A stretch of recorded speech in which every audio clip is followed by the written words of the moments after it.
Introduction asterisk. Upon stepping into the icy expanse of the wall from Game of Thrones, Chen Dong encountered a wraith-like creature, a corpse demon, that was about to tear into a night watchman. Just as the icy claws were inches from his face, the Chinese heroic spirit system erupted, matching with the martial king, Ran Min, forced loading.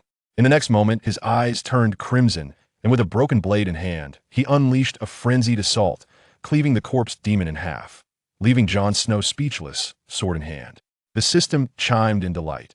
First battle victory, enemy slain, 500 heroic spirit points. Unlock permanent Ran Min.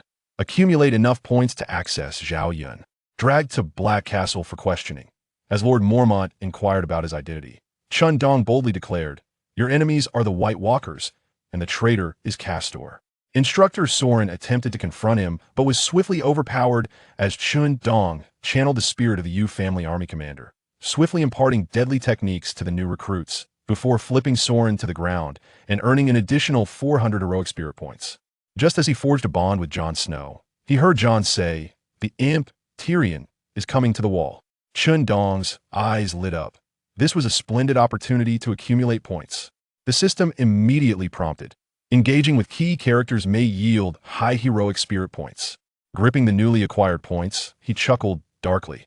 What of the smartest man in Westeros? With the heroic spirit system at his disposal, he was determined to leave the imp speechless and amass points for unlocking new spirits. Yet before the imp could arrive, the wildling's plot to attack the wall began to unravel, and Chen Dong, sword in hand, raised an eyebrow. Just the right offering for the imp's welcome gift. Chapter 1.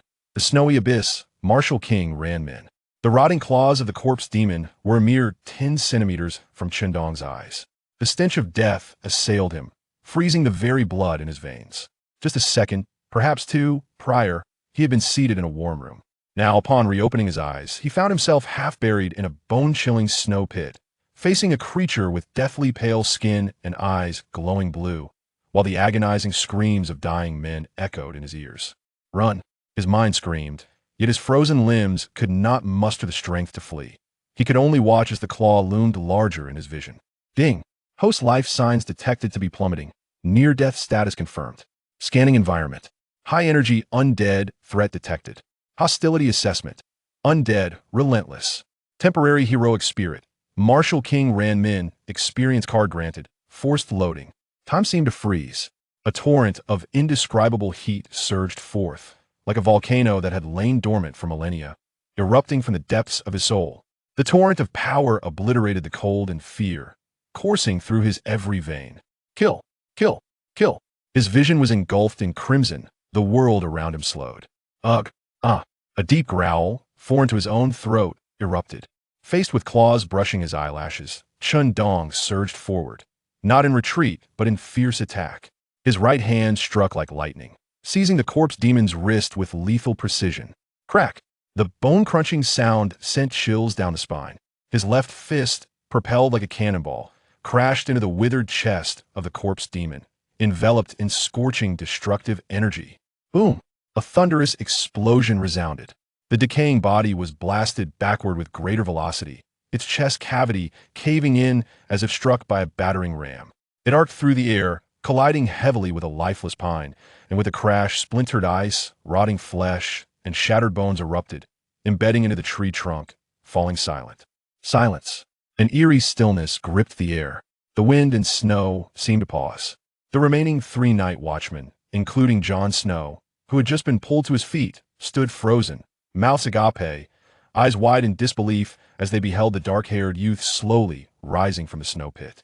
With bare hands, a single punch had shattered a corpse demon.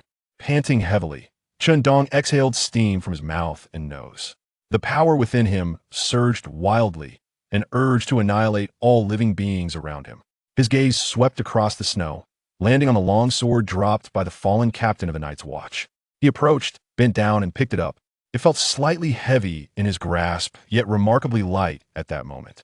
The instinctive combat prowess inherited from Ran Min surged forth, guiding him on how to exert force, how to cleave, and how to inflict maximum damage with minimal cost. Roar! Screech!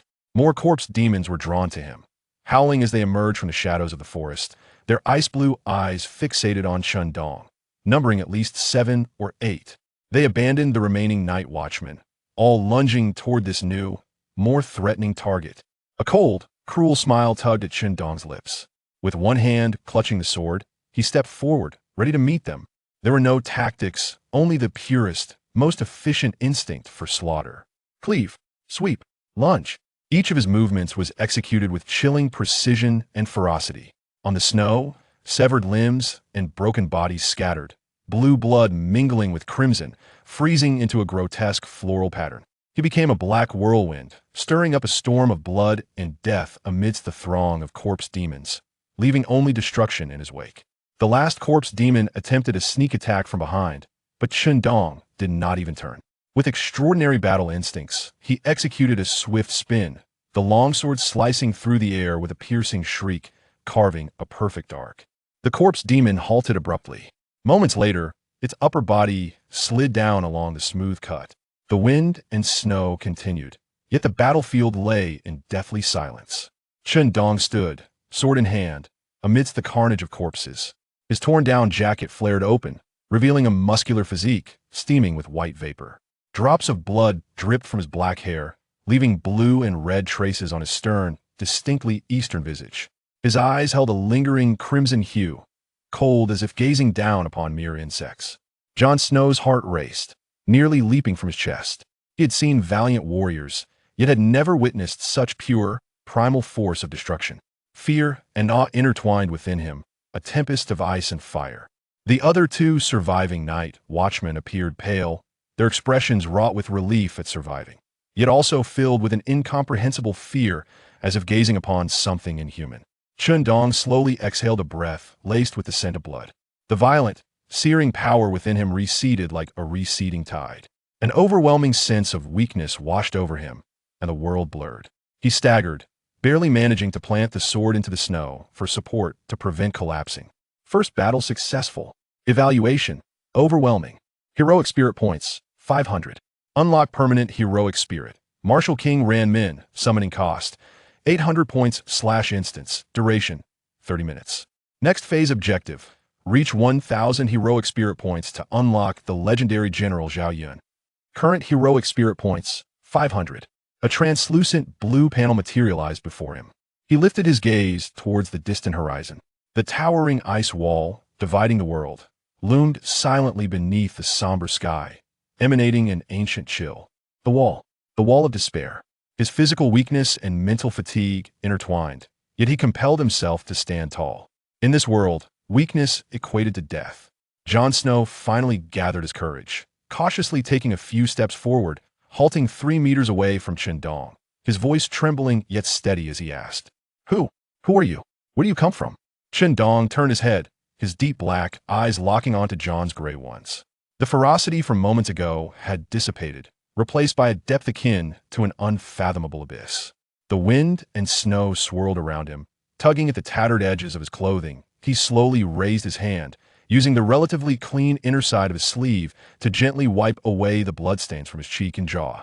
The movement was deliberate, imbued with the fatigue of a fierce battle. Yet every subtle gesture exuded a calmness and detachment that stood in stark contrast to his surroundings and the Night's Watchman.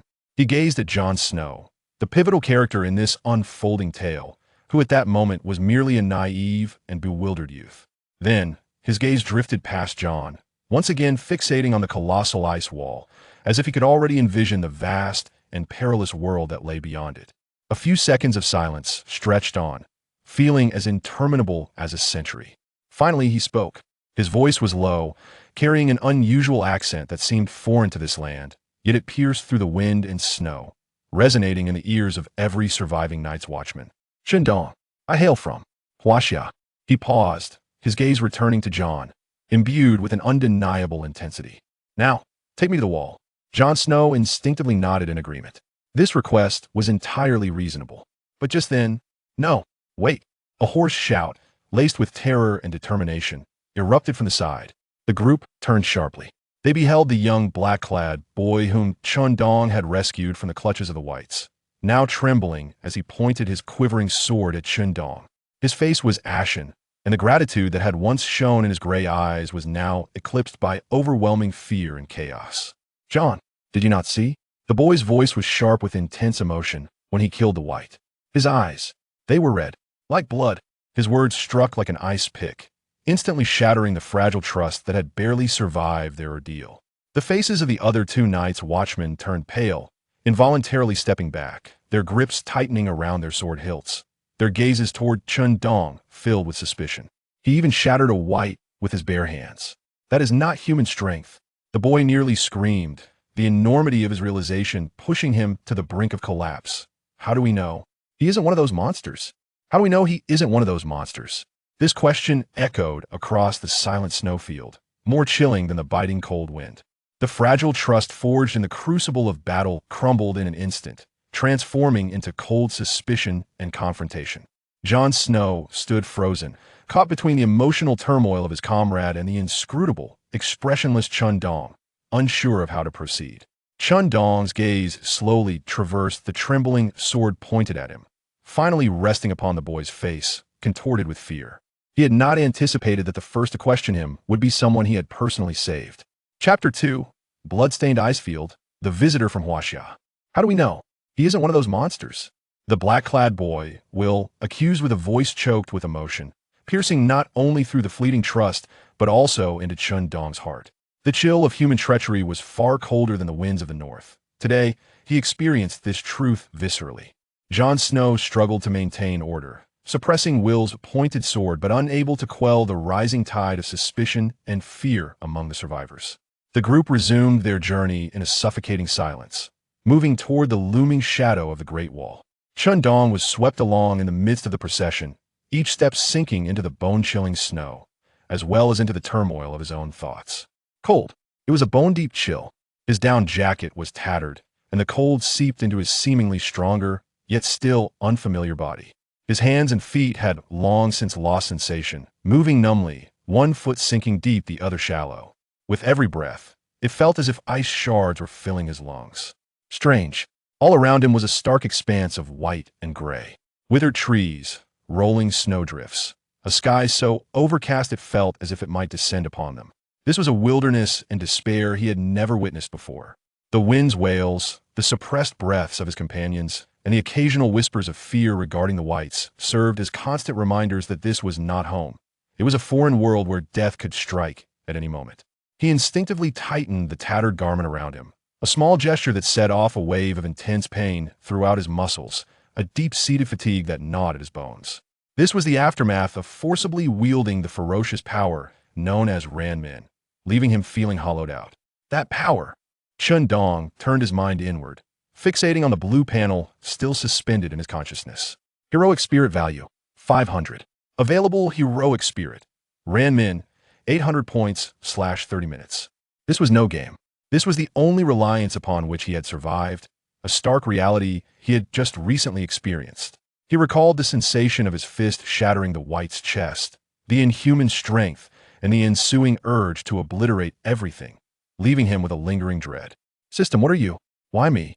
He silently screamed in his mind. Yet the panel remained cold, devoid of any emotional response. It functioned merely as a preordained tool, displaying data without answering his queries. He could only rely on his limited understanding to speculate. Heroic spirit value is gained through combat. Therefore, to survive and acquire more, I must continuously engage in battle and confront the dangers of this world. This deduction left a bitter taste in his mouth. He was but an ordinary person, yearning for peace, not endless slaughter. But is there no other path? He glanced at the black-clad soldiers, deliberately keeping their distance from him. In this world, weakness and solitude equated to death. The system was as one stroke of fortune, the solitary lifeline providing a fleeting sense of safety amid this desolation. His gaze drifted over the marching group, settling upon the towering, unimaginable ice wall. The wall. It stood silently at the end of the earth, marking the terminus of human civilization and the beginning of unknown terrors. That is the stronghold of the Night's Watch. They do not appear welcoming. Chen Dong's thoughts raced, compelling him to extricate himself from fear and confusion, contemplating the imminent crisis. They will surely interrogate me.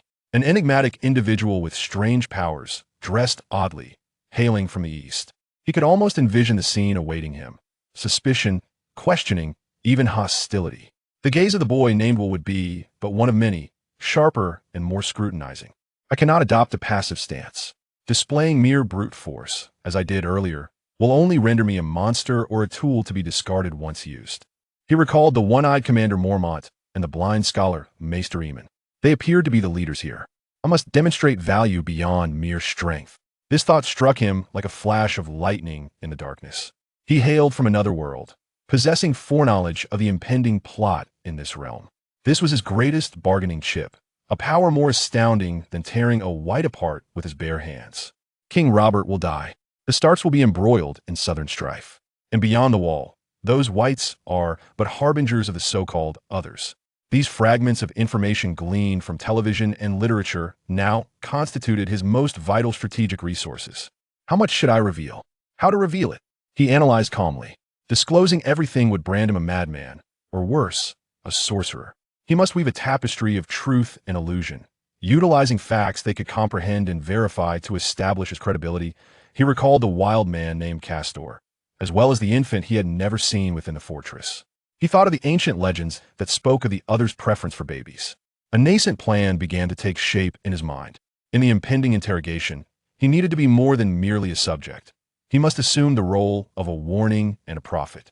He had to instill fear in them, convincing them that keeping him alive to listen to his words was far more valuable than killing or banishing him.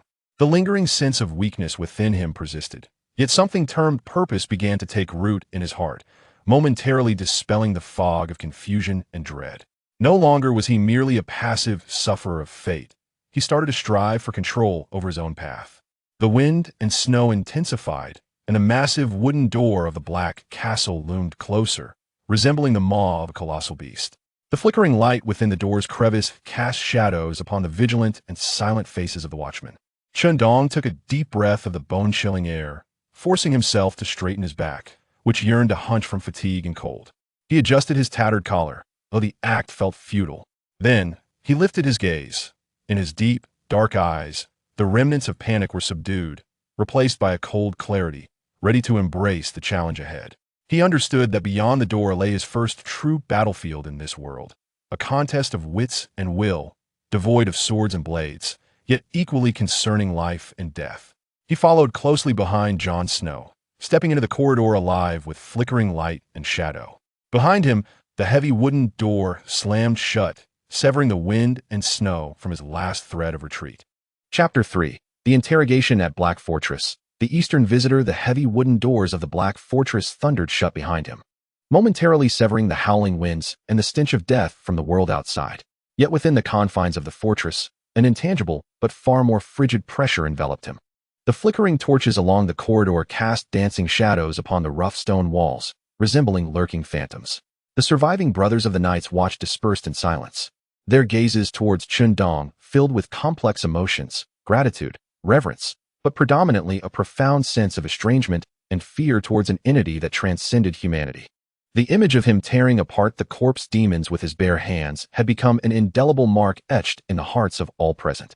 Chen Dong could acutely sense these scrutinizing stares, akin to fine needles piercing through the essence of his being, which felt incongruous in this environment.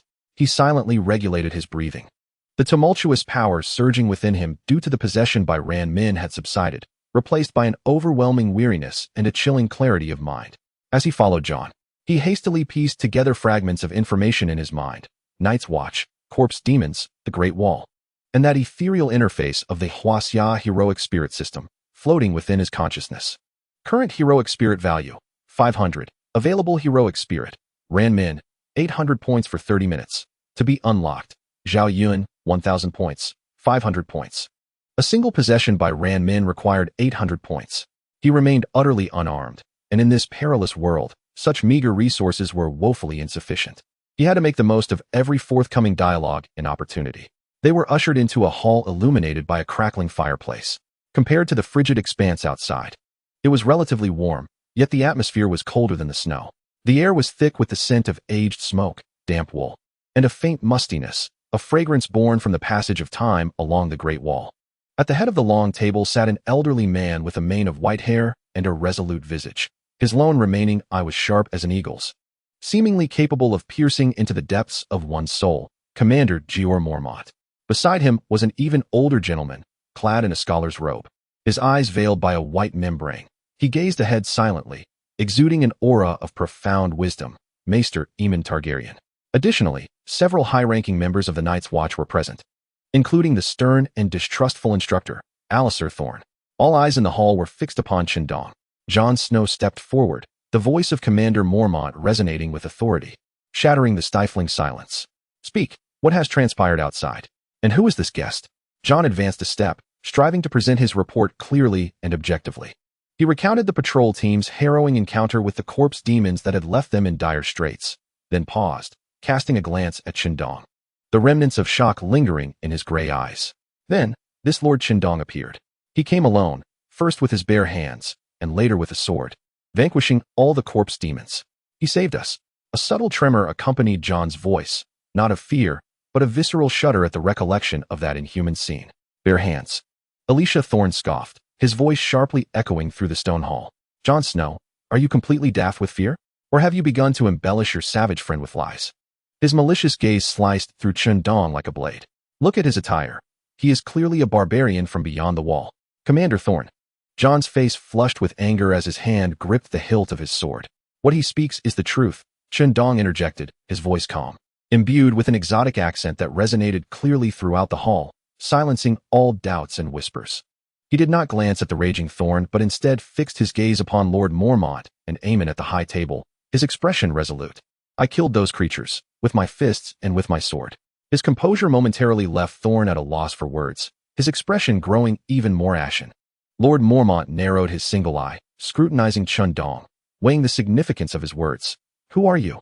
Where do you come from? Why are you beyond the wall?" The classic triad of questioning. The Night's Watch leaders held their breath, awaiting Chen Dong's response, or rather, his slip-up. Chen Dong inhaled deeply. He understood that his forthcoming reply would determine whether he would be condemned as a madman or a spy, or whether he might secure a place among them. He could not rely solely on brute force. He had to demonstrate a more profound value. A cunning display of intellect was necessary to shift the tide. "I am Chen Dong." He reiterated his name, casting his gaze over the assembly before resting it upon Mormont. "I hail from a land you have never heard of, a civilization in the Far East known as Huaxia." The expected expressions of confusion and skepticism appeared on their faces, with Thorne openly ridiculing him. "As for why I am here," Chen Dong paused, his mind racing. Now was the moment to unleash the first bombshell. "Perhaps it is merely a twist of fate that has brought me to this place. But now that I stand here, having witnessed the reality beyond the wall, I must deliver certain warnings." He stepped forward slightly, instantly becoming the focal point of the hall. Even the flickering flames in the hearth seemed to dim in his presence. His gaze sharpened, meeting Mormont's solitary eye directly. "Commander, your plight today is no mere coincidence. Your true enemies have never been those barbarians struggling to survive beyond the wall." "What do you mean?" An officer could not contain his skepticism. "The barbarians." Chen Dong's voice was low yet imbued with an undeniable certainty, as if he were proclaiming a predetermined truth. "They are but the first to be driven away before the impending tide of destruction, a pitiful swarm of ants. Your true, singular enemy lies in the north, the ones who command the Wights and bring forth an eternal winter, those wretched White Walkers resurrected in the far north." "White Walkers?" Thorne emitted a mocking laugh once more, as if he had seized upon a grand folly. "Ancient legends meant to frighten disobedient children. Do you think fabricating such tales will intimidate us? The Night's Watch guards the tangible wall, not the fables of a nursemaid." Chapter 4, a stunning revelation. The Oracle Chen Dong finally turned his head slowly, meeting Thorne's gaze for the first time. His eyes were calm, devoid of anger or disdain. Yet they sent an inexplicable chill through Thorne, as if he were prey under the scrutiny of a frigid predator. "Legends." A faint, icy curve graced Chen Dong's lips. "Then might I inquire, Instructor Thorne, about the creatures we vanquished today, those with skin as pallid as death, eyes aglow with a chilling light, impervious to ordinary blades unless vanquished by dragon glass or Valyrian steel, and destined to battle until their last breath? Are they merely tales meant to frighten children?" Thorne opened his mouth, his complexion darkening, rendered speechless. The existence of the Wights was a truth witnessed by Jon and all the survivors. However, Chen Dong knew this was insufficient. He required more evidence to construct an irrefutable chain of logic. He turned to Jon, his tone softening, imbued with a guiding intent. "Jon Snow, what was it like when your sword struck those Wights? Did it not feel akin to striking resilient frozen earth, rendering fatal damage nearly impossible? Was their blue blood not chilling to the bone?" Jon nodded instantly, recollections draining the color from his face. Indeed, my lord. Ordinary slashes were nearly futile. Only Sam's dragon glass dagger managed to slay one, and its blood flowed like ice water. Chen Dong inclined his head slightly, his gaze sweeping over the assembly before settling on the ever-silent and attentive Maester Eamon. Maester, you are well-versed and knowledgeable of both ancient and modern lore. In the venerable texts concerning the White Walkers, or by their more archaic name, the Others, is there any mention, aside from the cold they bring, of their peculiar inclination towards infants? Maester Eamon's clouded eyes suddenly turned towards Chen Dong, his previously serene countenance now marred by a tremor of intense agitation. His gnarled fingers, resting on the arm of his wheelchair, curled slightly, and his voice bore a barely perceptible quaver. Young man, how do you know this? In the fragments of the oldest scrolls, there indeed exist allusions to the Others abducting human infants, but this has long been dismissed as myth, no longer taken seriously. A wave of suppressed gasps reverberated through the hall. If Chen Dong's prior statements were akin to thunder, the corroboration from Maester Eamon was an earthquake. Seizing the moment, Chen Dong's voice sharpened, akin to a drawn sword, targeting a blemish known to all Night's Watchmen, yet willfully ignored. Then, I ask you all, in that well-known stronghold beyond the wall, Castle Black, do we not often hear the cries of infants? Yet, have we ever laid eyes upon even a single living male infant? Silence. An absolute silence. All members of the Night's Watch, including Commander Mormont, wore expressions of profound dismay. This was an open secret, yet no one had ever dared to so openly expose it in such a formal setting. The voice of Commander Mormont was hoarse, laced with incredulity and fury. You mean to say he is not your friend, my Lord Commander? Chen Dong decisively interrupted him, his words resonating like a chilling decree. His fortress is not merely his home, but a slaughterhouse where he offers newborns as tributes to your true enemy, the White Ghosts. The meager intelligence and temporary refuge he provides to the Night Watch are merely bargaining chips for this heinous exchange. He is wagering his own son's life for a fleeting chance at survival, all the while harboring a venomous serpent at your side. Boom. The hall erupted in chaos. A tumult of skepticism, anger, and fear intertwined. Nonsense. This is impossible. Castor, you need evidence. Chen Dong abruptly raised his hand, retrieving an irregular shard of ice crystal that had fallen from a corpse's weapon during the previous skirmish. Under the torchlight, it refracted a strange and frigid blue glow. This was obtained from the weapons of those corpse demons, he declared, lifting the ice crystal high. It was as hard as iron, yet as cold as the deepest frost of the north. Instructor Thorne, you may summon the castle's blacksmith immediately to verify whether this is indeed any known or from Westeros. Or perhaps one of my brothers would care to feel its temperature. No one stepped forward. The chill emanating from the ice crystal was palpable, even from a distance. Jon's testimony, the ancient tomes of Maester Eamon, the aberrations of Castor Castle that defy humanity, and this piece of evidence from beyond the wall. Chen Dong's gaze, icy and probing, swept across each face marked by shock, anger, or dread. When all these threads converged, did they not point to the same terrifying truth? He turned away from Thorne and faced Mormont and Eamon directly. Legends often stem from forgotten truths. The threat beyond the wall surpasses your imagination. The wildlings are but a mere itch, while the frigid tide of death from the lands of eternal winter is the true peril. Alaris Thorne's face turned ashen. His lips trembled, yet he could utter no more. The chain of evidence and logic that Chen Dong had constructed shattered all his doubts. Commander Mormont slowly resumed his seat, his anger replaced by a profound and chilling concern. The look he cast upon Chen Dong transformed entirely, from scrutinizing a suspicious stranger to regarding a prophet or herald bearing a dreadful truth. Maester Eamon paused for a moment, then spoke in his aged, wise voice. Commander, this young man brings forth more than just a warning. Each detail he points out aligns perfectly with those long buried, darkest fragments of record, revealing a significant secret, substantially influencing the Night Watch's upper echelon's perception. Logical argumentation successful. Heroism points, 300. Current heroism points, 800. Chen Dong felt a sense of certainty within. Resources had accumulated anew. In this smoke-free battle of wits, he had emerged victorious. He understood that the moment had arrived. He spoke once more, his voice regaining its earlier calm, yet imbued with an undeniable strength. Casting forth his final prophecy as if a colossal stone had been hurled into a tranquil lake. Commander, esteemed scholar, the threat beyond the wall far surpasses your imagination. The world strife has not ceased. His gaze seemed to penetrate the thick stone walls, reaching towards the distant south. Soon, news from that direction would arrive. The Raven would bear tidings of the king's demise and the onset of total war. He left behind his last prophecy, when lions and wolves begin to rend each other. When the crown is exchanged amidst blood and fire, who will remember the true peril beyond the northern wall? In the hall, silence reigned, punctuated only by the crackling of the firewood in the hearth and the heavy breaths of the assembled crowd. Chen Dong stood at the center of their gaze, his tattered garments failing to conceal the formidable aura he exuded. No longer merely a survivor seeking validation, he had transformed into an Eastern visitor bearing oracles and warnings. Chapter 5. The Lion's Arrival, Wisdom and Discourse. When Tyrion Lannister stepped into the hall of the Black Castle, he carried with him the scents of southern spices and wine, reminiscent of a lion cub inadvertently wandering onto icy plains. His mismatched eyes keenly surveyed the room, swiftly locking onto the most conspicuous figure among the crowd, Chen Dong. With his black hair and eyes, clad in ragged attire yet standing tall, Commander Mormont, Master Aemon, Tyrion's voice rasped, tinged with the characteristic languor of a Lannister-esque sarcasm. I trust one have not interrupted your studies on the frigid winds and legends of the north? He swirled his wine glass, fixing his gaze like a nail upon Chen Dong. It appears the Night's Watch has gained an extraordinary new recruit. The gravity on Commander Mormont's brow remained unyielding as he spoke in a low tone. My Lord Tyrion, this is Chen Dong, a traveler from the Far East. He has just revealed to us the threat beyond the wall, the resurrection of the Wights and the approach of the White Walkers. Aleisir Thorne immediately interjected with an air of mockery. He claims to have torn apart 3 Wights with his bare hands.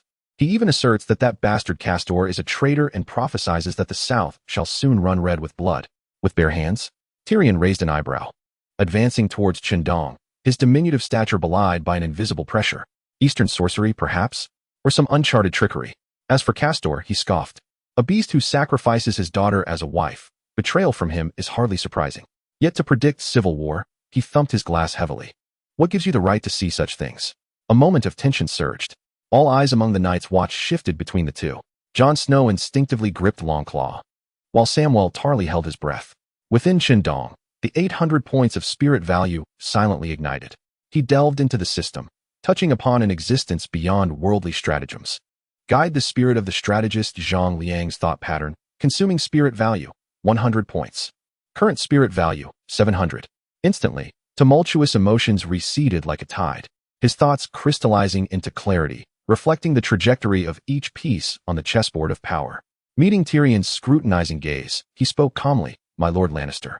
In discerning the truth of information, one ought not to be preoccupied with the mystery of its origin, but rather focus on the truth it points towards. The truth is forever concealed within the intricate web of human nature and interests. A fleeting moment of surprise flickered in Tyrion's eyes. Chen Dong's voice, though not loud, pierced the silence with every word. King Robert, though brave among men, is ensnared by indulgence, already a hollow shell within. The whispers of the Queen's excessive closeness with her brother are hardly secrets in King's Landing. As for Lord Eddard Stark, he glanced at Jon, his words icy. He regards honor as his armor, charging into the venomous den of King's Landing. When he approaches the core secret of the true lineage of the princes and princesses, do you believe Queen Cersei would remain passive? Tyrion's fingers turned pale. There was no need to wait for King Robert's unexpected demise. Chen Dong's words cut like a knife, precisely embedding themselves in flesh. If Lord Eddard were to act even a moment too late or trust an unworthy confidant, Lannister soldiers would cast him into the dungeons.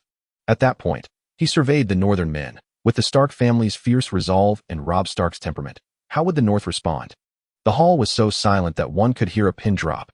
Jon's face turned ashen, and Mormont and Aemon exchanged glances, witnessing the storm in each other's eyes. The usual mockery vanished from Tyrion's face as he set down his goblet and leaned forward. Then, according to your analysis, how would my father, Lord Tywin, respond? Lord Tywin? Chen Dong replied without hesitation, the wisdom of Zhang Liang and his understanding of the unfolding narrative merging in his mind, transforming into a cold analysis. He would not confront the enraged North directly. The gold of the Westerlands would flow like mercury, hiring the most elite mercenaries, while the noose of marriage alliances would silently encircle the necks of the Riverlands and northern nobility. For instance, promising to wed a daughter from a key family to a house capable of turning the tide at a critical moment. He paused, leaving a space filled with ominous implications. Before continuing, as for Lord Stannis of Storm's End, he would assert the Iron Throne's legitimacy based on law. Lord Renly, with the support of Highgarden, would similarly covet the throne. Balon Greyjoy of the Iron Islands, a cold smirk crept onto Chen Dong's lips, would not let this golden opportunity slip by. He would declare himself king of the Iron Islands and seize the chaos for plunder. At that time, it would not be for kings, but 5 embroiled in conflict. All of Westeros would be drenched in blood. Initially, the North and Riverlands might advance with unstoppable force, but venturing alone, should allies turn traitor due to marriages. The outcome would be predetermined. Boom.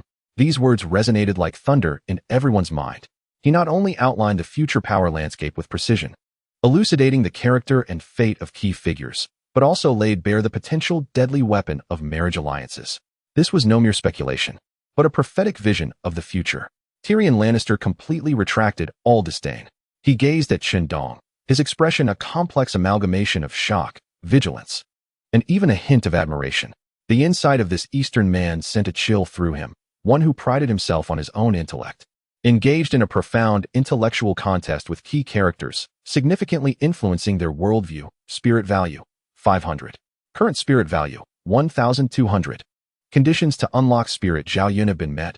Would you like to unlock? Chen Dong forcefully suppressed the urge to unlock Zhao Yun immediately. The time was not yet ripe. Tyrion remained silent for a considerable time, letting out a deep sigh before solemnly addressing Mr. Chen Dong. Your intellect is as exquisite as the silks of the East and as sharp as Valyrian steel. To remain at the wall would be a desecration of your talents. He extended a heartfelt invitation, for beyond the wall lies ancient fears, while the South is in the process of writing true history. Come south with me, to King's Landing. There, your wisdom shall find vast horizons. All eyes turned to Chen Dong. Mormont hesitated, knowing this was no ordinary matter. Chen Dong did not respond immediately. He approached the window, gazing at the endless snowstorm and the towering ice walls, his silhouette appearing somewhat solitary amidst the frost and mist. Minutes later, he turned, his gaze sweeping over Tyrion, then Mormont, ultimately settling on Jon's face, etched with concern. Legends often arise from forgotten truths, he began, his voice carrying an unusual weight. The war in the South will determine the fate of the Iron Throne, while the threat from the North concerns the survival of all living beings. He paused briefly, arriving at a resolution. However, my Lord Lannister, I accept your proposal. As varied expressions crossed the faces around him, he shifted his tone, his eyes sharp as a blade. Piercing Tyrion, but I do not descend south to pledge allegiance to any king. I am Chen Dong of Huaxia.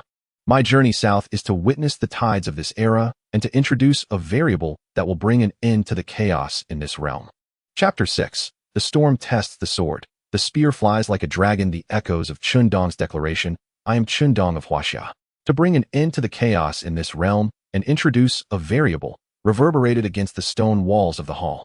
His transcendent demeanor and the profound strength concealed beneath his calm words rendered everyone momentarily speechless. The light in Tyrion Lannister's eyes flickered uncertainly. He realized that he might not have invited a mere strategist, but rather a colossal beast ready to break free from its confines.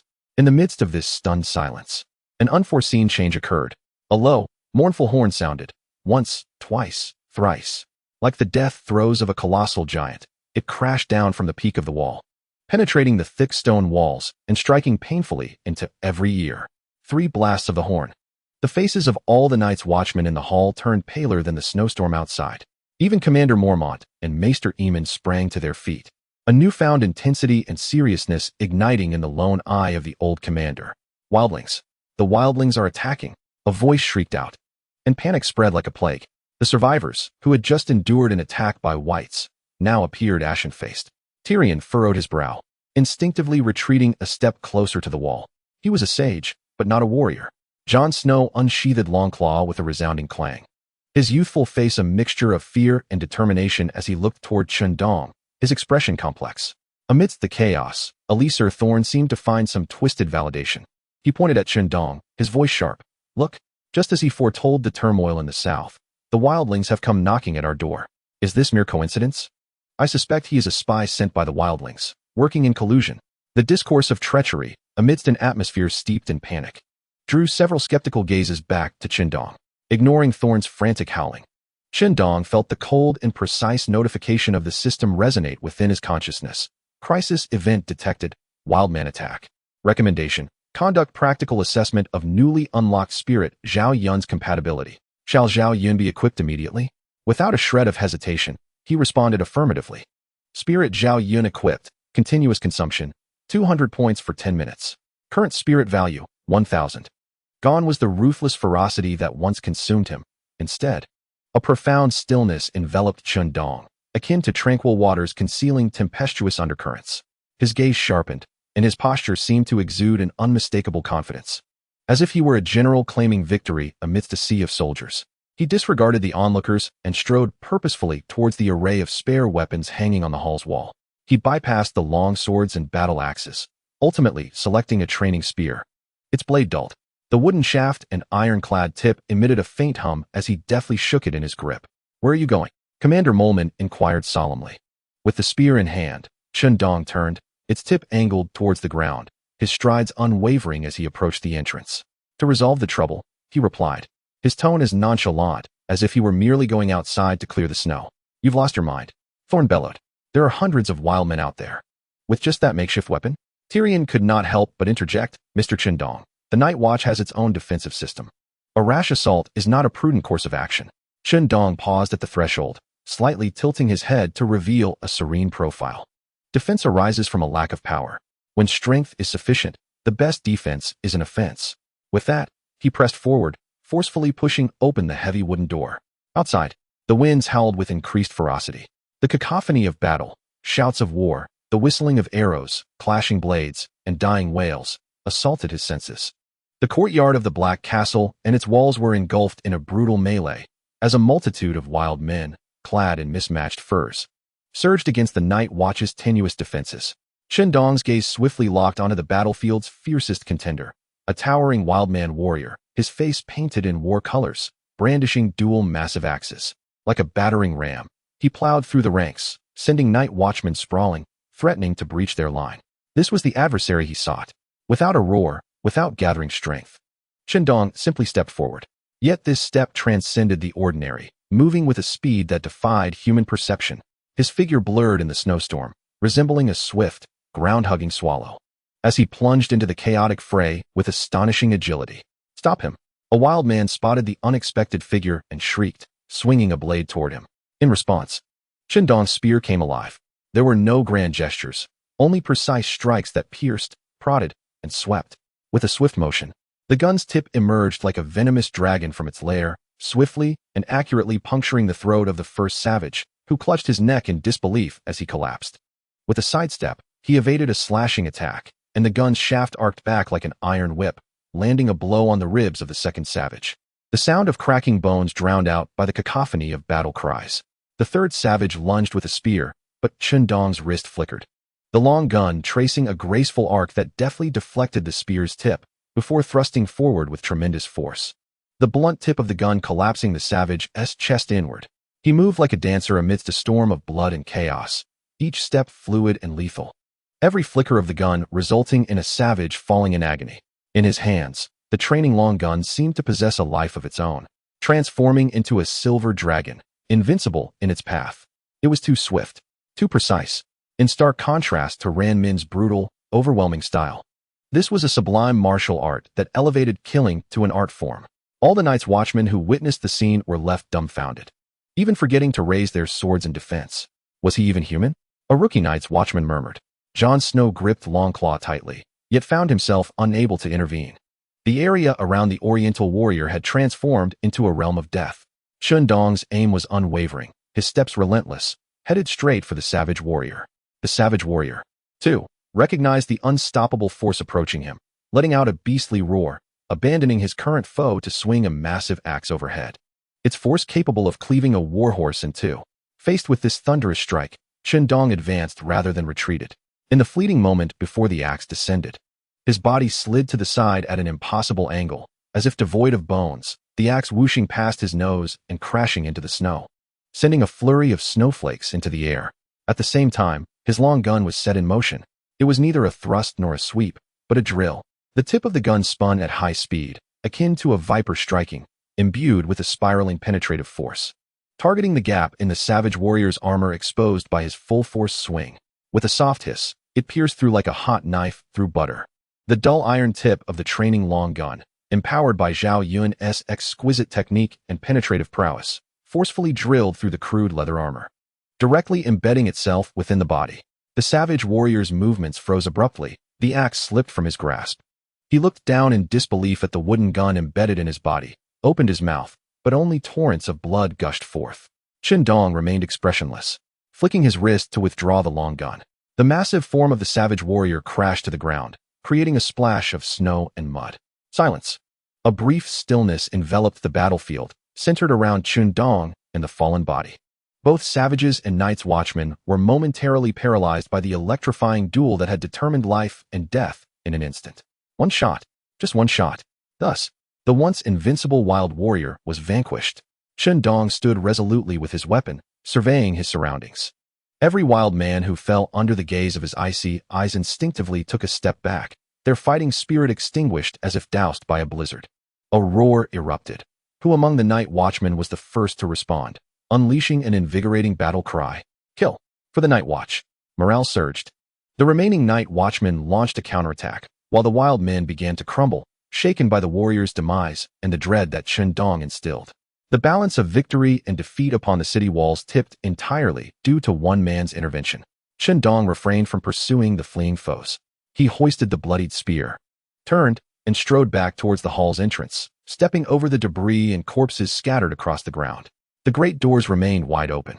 Inside were those who had witnessed the mythic spectacle moments prior. Commander Mormont's single eye brimmed with astonishment. Scholar Eamon tilted his head slightly, as if listening to the lingering echoes of battle. Alyssa Thorne appeared ashen, her body trembling, rendered speechless. Jon Snow gazed upon the returning Chen Dong, his eyes filled solely with pure, fervent admiration. Tyrion Lannister stood in the shadows, the wine glass in his hand set down unbeknownst to him. He watched as Chen Dong approached, his bloodied spear in hand, and the calm countenance that belied the chaos he had just wrought.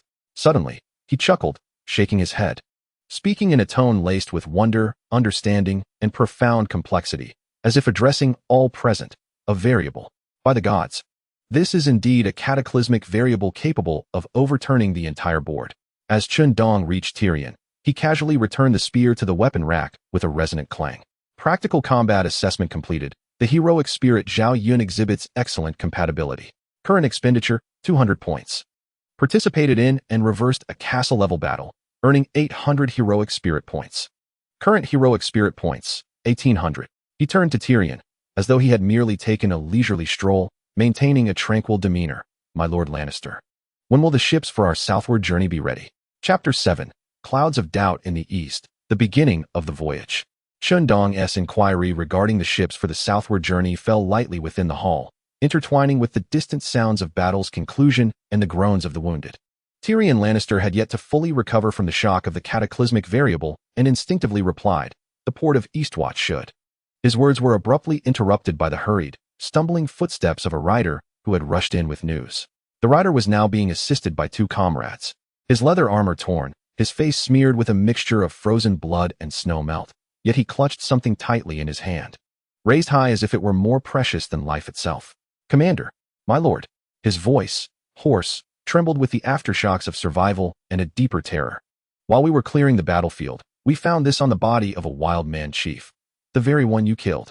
It was a wooden talisman, approximately the size of a palm, crafted from a pitch-black material that felt icy to the touch. Even in the dim glow of the firelight, one could discern the surface intricately etched with twisted and elaborate symbols, decidedly not of Westerosi origin. More unsettling still was the faint, tingling energy that seemed to emanate from it. Instantly, all gazes shifted from Chen Dong to this enigmatic wooden charm. What is this? Commander Mormont furrowed his brow. Despite years of warfare, he had never encountered such an object. Scholar Eamon slightly tilted his head, a rare gravity appearing on his aged visage. Bring it closer. Yes. Closer still. Though he could not see, he seemed to sense the peculiar energy radiating from it. The patterns carved into the talisman were ancient and malevolent, imbued with an essence reminiscent of the East. East. Tyrion keenly seized upon this term, abruptly turning to Chen Dong, his mismatched eyes brimming with curiosity. It appears your compatriots are not all as helpful as you. The insinuation in his words was unmistakable.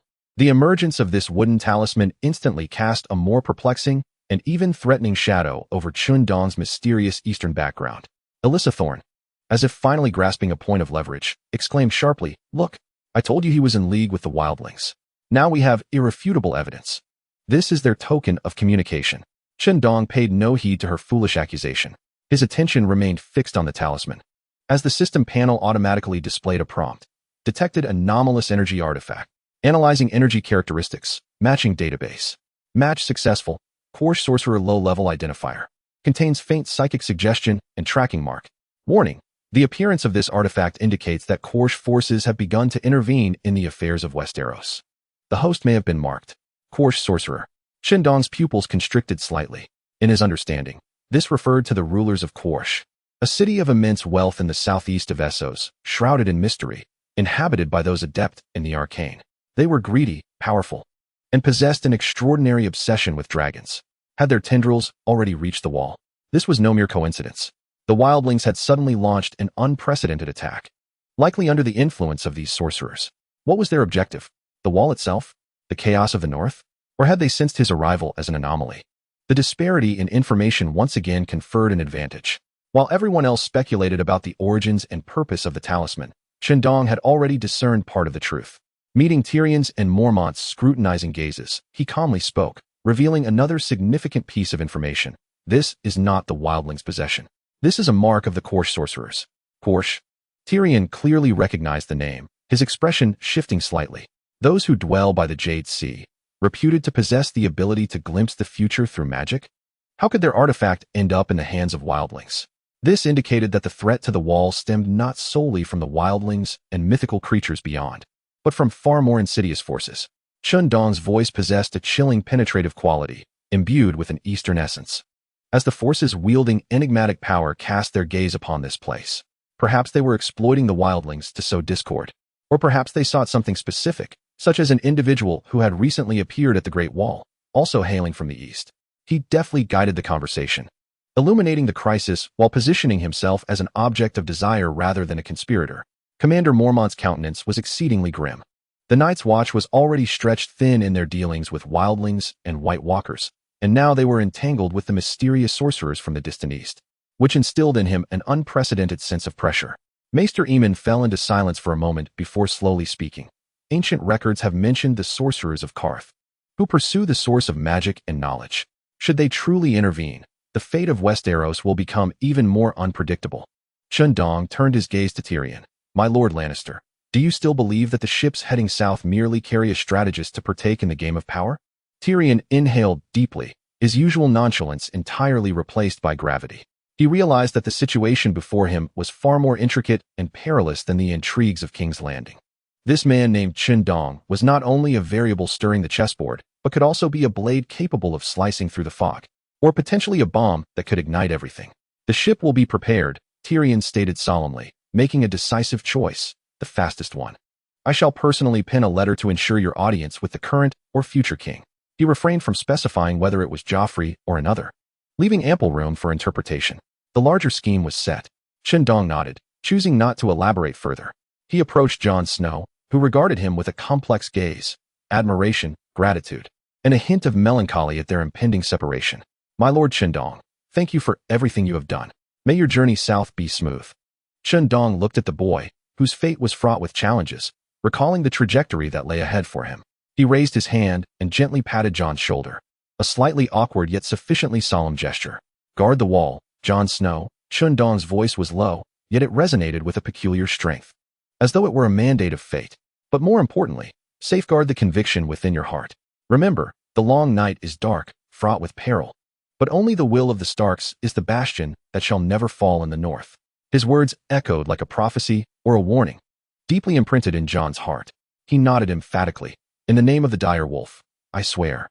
Subsequently, Chen Dong turned towards Commander Mormont and Maester Aemon, offering a slight nod of acknowledgement, devoid of unnecessary formalities. Everything was understood without words. He did not cast another glance at Thorne, as if that man were naught but inconsequential dust. Under the gaze of all present, Chen Dong followed the guide arranged by Tyrion, exiting the hall and making his way to the port of Eastwatch. His silhouette remained upright against the biting wind and snow, his tattered-down jacket now seeming to symbolize his resolute yet incongruous advance into this world. Days later, at the humble port of Eastwatch, a medium-sized sailing vessel, the Seagull, hailing from King's Landing, had partially unfurled its sails, poised to embark as the tide receded. The sky was overcast, with delicate snowflakes drifting down, and a biting wind swept through the air. Tyrion tightened his fur cloak, observing Chen Dong as he prepared to board, and finally inquired, "What do you intend to do upon reaching King's Landing?" Chen Dong stood at the edge of the dock, gazing at the leaden sea to the south, his gaze seemingly piercing through the endless storms and distances, resting upon the bustling city rife with intrigue and conspiracies. "I will observe, listen, and understand," he replied calmly. "And then I shall do what must be done." He stepped onto the gangplank and onto the swaying deck. The crew untied the mooring lines.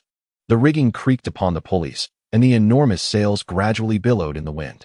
The ship slowly departed the harbor, heading towards the tumultuous narrow sea. Standing at the bow, Chen Dong allowed the wind and snow to lash against his face. The system panel silently unfurled before him. Main quest updated. South to King's Landing. Current spirit value, 1800. Available spirits, Ran Min, Zhao Yun. Host officially engaged in the main storyline of Westeros. World Influence Module activated. A new storm has arisen. Does the host wish to choose? The text on the panel had yet to fully materialize when a more violent gust of briny wind struck him, accompanied by distant thunder. Suddenly, a faint crack echoed from the top of the sail, and a crew member screamed as he plummeted from the mast, a pitch-black feathered arrow piercing his chest. Inscribed with twisted symbols akin to those on a wooden talisman. Detecting remote sniping by the Queer's warlock, threat level, low.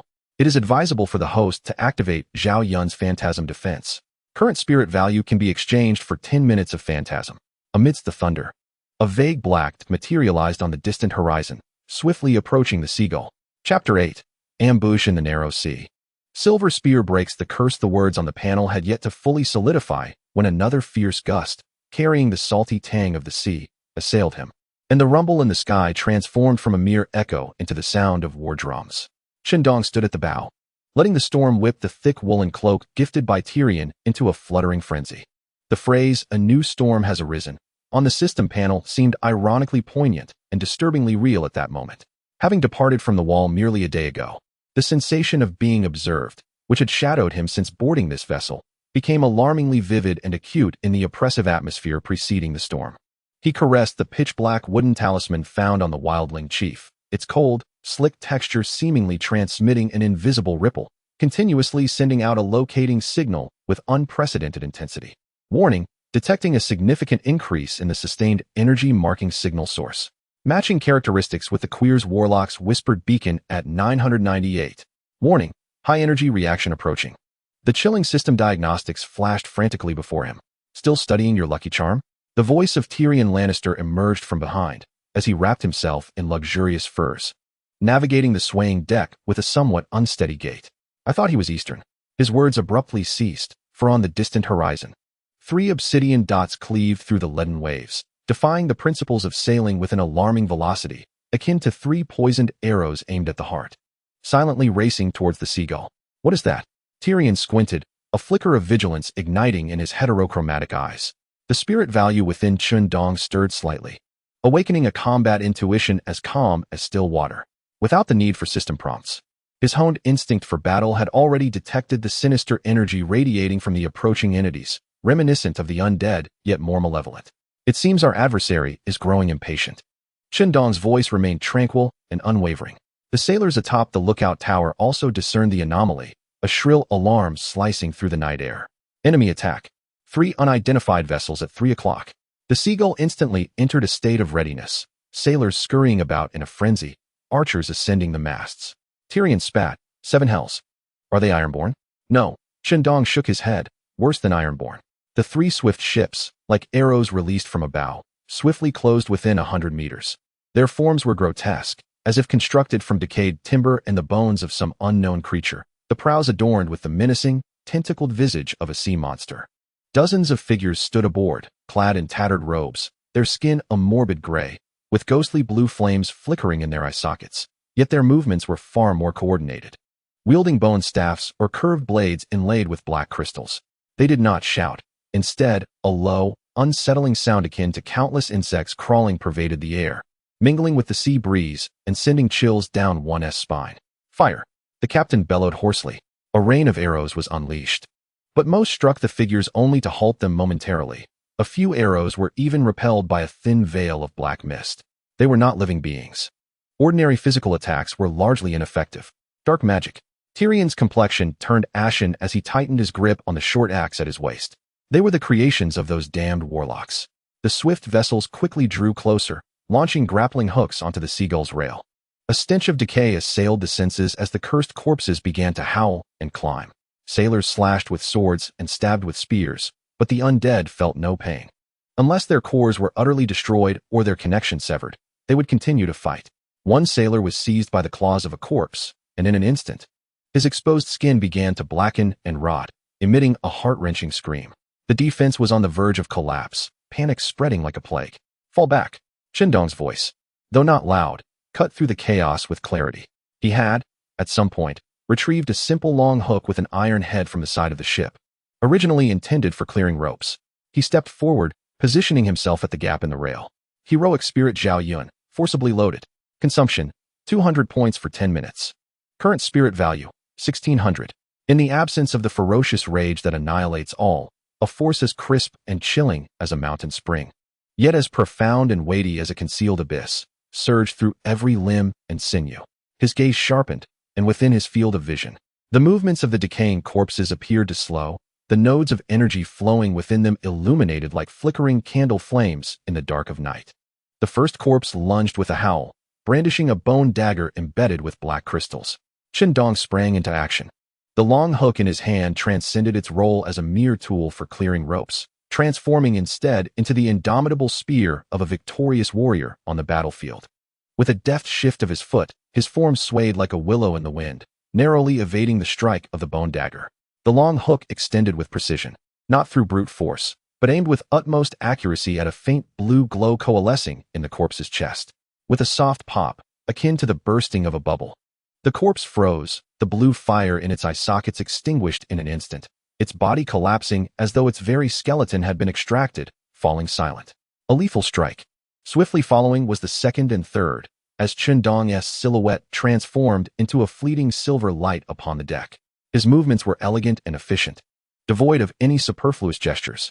The long hook in his grasp slithered like a serpent emerging from its lair for precise kills. At times it swept like a silver dragon's tail, sending foes flying, and at other moments, it acted as a chain across a river, deflecting incoming black energy arrows.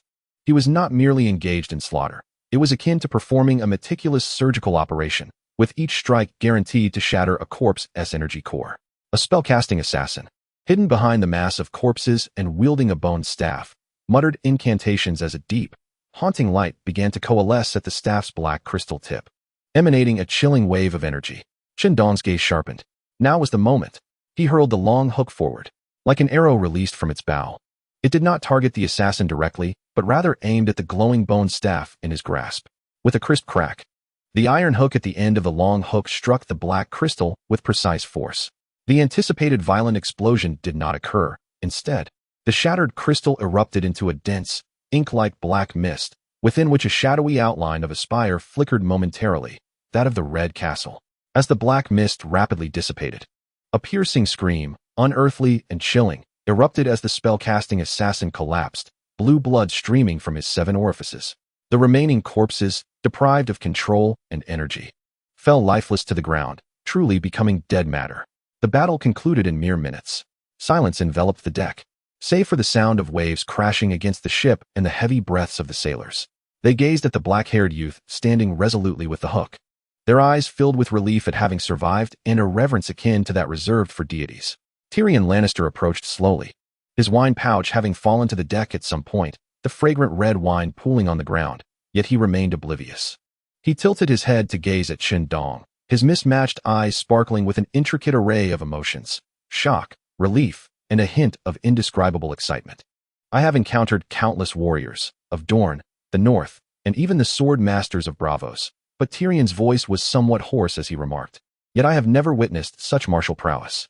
That is not the skill of mere mortals, Mr. Chen Dong. It is an art form, a dance." He paused, searching for the appropriate term, a divine strike that shatters the very essence of magic. Chen Dong nonchalantly returned the long hook to its original position, as if merely performing an inconsequential task. The spirit of Zhao Yun within him gradually receded, leaving in its wake a profound tranquility. He turned to Tyrion. "Now? Do you believe in the threat posed by the sorcerers, of course?" "Indeed, I damn well do." Tyrion inhaled deeply. "Once we arrive in King's Landing, I shall leverage all my connections to procure every piece of information regarding these sorcerers. The rat holes within the Red Keep are known to none other than Varys. A day later, the Seagull finally sailed into Blackwater Bay, the sprawling scent of King's Landing, a potent blend of decay, spices, and the essence of mortal life, washed over them with the sea breeze. The immense city was built against the mountains, a stark contrast between the destitute, flea-ridden quarters and the opulent Red Keep. The ship gradually approached the chaotic and clamorous dock. Chen Dong's gaze was akin to the most precise scanner, sweeping across the throngs of people at the dock workers, prostitutes, thieves, and soldiers in a myriad of forms. Suddenly, his attention fixed on an inconspicuous corner. A figure cloaked in a gray hooded robe stood quietly, seemingly out of place amidst the surrounding clamor. The individual's gaze pierced through the crowd, precisely landing on Chen Dong, or rather, on the wooden talisman nestled in his arms. Their eyes met. Chen Dong could distinctly feel the talisman in his grasp suddenly radiating intense heat. He stepped forward abruptly. The hooded figure seemed to emit a soft chuckle, their form blending like ink and water, becoming increasingly blurred and transparent, eventually dissipating into a wisp of ephemeral black smoke, vanishing into the air. Emergency alert.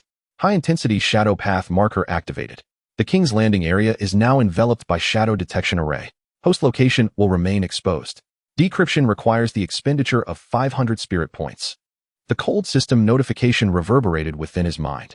Chen Dong stood at the edge of the swaying deck, gazing at the spot where the hooded figure had vanished. The immense shadow of King's Landing casting over him. He slowly raised his hand, pressing down on the talisman that still emanated a foreboding warmth, his knuckles turning slightly white from the pressure. Chapter 10. The Tongue Battle of the Red Keep. Wit against tyranny. Stepping into King's Landing felt akin to crossing from an icy expanse into a seething furnace. The tainted air, thick with the mingled scents of excrement, spices, roasted bread, and decaying refuse, rudely invaded his nostrils. On either side of the narrow, winding streets, wooden shacks were stacked haphazardly, resembling grotesque fungi growing upon a precipice. The ragged paupers and the elegantly attired merchants, the haughty knights jostling one another, the cacophony of shouts, sales pitches, and disputes, along with the cries of children, converge into an incessant clamor that assaults the eardrums. This is the capital of the Seven Kingdoms, a colossal hive where power and filth intertwine.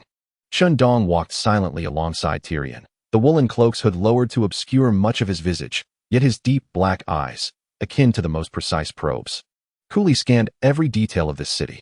He sensed numerous gazes, both overt and covert, fixated upon their party, filled with curiosity, greed, awe, and a faint, almost imperceptible scrutiny cloaked in a chilling energy. Environmental scan, low-intensity residual waves of shadow detection detected, encompassing approximately the entirety of King's Landing. Continuous energy marker on the wooden talisman has been partially obscured, consuming 500 spirit points, yet high-level detection remains unobstructed. Warning: host remains under surveillance. The system's cold prompt confirmed his perception. The wooden talisman cradled in his arms, despite the system's temporary suppression, still radiated unease like a venomous fong embedded within his being. Welcome to the heart of civilization. Tyrion's voice dripped with his characteristic mockery as he gestured towards the magnificent crimson structures atop the distant hill. Behold, that is the Red Keep, the seat of the Iron Throne. By the way, the stench here is far more pungent than that of the Great Wall. Chen Dong did not respond to his jest. His gaze traversed the chaotic rooftops of the city, settling upon the Scarlet Fortress. An invisible pressure emanated from there, not of magic, but of power, an oppressive web woven from intrigue and countless desires. We shall first pay our respects to His Majesty, the wise king. Tyrion grinned. Let us hope Joffrey is in a good mood today, perhaps only intending to amuse himself by lopping off a finger or two from a servant. Through the massive bronze and iron gates, traversing layers of heavily guarded courtyards and corridors, the opulence and severity within the Red Keep gradually unveiled themselves. The polished marble floor reflected their silhouettes, while exquisite tapestries depicting the Targaryen family's conquests adorned the walls. The air was thick with the scent of incense and candles, attempting to mask the faint whiff of blood from the arena of power. The throne room was even grander than Chen Dong had envisioned. The towering dome cast shadows, with gold-robed members of the Kingsguard and richly attired courtiers standing on either side. The murmurs abruptly ceased as they entered, countless eyes scrutinizing, curious, and disdainful, like spotlights illuminating Chen Dong. At the end of the hall, the Iron Throne, forged from countless swords, bristling with spikes and twisted angles, exuded a menacing aura. A golden-haired youth sat regally upon it, handsome yet spoiled, his slender fingers impatiently drumming against the armrest of the throne. It was King Joffrey Baratheon. Beside him sat the breathtakingly beautiful Queen Cersei, her golden hair and azure eyes juxtaposed with a gaze as cold as the harshest winter, along with several ministers, including the bleary-eyed Grand Maester Pycelle and the seemingly amiable yet profoundly inscrutable Master of Coin, Peter Baelish. Tyrion stepped forward, performing a somewhat perfunctory bow. "Your Majesty, Your Grace," he announced. "I have returned, and from the wall, I bring a guest. This is Chen Dong, a traveler from the Far East, from the land of Huaxia. He has exhibited remarkable bravery and wisdom beyond the wall." Joffrey surveyed Chen Dong from his elevated position, his light green eyes betraying unreserved disdain and amusement.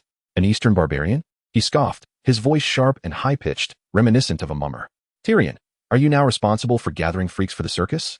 A muffled laughter rippled through the assembled courtiers. Chen Dong remained expressionless, calmly returning Joffrey's gaze. Such an insult, in the face of life-and-death crises he had endured, seemed absurdly juvenile. Joffrey appeared incensed by his tranquility. He snatched a golden goblet from a nearby servant's tray, its crimson wine sloshing within. "Hey, Eastern barbarian," he exclaimed, flicking his wrist and hurling the goblet at Chen Dong. "Catch it, and you may take a sip. Fail to catch it, and you'll lick my floor clean." The goblet traced an arc, spilling wine as the courtiers collectively held their breath. Cersei's lips curled into a cold smirk, the glint of interest flashing in her eye, while Tyrion's expression darkened instantly, encountering deliberate provocation.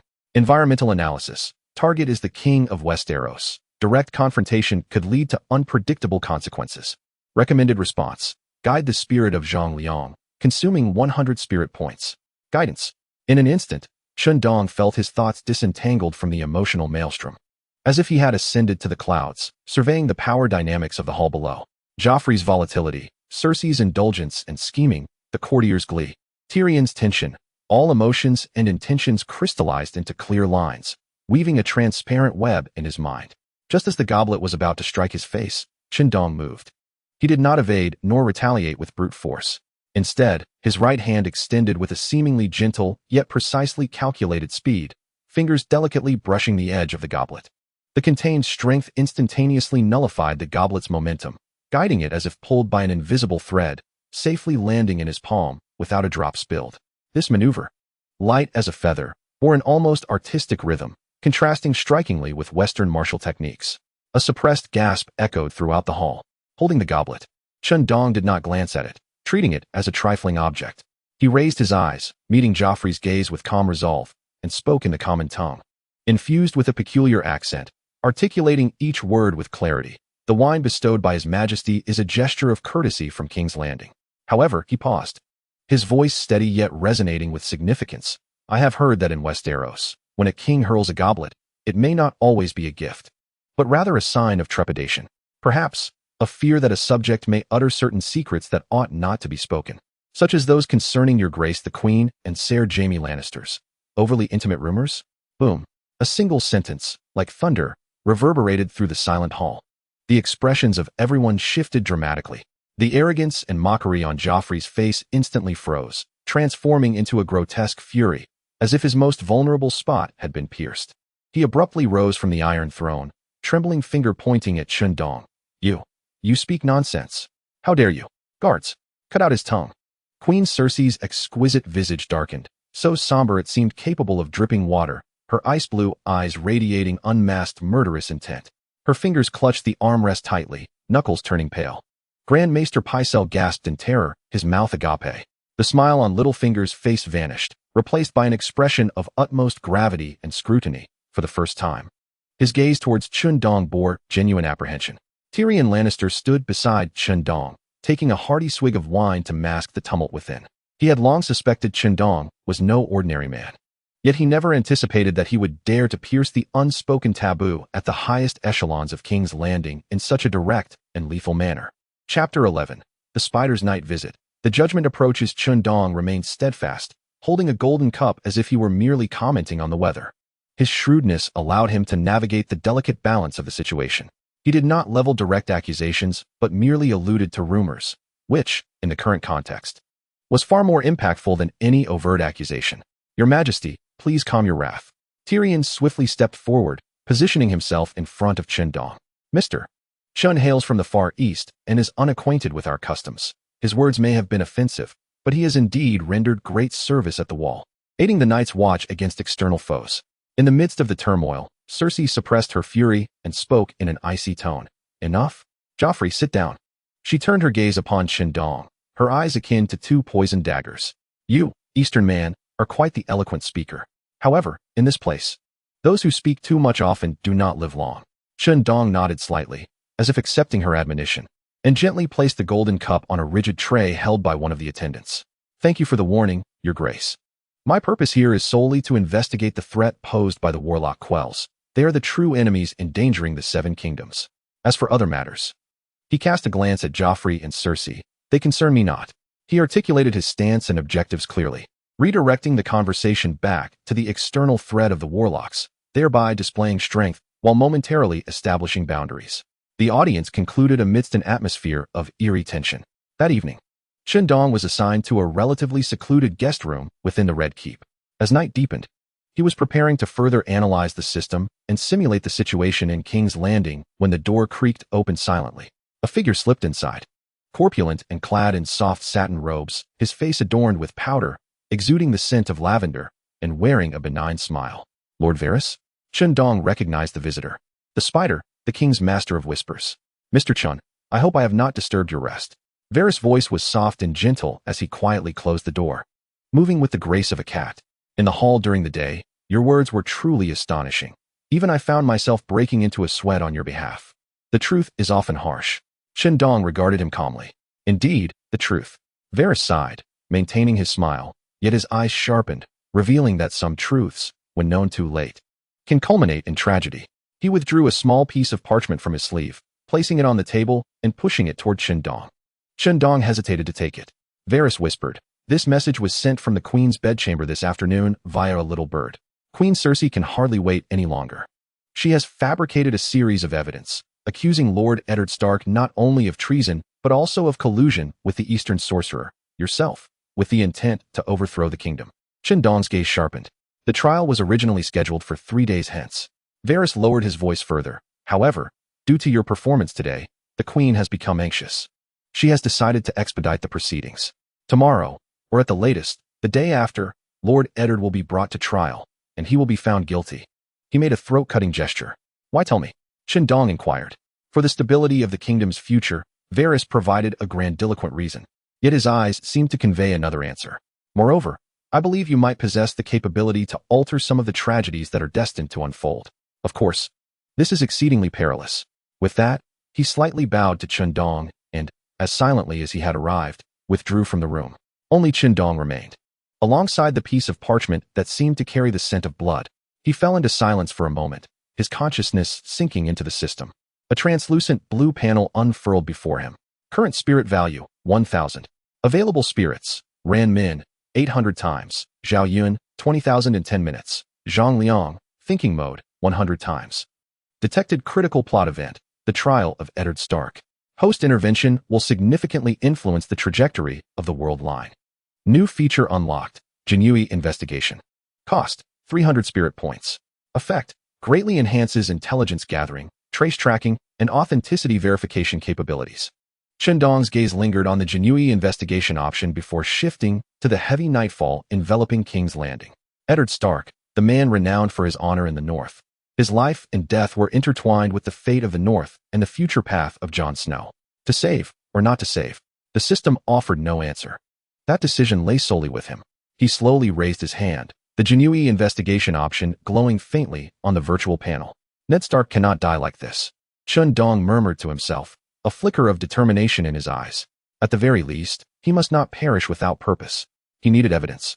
A means to uncover the source of Cersei's forged letters. In this city replete with spies and schemes, the methods of the Jinui might prove more effective than Zhao Yun's silver spear or Ran Min's fierce demeanor. His fingertip gently pressed the option, consuming 300 spirit points to unlock the Jinui investigation mindset. Current spirit points, 700. A novel approach, emphasizing meticulous observation, logical reasoning, and information integration, flowed into his consciousness like a cold stream. As he gazed out at the sprawling city, he felt an unmistakable shift in perception. The intricately woven streets and the shadowy corners appeared to transform into treasure troves brimming with secrets waiting to be unearthed. His fingertips lightly traced the window ledge, and in an instant, the Jinui investigation mindset honed in on a half-formed wax seal imbued with the scent of lavender, left behind by Varys. Following the wax trail, he discerned a faint footprint, barely detectable in the darkness, leading towards the dungeons of the Red Keep, where Ned was imprisoned. Clue tracking activated, 50 spirit points consumed. Current, 750. Hint, at midnight, the dungeon guards will change shifts, providing the optimal opportunity to investigate the forged letters. Chen Dong seized the parchment on the table, a glint of cold determination flashing in his eyes. Cersei's game was about to be met with resistance. Chapter 12. Seeking evidence in the flea pit. Shadows strike under the cover of night under the cloak of night. King's Landing resembled a colossal beast crawling through filth. Chen Dong shed his cloak for a coarse, oil-stained garment and smeared soot across his face, blending into the narrow, muddy alleyways of the flea pit. With each step, the stench and shadows clung to him like a persistent specter. Environmental scan, low-intensity residual waves of shadow detection arrays detected, covering the entire city. With talisman signal partially suppressed, 500 spirit points consumed. Warning, host remains under surveillance. The system's cold prompts corroborated his instincts. The wooden talisman nestled in his grasp, though subdued, felt like a venomous fang embedded within him. Varys's intelligence pointed solely towards a forger known as the Iron Hand. The clues were scant. Yet with the enhancement of the Jinui investigation mindset, Chen Dong's senses were heightened to their utmost potential. Trace analysis, 20 meters ahead. A right turn reveals tire tracks indicating recent frequent ingress of light vehicles not transporting iron materials. Odor detection, minute traces of linseed oil and turpentine aerosol particles detected, originating from the depths of the alley, commonly used for high-quality ink coloration. Data converged in his mind, forming a clear path. He was like the most seasoned hound, navigating the labyrinth until he halted before a shed adorned with a crooked, rusted hammer sign. Inside, there was no hearth, only a dim oil lamp casting flickering shadows. Chen Dong did not burst in recklessly. Instead, he ghosted around to the rear of the building. Structural reconnaissance. 3 recent nail marks detected on the back wooden panel, one of which is a simple movable latch. He located the panel, pressing and sliding it with force, causing the entrance to open silently. Inside, an elderly man with graying hair and a leather-gloved right hand meticulously manipulated a piece of parchment with tweezers. Beside him, a ceramic jar contained that distinctive indigo ink. Iron Hand. Chen Dong's voice startled the old man, who spun around, his face drained of color. Who are you? I seek to verify something. Chen Dong stepped closer, his gaze sweeping over the forged letter that slandered Eddard Stark. The Queen has commissioned you to forge more than just this one. Where are the others and the original instructions? A cunning glint flickered in Iron Hand's eyes as he instinctively cast a glance towards a small, locked iron box in the corner. I know nothing, he exclaimed. Micro-expression analysis. Target's pupils constrict, gaze shifts, probability of deception 94. Key evidence located in the corner iron box. Chen Dong stepped forward, reaching for the box. Just as his fingertips were about to graze the lock, a faint whoosh sounded from outside the window. The target aimed directly at Iron Hand's throat. It was a poisoned crossbow bolt. Chen Dong reacted with utmost swiftness. His hand transformed from a grasp to a push, gently propelling Iron Hand backward. Thud! The poisoned arrow grazed his neck, embedding itself in a wooden pillar. To silence him, Chen Dong's gaze sharpened, his form unyielding as he crashed through another wooden window and rolled out. Outside, a figure clad in black was drawing a blade, its edge glimmering with a green hue, preparing to flee. Target analysis. Coordination of movements far surpasses that of an ordinary assassin, footsteps exhibiting characteristics of the coarse assassination technique. Assessment. Elite assassin under the command of the coarse sorcerer. Attempting to escape, Chen Dong exerted force beneath him, cracking the bluestone beneath his feet. Heroic spirit Zhao Yun. Forcibly summoned. Cost, 200 points for 10 minutes. Current heroic spirit value, 500. A surge of formidable strength returned. The assassin's speed appeared agonizingly slow in Chen Dong's eyes. In a mere instant, he closed the distance of several meters. The assassin turned, his dagger carving a sinister arc towards Chen Dong's throat. Before the skills honed amidst Zhao Yun's army could be matched, this technique was child's play. Chen Dong sidestepped, advanced, and with fingers like iron claws, ensnared the assassin's wrist. Crack! The sound of bone fracturing was unmistakable. The assassin let out a muffled groan, the dagger slipping from his grasp as his other hand swiftly darted towards his waist. Chen Dong showed no mercy. He twisted the wrist, delivering a knee strike. The movements flowing seamlessly. Ugh! The assassin curled up like a shrimp, succumbing to suffocating agony and losing the will to resist. Chen Dong hoisted him against the wall, tearing off his mask to reveal the face of a man from the eastern regions of Essos, a faint blue glow flickering in the depths of his pupils. Who sent you? Cersei, or the sorcerer, of course? Chen Dong inquired coldly, Jinui reconnaissance, his mind working at full capacity, observing the muscular tremors. The assassin's lips twisted as he spoke in a heavily accented common tongue. The shadows watch. All traitors shall perish. The blue light in his eyes flickered violently. Warning. Target's energy core is overloaded. Mental obliteration will trigger in 3 seconds. Countermeasure. Attempt to sever the energy flow with high energy chi. Success rate, 37. Chen Dong's gaze sharpened, his fingertip poised like a sword, imbued with Zhao Yun's energy as he struck towards the assassin's forehead. At the moment of contact, a soft thud resounded, blue blood oozing from the assassin's orifices, the blue light in his eyes extinguishing, life slipping away. Target's life signs have vanished. Energy response obliterated. Assessment. Triggered preset mental restriction. Chen Dong released his grip, his expression darkening. Not only had they silenced him, but they had also ruthlessly eliminated their own. He hurried back to the shed, where the iron-handed elder lay in a pool of blood, a poisoned bolt piercing his heart. The second assassin had completed the grim task of silencing him. The small iron box had been opened, now utterly empty. The only clue had been severed. At that moment, a heavy and urgent tolling of bells resonated from the direction of the Red Keep. The ominous chimes rang out, echoing with foreboding significance. A weight settled in Chen Dong's heart. Almost simultaneously, Tyrion Lannister burst into the alley, flanked by guards, his expression grave. Chen Dong, Tyrion called, his tone serious.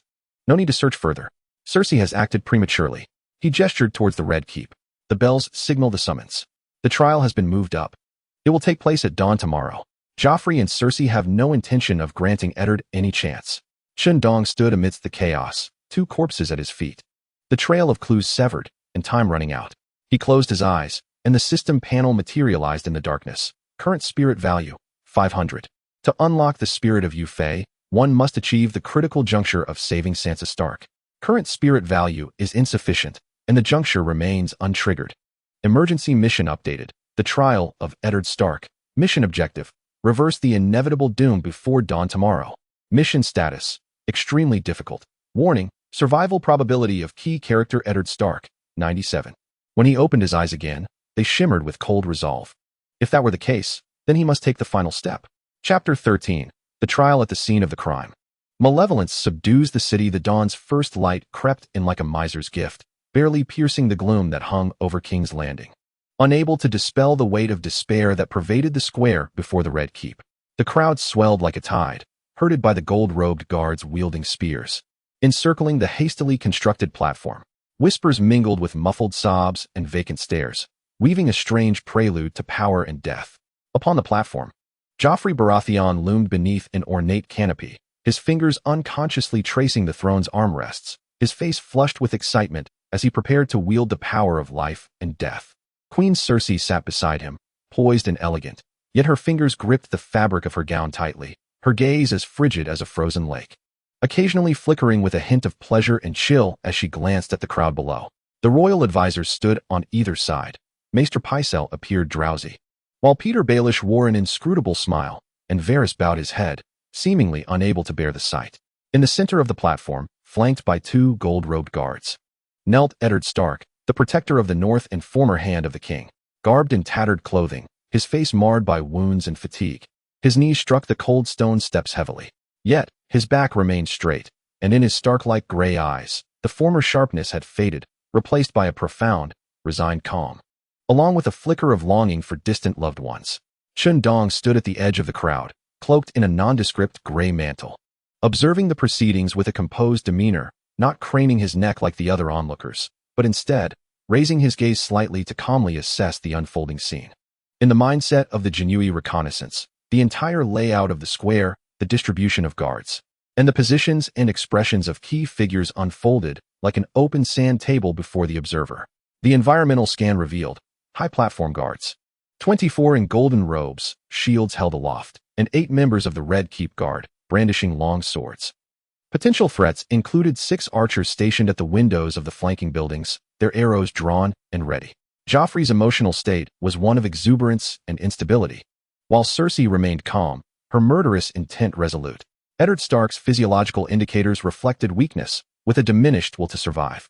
The task status indicated a dire need to reverse a seemingly inevitable demise. The calculated success rate was a disheartening 837, 160, and in a state of continuous decline. The system's prompts were coldly objective, attempting to forcibly intervene at the execution site. Amidst heavy guards and the looming threat of archers, the odds of success were pitifully low, and such an action would undoubtedly reveal their presence, making them enemies of the entire Lannister faction and rendering any subsequent plans nearly impossible. Silence! A royal herald shouted, cutting through the din of the crowd. Today, the traitor Eddard Stark would be judged here. Joffrey leaned forward, his voice sharp with excitement. Eddard Stark, you conspired to usurp the Iron Throne, betraying your king and your friends. Do you plead guilty? Eddard lifted his head, blood still lingering at the corner of his mouth. He surveyed Joffrey and Cersei, his voice hoarse yet clear. In accordance with a prior arrangement with Varys to secure the safety of his daughters, he declared, I confess. I have betrayed King Robert's trust. I coveted power that was not mine. He attempted to articulate his treason, but the words caught in his throat. The honor of the North's king making it difficult to utter. Enough. He has confessed. Joffrey interjected, not allowing Eddard to finish. With a cruel smile, he slammed his hand against the armrest of the throne. Very well. According to the law, traitors shall face death. Island Payne, the expressionless executioner Island Payne, shrouded in a hood, stepped forward with the massive ice sword in hand. The blade scraped against the ground, producing a harsh metallic sound. Sunlight glinted off the Valyrian steel, casting a cold, blinding light upon Eddard's neck. A ripple of unrest surged through the crowd, with gasps of disbelief and muffled cries echoing. Even some courtiers appeared aghast. No. Father. A piercing cry, filled with despair, emerged from the side of the platform. Sansa Stark, held tightly by 2 nuns, wept profusely, struggling against their grip. Her auburn hair clung messily to her pale cheeks, reminiscent of a rose wilting in a tempest. Upon hearing his daughter's cries, Eddard's body trembled, anguish and despair flooding his gray eyes. His throat constricted, as if he wished to convey something to her in those final moments. Now is the time. Chen Dong realized he could wait no longer. Rescuing Eddard had become nearly impossible, yet another mission must be fulfilled. He had to awaken Sansa from this abyss of despair before her father's head fell. Warning. The risk of failing the core mission to alter Sansa Stark's fate has escalated sharply. In accordance with the principle of task priority, initiate the emergency contingency plan. Application for forced guidance of the high conformity heroic spirit, Wu Tao Tian Wang, Ran Min. Warning. Forced guidance will overdraw heroic spirit points, costing 800 points. Current heroic spirit points, 300, severe overdraft. System severe warning. In a state of heroic spirit points debt, the host will continuously endure the corresponding malevolent energy backlash, leading to gradual mental and physical collapse. It is imperative to acquire a substantial amount of heroic spirit points to settle the debt, or the consequences will be dire. Do you confirm execution? 1098. The countdown in Chen Dong's mind echoed like the footsteps of death, as he gazed at the colossal sword about to descend upon the stage and the despairing Sansa below. Without hesitation, he confirmed. Boom. It felt as if an invisible giant hammer struck his mind, a violent tearing sensation emanating from the depths of his soul. A starkly different sense of power surged within him, akin to a long-suppressed volcano, infused with the will of destruction and slaughter, forcibly coursing through his limbs. It was no longer the precise calm of Zhao Yun, but the raw, ferocious, boundless malevolence that could annihilate an army. A palpable, suffocating crimson pressure radiated from Chen Dong, expanding like a tempest. The spear of the golden-robed soldier in the front row clattered to the ground, while others knelt, clutching their heads and retching, too frightened to look up. Those closest to him appeared as if struck by an unseen hammer, their faces paling instantly, legs buckling as they stumbled backward. Further away, atop the high platform, Joffrey's cruel grin froze on his face. A primal fear, stemming from instinct, seized his heart, leaving him breathless, his complexion as pale as parchment. Nearly toppling from his throne as he instinctively grasped the armrests, Queen Cersei abruptly rose, her opulent gown sweeping aside the goblets on the table, her exquisite visage revealing shock for the first time. As she felt her blood freeze, she sensed the scent of annihilation emanating from this malevolence. All the golden-robed soldiers and the Red Keep guards, including the one poised to raise the ice, Ellen Payne, found their movements momentarily halted. Their grip on their weapons trembled slightly, breath heavy beneath their masks, as if facing not a mere man, but an ancient beast emerging from a mountain of corpses and a sea of blood. Who dares to harm Stark? Chen Dong's voice, though not particularly loud, resonated like rolling thunder, carrying a raw ferocity and authority that pierced the souls of all present, causing many to wince in pain. He abruptly threw back his hood, revealing the cold, sinister mask he had just donned, as well as his eyes now entirely crimson. He stepped forward. Bang! The bluestone slab beneath his feet shattered, fracturing into a web-like pattern. With that single step, the tangible malevolence seemed to transform into a shockwave, causing the long spears of the closest golden-robed soldiers to slip from their grasp, clattering to the ground. Simultaneously, a chilling voice echoed once more in the depths of Chen Dong's mind. Emergency mission issued. Settle debt. Task objective: restore the spirit value to a positive number within 24 hours. Task reward: lift the system function lock. Failure penalty: the mind will be thoroughly eroded by the lingering malice of the War King. Protect the king. Protect the queen. The captain of the guard shouted hoarsely, drawing his sword, yet his feet felt as if they were nailed to the ground, his legs trembling uncontrollably. His voice laced with fear. Chapter 14. Ambush in the alley, shadow of the warlock chaos. Utter chaos. No one dared to advance. All the soldiers were paralyzed by the inhuman aura that instilled terror in their hearts. Chen Dong's objective was not to rob the execution site. In those precious few seconds when everyone was stunned, his figure glided like a wraith, leaving behind a trail of crimson as he swept through the crowd, sending a chill down the spines of those nearby, who dared not intervene. He was not rushing towards Ed on the central platform, but instead darted towards the side where Sansa Stark, captured by the nun, stood frozen in fear. Stop him. Do not let him take that girl. Cersei screamed, her voice cracking. The two nuns instinctively attempted to block his path, but under the gaze of Chen Dong's blood-red eyes, they found themselves unable to move a single finger, as if they were two lifeless puppets.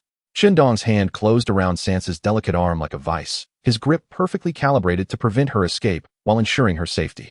Come with me. His voice, imbued with an undeniable command, resonated in Sansa's ears like thunder, awakening her from the depths of fear and sorrow. At that moment, on the platform, Joffrey, having regained his senses from the initial shock, transformed his extreme fear into uncontrollable rage. He howled hysterically, nearly collapsing over the armrest of the throne. Kill him, kill that monster. And Stark, execute him immediately. Ellen Payne, without a moment's hesitation, summoned all his strength and swung the icy greatsword down with his eyes closed. A cold arc of light flashed. Ed Stark's head detached from his neck, warm blood gushing forth, creating a blinding scarlet streak in the soft morning light, staining the carved sigil of the dire wolf on the stone steps of the platform. No. Sansa let out a heart-wrenching wail, darkness clouding her vision as she nearly fainted. Chen Dong did not even glance back at the inevitable outcome. As the greatsword descended, he had already swept Sansa, who was almost limp, into his arms like a released arrow, crashing through the two golden-robed guards attempting to obstruct him. They were sent sprawling to the ground like marionettes with severed strings. He did not falter in his stride, heading towards a relatively defenseless side door. As hinted by Tyrion beforehand, loose arrows. Loose arrows. Joffrey's roar echoed behind them. A few errant arrows were shot from the windows, but they posed no threat against Chen Dong's terrifying combat instincts and superhuman speed. He did not even bother to block, merely sidestepping and stepping forward, causing all the arrows to quiver and embed themselves in the ground beside him, not even grazing the hem of his clothing. The guard at the side entrance had long been paralyzed with fear by the sudden upheaval and the chilling aura that accompanied it. As Chen Dong charged forward, they instinctively parted to grant him passage. Tyrion Lannister stood amidst the chaos, observing Chen Dong disappear with Sansa through the side door. He gulped down a mouthful of wine, splattering it across his attire without a care, muttering under his breath, "Damn it, this variable is truly formidable." Simultaneously, he exchanged a knowing glance with a trusted guard by his side, who promptly melted into the crowd, evidently to clear any obstacles for Chen Dong's escape. Bursting out of the Red Keep, Chen Dong was met with the even more tumultuous streets of King's Landing. News of the sudden turn of events had evidently spread. The crowd was in a frenzy, vendors' stalls overturned, goods strewn across the ground. Without a moment's hesitation, Chen Dong raced along a premeditated route towards a temporary refuge that Varys had assured was utterly secure. In his arms, Sansa had transitioned from wailing to silent sobs. her petite frame trembling in his embrace, tears soaking the coarse fabric of his shirt. Just as they were about to veer into a relatively secluded alley, a cold, viscous wave of malevolence, akin to a venomous serpent, suddenly targeted him, ensnaring the back of his neck. From the shadows at the alley's mouth, the air rippled like water, revealing two figures cloaked in resplendent coral-style robes, their eye sockets ablaze with an eerie blue flame. They wielded staffs adorned with massive sapphires, surrounded by a magical aura that prickled the skin, chilling the very air around them. One of the male witches, with a voice as grating as bone scraping against bone, spoke with a mocking tone reminiscent of a cat playing with its prey. "Eastern man, the game is over. Release the Stark girl, and we can grant you a swifter death." Chen Dong halted, gently pulling the trembling Sansa behind him, completely shielding her with his body, his left hand resting lightly on her head to signal her to remain low.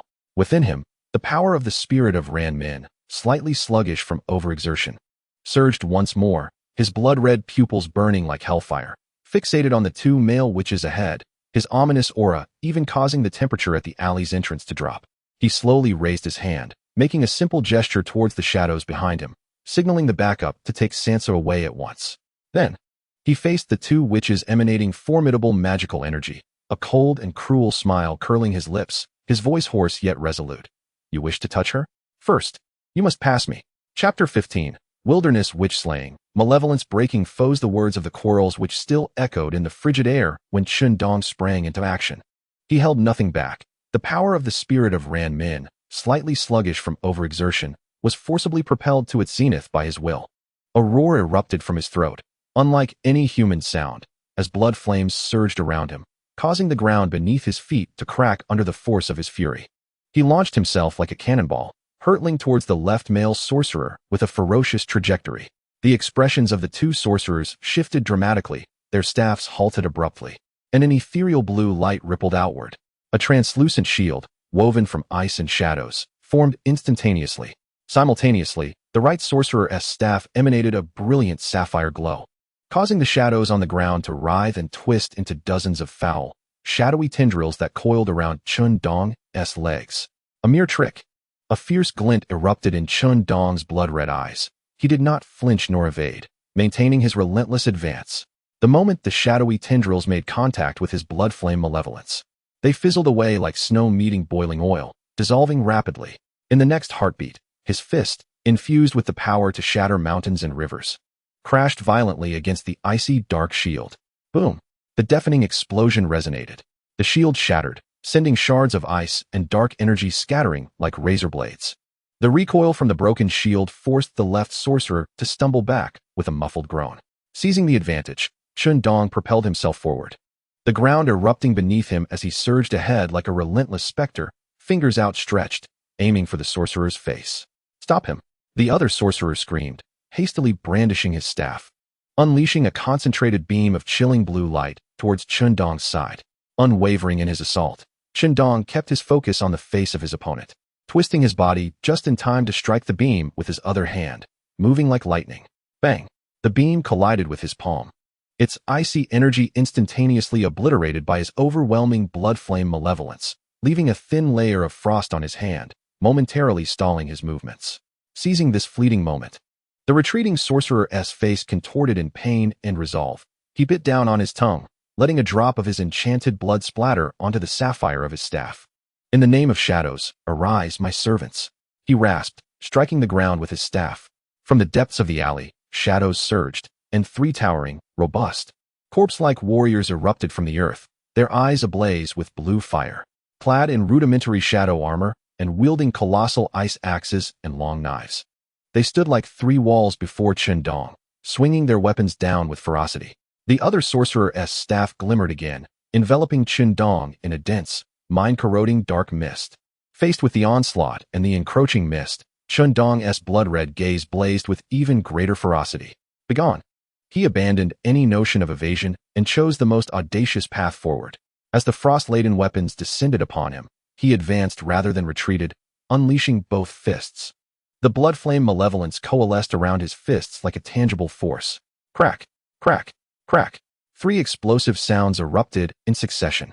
The icy axe shattered into fragments, sending the wielding corpse reeling backward. The frosty long knife collided with his fists, splintering into shards.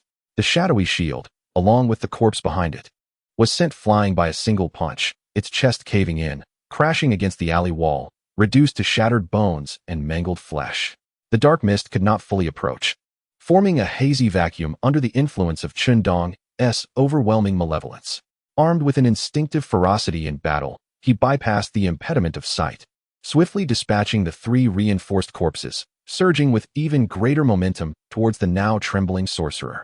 Fear finally flickered across the sorcerer's face as he hastily retreated, attempting to conjure another shield. Die! Chen Dong's speed surged once more as he closed the distance, disregarding the gossamer ice shield. With his fingers poised like blades, he thrust his crimson-tipped digits directly into the chest's energy core. The piercing impact penetrated the ice shield and robe, accurately striking the heart. The male warlock froze in motion. The blue flames in his eyes extinguished, and he spewed forth torrents of blue blood. With a flick of his wrist, Chen Dong unleashed the piercing energy. Boom! The warlock's chest erupted, leaving a gaping cavity, and he collapsed lifelessly to the ground. Successfully killed a mid-tier warlock, Qiu Ersi, earned 800 spirit points. The remaining warlock, his soul in disarray, turned to flee into the shadows. Not so fast. Chen Dong deftly scooped up a fallen sapphire from the deceased warlock's possession, not sparing it a glance. With his arms' muscles coiled, he hurled it like a javelin towards the fleeing figure's back. The sapphire sliced through the air, emitting a piercing shriek, its surface igniting with a red glow from the friction with the atmosphere. The warlock, terrified, turned back just in time to raise his staff in defense. Boom!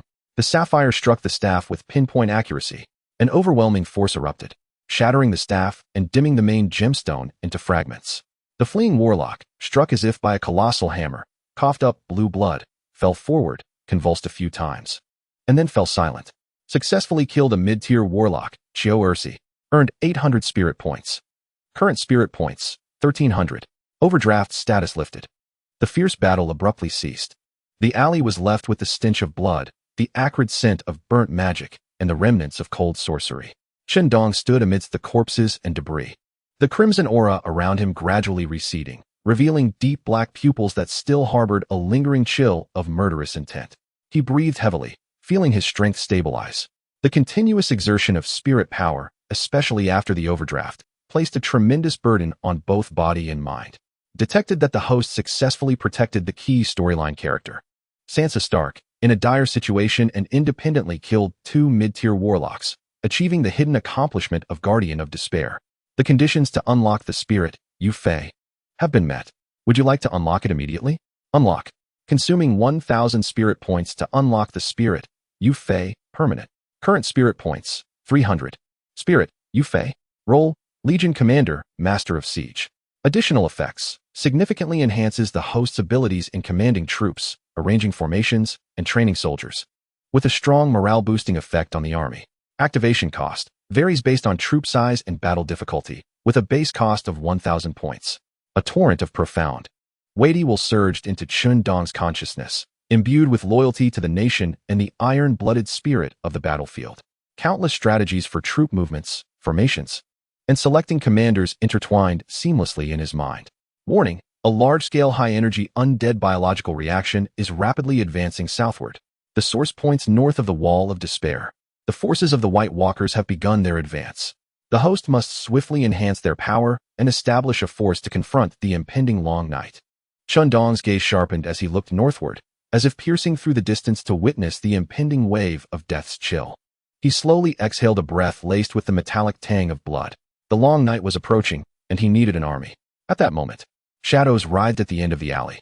2 robust men clad in coarse fabric emerged silently, signaling to Chen Dong with the gestures agreed upon by Varys.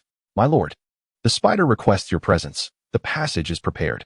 The city is under strict martial law, and the golden robes are on their way. Chen Dong cast a glance at Sansa, who lay in his arms, her consciousness clouded by fear and sorrow, and picked up the ominous black wooden talisman from the ground. Let us proceed. Chapter 16. The Return of the Heroic Spirits. A long night approaches, cradling the featherlight Sansa.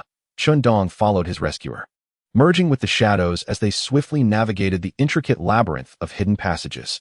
The clamor and pursuit of King's Landing were muffled by the thick stone walls, leaving only the sound of their hurried footsteps and Sansa's suppressed sobs echoing within the confined space. He could feel the tremors coursing through the young girl's body, her tears and blood staining his chest. At the end of the passage lay a concealed basement, the air thick with the musty scent of decay, mingling with the faint aroma of lavender and aged parchment. Varys, the spider with 8 legs, awaited them, his customary gentle smile replaced by a grave caution. "Mr. Chen Dong." Varys's voice, still soft, now bore a sharp edge. "Your remarkable deeds today have shaken the very foundations of the Red Keep. Joffrey, driven by fear, has become a tyrant. Cersei, humiliated, has descended into madness. And you, with the Stark heiress in tow, have transformed into the most notorious fugitive in all the 7 kingdoms." Chen Dong carefully settled Sansa into a chair draped with a thick velvet blanket.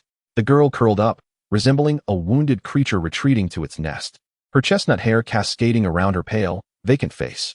"We must leave King's Landing immediately, Lord Varys," Chen Dong declared, his tone resolute, "and head to her aunt, Lisa Tully. In the Eyrie. It is the safest option at present. Arrangements are already in place." Varys nodded gently. "My most reliable little bird will escort Lady Sansa. Traveling east along the Rose Road. Blood is thicker than water, and the Vale will provide her sanctuary." Chen Dong crouched down, meeting Sansa's hollow gray eyes. His voice low yet imbued with undeniable strength. "Sansa Stark, look at me." The girl shuddered slightly, struggling to focus her gaze upon his face. "Remember your family's motto, winter is coming. But winter has never defeated the Starks. Survive not merely to exist, but to remember, to wait. Your brother Robb is fighting valiantly in the north for you and your father. Your life is now his strength." His words ignited a spark within Sansa's heart, which had nearly succumbed to the ice of despair. She bit her lip until it turned pale, a trace of resilience slowly awakening in her stormy blue eyes. She nodded earnestly. Having ensured Sansa's safety, Chen Dong turned to Varys, his gaze sharp as a hawk's. "And what insight does the spider offer regarding this piece that has disrupted your game?" A profound smile appeared on Varys's face. "Enigmatic as ever, a piece too powerful, if left in the center of the board, will only cause unrest among all players, including myself, the seemingly detached spider. Yet, should he be positioned at the fringes, he might carve out new battlegrounds, perhaps even devour other, more perilous pieces." He paused momentarily, his fingertips gently tapping the tabletop, as the grand army of Duke Tywin trampled upon crops and honor in the Riverlands, while King Robb Stark of the North stood isolated and desperate for any form of aid. "And you, Mr. Chen Dong, require a land unshackled from the constraints of King's Landing, to forge your sword and shield against the encroaching long night." He extended a seemingly ordinary iron badge, its edges slightly worn. "With this, venture to the Night Owl shore, west of Harrenhal. There resides a minor lord named Martin, who remains loyal to greater ideals. He shall provide you with an initial foothold and some raw materials in dire need of shaping." Chen Dong accepted the badge, its touch icy cold. "As for this," he placed the dark wooden talisman, emanating a faint pulse of energy, upon the table. The tentacles of the sorcerer Kaith extended far beyond our imagination. Varys gazed at the talisman, his brow furrowed. The games played in the shadows are often deadlier than the swords and knives in the light. I shall endeavor to ascertain its origins. At that moment, the hidden door of the basement swung open, and the diminutive figure of Tyrion Lannister stumbled in, reeking of wine. A mixture of trepidation, awe, and a chaotic excitement etched across his face. "Seven hells, Chen Dong." Tyrion spoke almost as if in a lyrical lament. "You have not only slapped the king's face, but have ignited a fire upon his throne. My father's ravens have dispatched the highest bounties across the realm, seeking the capture of the Eastern sorcerer, Chen Dong, at any cost. Your head is now worth a fortune." He staggered to Chen Dong, thrusting a heavy, clinking purse into his hand. "Here, this is my personal payment for your artistic performance, as well as a venture investment. I believe you, this greatest variable, can upend Lord Tywin's perfect plan. Remember, to live is to continuously create trouble for my dear father and sister." Chen Dong weighed the purse, neither declining nor expressing gratitude. The spider and the demon, one for the stability of the kingdom, the other for familial strife, coincidentally nudged him towards the chaos of the north. This aligned precisely with the mission bestowed upon him by the system and his own aspirations. Long-term mission triggered, the cornerstone of the north. Mission objective: establish your own influence in the Riverlands and ally with King Robb Stark of the North. System prompt: the governing traits of the heroic spirit you fey are highly aligned with the host's intentions. The Legion prototype module is preloading. That night, Chen Dong blended into the smuggling crew arranged by Varys, like a droplet merging into a dark river, silently departing the tense and heavily guarded King's Landing. Standing at the swaying edge of the ship, he cast a glance back at the monstrous city, shrouded in darkness, where the towering silhouette of the Great September of Baelor and the Red Keep loomed ominously under the night sky. Here, it witnessed his arrival, his struggles, his killings, and his proclamations. Here was not his final destination. He turned, his gaze resolutely directed towards the north, towards the land ravaged by war, filled with sorrow yet brimming with infinite possibilities and opportunities. He had arrived in the Riverlands. Chapter 17, Training the Troops in the Riverlands. Robb seeks aid. The winds of the Riverlands carried the scent of mud, sweeping across the makeshift training grounds of an abandoned manor. Before Chen Dong stood the first batch of soldiers sent by Varys. Fewer than 100, gaunt and ragged. They clutched rough spears, their hands trembling, their eyes reflecting numbness and fear, like a flock of sheep awaiting slaughter. Could these individuals truly stand against the elite forces of Tyrion Lannister? Within Chen Dong's deep black eyes, there was not a trace of turmoil. Guiding the spirit of Yu Fei, cognitive model loading. Consumption, 100 spirit points. Current spirit points, 200. A surge of heavy, resolute willpower, imbued with the iron-blooded essence of the battlefield, instantly flooded in. This disheveled crowd, in his eyes, transformed from mere vagrants and prisoners into malleable potential. The discipline of Uwumu, who would rather freeze than dismantle homes and starve than pillage, awakened in him instinctively. Along with strategies that resided in a unified heart, he approached the front of the line, his voice not loud. Yet it struck like a hammer into the hearts of each individual. I know you are afraid. Afraid of hunger, afraid of death, afraid of decaying like wild dogs. His gaze swept across the listless faces. But here, fear is futile. He pointed towards the stacked wooden shields and training spears at the edge of the training ground. What I can teach you is how to use what you hold to pierce through the enemy's belly, to build a wall of protection with your comrades, to transform you, the scum in others' eyes, into a nightmare for the enemy. Remember 3 rules: obey orders, assist one another, and the one who retreats shall perish. His words were few, each imbued with the weight of blood. Many instinctively straightened their hunched backs. The training commenced. There were no flashy maneuvers, only the most critical formation of long spears. Spear tips to the ground. Lean forward. This is not about using your arms. It's about leveraging your entire weight. Step. Keep up with your comrades. One misstep, and you are the one who dies. Breathe. Follow my call. 1. Thrust. 2. Withdraw. Chen Dong personally demonstrated, his keen eyes discerning who slacked off and who applied their strength incorrectly. In the initial days, the training ground echoed only with reprimands, dull thuds, and heavy panting. Some collapsed from exhaustion, while others bled from their hands, raw and torn. 2 troublemakers attempted to stir dissent, only to be swiftly apprehended by Chen Dong. Receiving 20 lashes from a military baton that left their skin shredded, their wails sending chills down the spines of all present. No one dared to utter a word thereafter. Change arrived on the 7th day. A band of over 20 bandits surged forth, their eyes glinting with greed as they beheld the meager camp. Shouting and brandishing swords as they charged in, hoping to seize a fortune. Chen Dong stood on the elevated ground, motionless. Form ranks. At his command, nearly 100 new recruits, though panicked, swiftly assembled into a tight spear formation under the shouts of their squad leaders. The bandits crashed into them. Front row, crouch, raise shields. Back row, thrust. The command was cold. In the next moment, blood erupted. The foremost bandit was simultaneously pierced by several long spears. Convulsing as he hung upon their tips, the bandits behind him attempted to maneuver around, but the phalanx of spears moved like a living entity. Turning in unison at the command, the deadly points forever trained upon them. The fierce bandits, confronted by this iron thicket, appeared as fragile as paper. They abandoned 7 or 8 corpses and fled in a panic. The training ground fell into momentary silence, only to erupt with thunderous cheers. The new recruits gazed at their trembling hands and the retreating foes. One of them struck his comrade forcefully on the chest plate, the fist thudding with a muffled sound. Though his hand still shook, his eyes gleamed with an unsettling brightness. An unprecedented surge of warmth, known as victory, exploded within their chests. They had triumphed. This flock of sheep had indeed slain the ferocious wolf. The old noble, who had been observing from the sidelines, rushed excitedly to Chen Dong's side, his beard quivering. My lord, a miracle. It is indeed a miracle. In just a few days, sheep have transformed into wolves. This is the art of war from the east. Yet, Chen Dong's expression revealed no joy. He merely observed the soldiers who were voluntarily practicing on the training ground. Basic formation mastery, 35. Passing line 70. The journey ahead remained long. At that moment, the sound of galloping hooves approached. A weary knight from the north, his chainmail stained with blood, dismounted and knelt on one knee, raising a letter sealed with the sigil of the Ice Wolf. My Lord Chen Dong. His Majesty, King Robb Stark of the North, seeks your aid. Chen Dong opened the letter. It was penned in Robb's own hand, the writing frantic. It recounted the heavy losses suffered due to betrayal at Riverrun, detailing how the main forces were besieged in the city of Riverrun by Tywin's army. With supply lines severed by the Brotherhood and waterways blocked, a dire situation indeed.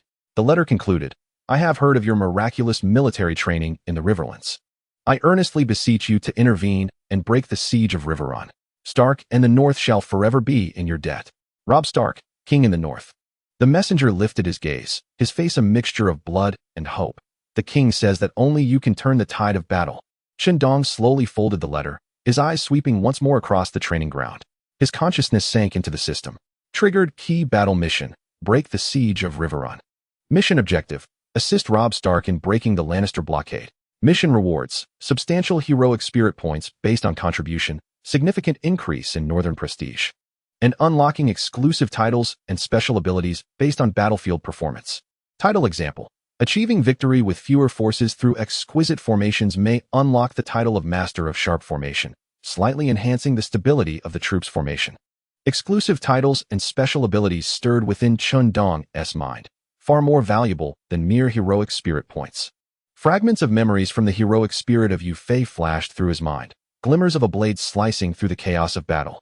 The unyielding iron laws that forbade shelter from the cold. It was a path that fused personal valor with the iron blood of the Legion, a force known as military spirit. Current Legion prototype, Semi-UF family army.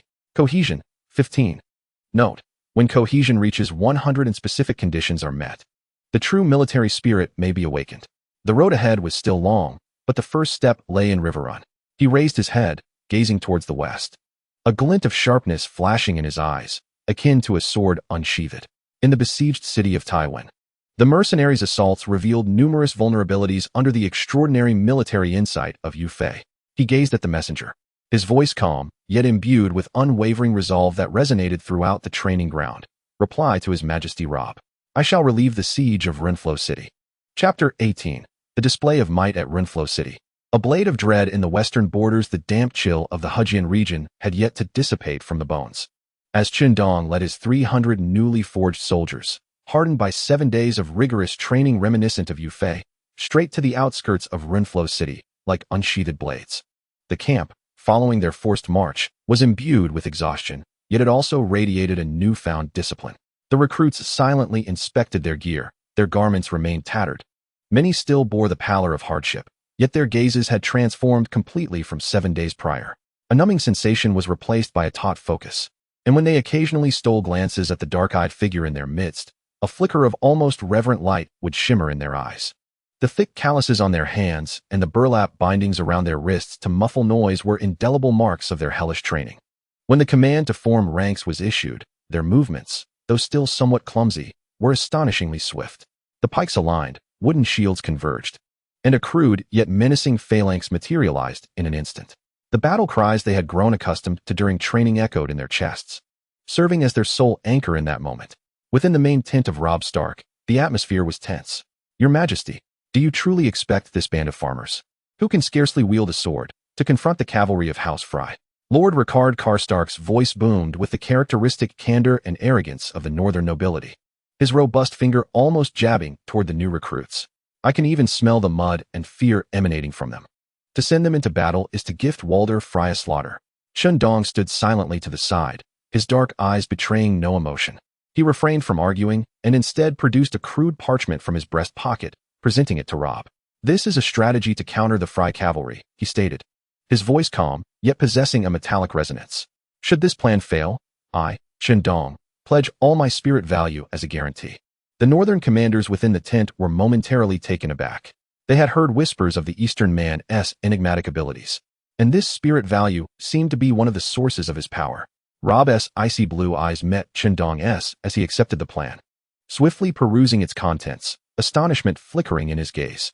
The proposal contained precise predictions regarding terrain utilization, formation alterations, and even the various charging routes the Fry cavalry might adopt. all imbued with a cold, efficient military acumen he had never encountered before. Lord Karstark, Robb folded the parchment, his tone steady. Lord Chen Dong has managed to halt bandit incursions with a group of refugees within 7 days using his methods. I trust his judgment. Ricard snorted disdainfully but refrained from further contesting the king, casting a fierce glare at Chen Dong instead. The battlefield chosen by Chen Dong was a gentle slope, backed by a grove of birch trees. He promptly ordered the recruits to fell trees to construct rudimentary barricades. Amidst the scarcity of resources, the elongated spears wielded by the infantry were largely cobbled together from discarded iron scraps salvaged from blacksmiths. A meager sight, yet imbued with a fierce determination to utilize every available means. As the earth trembled with ominous vibrations and the cavalry of the Fry family emerged on the horizon, a subtle stir rippled through the ranks of fresh recruits. The hands of the front-line shield-bearers trembling ever so slightly. The chilling breath of death loomed ominously. Chen Dong stepped forward, his gaze sweeping across the youthful, apprehensive faces before him. Remember the words from our training. His voice, though not raised, resonated clearly above the clamor of hooves. Behind your shields lies not merely the land. It is the very families of the refugees you have just rescued. It is the kinfolk of the people of Hujian who still draw breath. A single step back, and they will perish. There was no grand oration to rally spirits, only the stark and unvarnished reality. His words struck like nails, anchoring the recruits in place. Fear persisted, yet a weightier sensation, responsibility, began to overshadow it. Tom, the 17-year-old lad whom Chen Dong had saved from the clutches of bandits, bit down hard on his lip, driving the butt of his spear forcefully into the ground, emulating the steady demeanor of that esteemed figure from the east. The Fry cavalry charged forth, hooves trampling the mud, their gleaming blades reflecting the overcast sky. They clearly regarded this ragtag assembly of infantry with disdain, showing no signs of slowing as they collided with the barricades at the slope's front. With a thunderous crash, splinters flew, and men and horses alike were sent tumbling. Front line, hold fast. Mid-ranks, thrust. The commands fell like a cold guillotine.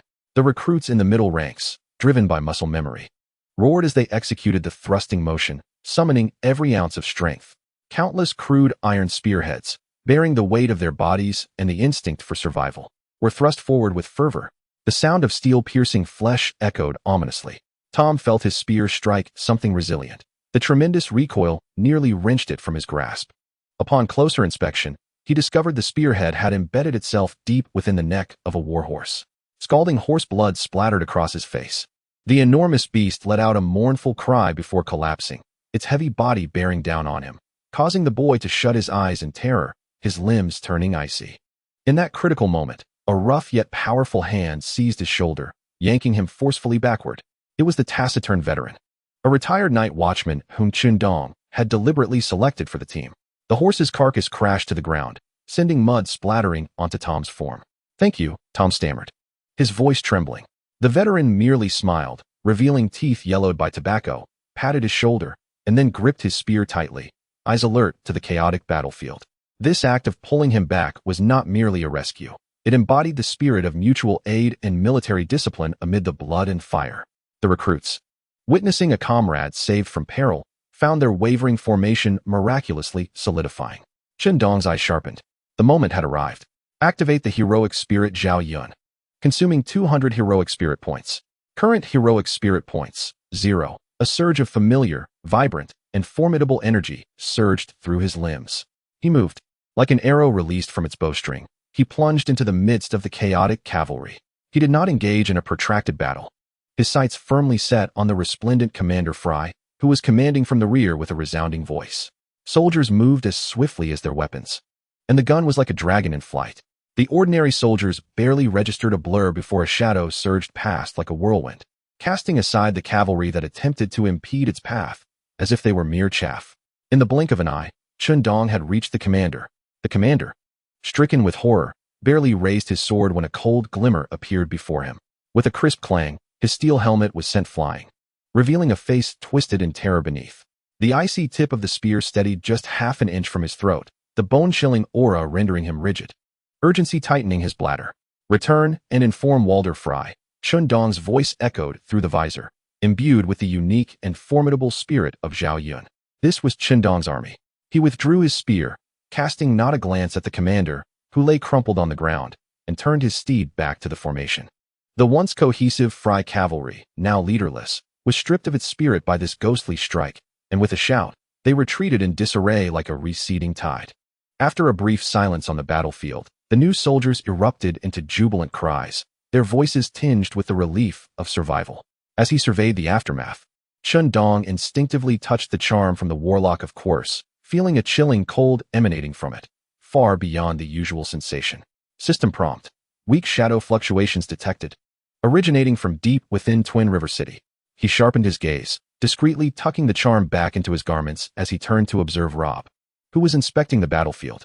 Your Majesty, behind House Fry, there may be more than just the Lannisters, he said in a hushed, grave tone. The ever-watchful Blackfish grinned in. Shadowing Robb, caught the subtle movement of Chen Dong with his keen eyes. He stepped closer, his voice low enough for only the two of them to hear. What are you wary of, friend from the east? Chen Dong did not respond directly, instead casting a meaningful glance at the Blackfish. At that moment, young Tom stumbled forth, clutching a bloodied cavalry sword seized from a Fry corpse. Collapsing to his knees before Chen Dong, tears mingling with the dirt and blood on his face. My lord, I killed their horse. I am no longer a forsaken refugee. I am a soldier. Your soldier. Chen Dong bent down, helping the boy to his feet. And as he gazed at Tom's excited face, he patted his mud-stained and bloodied shoulder. Yet his gaze drifted over Tom's head, once more fixating on the ominous silhouette of Twin River City in the distance. Amidst the shadowy gaps of the towering battlements, a fleeting figure cloaked in gray seemed to vanish, as if merging with the shadows like a venomous serpent. The first battle was victorious, and the morale of the troops was ready for action. However, the true shadow had only just begun to spread. Chapter 19, The Battle of the Waterway. The surprise attack of the Warriors Brigade. The plight of Runflow City tightened like a noose, as Tywin Lannister's main force pressed in. While the Red Fork Waterway was firmly locked down by the Warriors Brigade, the mercenaries of Wagger Helter clung like parasites, plundering supply lines. And no grain carts had been able to enter the city for 3 days. Within the main tent, the flickering oil lamps cast a dim light, and the atmosphere was stiflingly oppressive. Blackfish Brynden forcefully jabbed his short sword onto the map. The men of Warg are intimately familiar with every river and creek. Our extermination squad has either been swallowed by the marsh or vanished without a trace. If this drags on, we will perish from hunger even before Tywin makes his move. A noble from the Riverlands slammed his fist onto the wooden table, causing cups to tremble. Are we simply to stand by and watch our supply line be severed? Robb, with bloodshot ice-blue eyes, turned to the previously silent Chen Dong. You mentioned a solution for the waterways. How do you propose we proceed? Night raid, Chen Dong replied, his gaze unyielding as iron, pointing precisely at an inconspicuous tributary of the Red Cross River. Our main force is concealed here, not in the decoys discovered by the scouts. At the third watch, the sentinels will warm themselves with honeyed ale. That is our only opening. An instantaneous silence enveloped the tent as Rickard Stark furrowed his brow in skepticism. How can you be certain?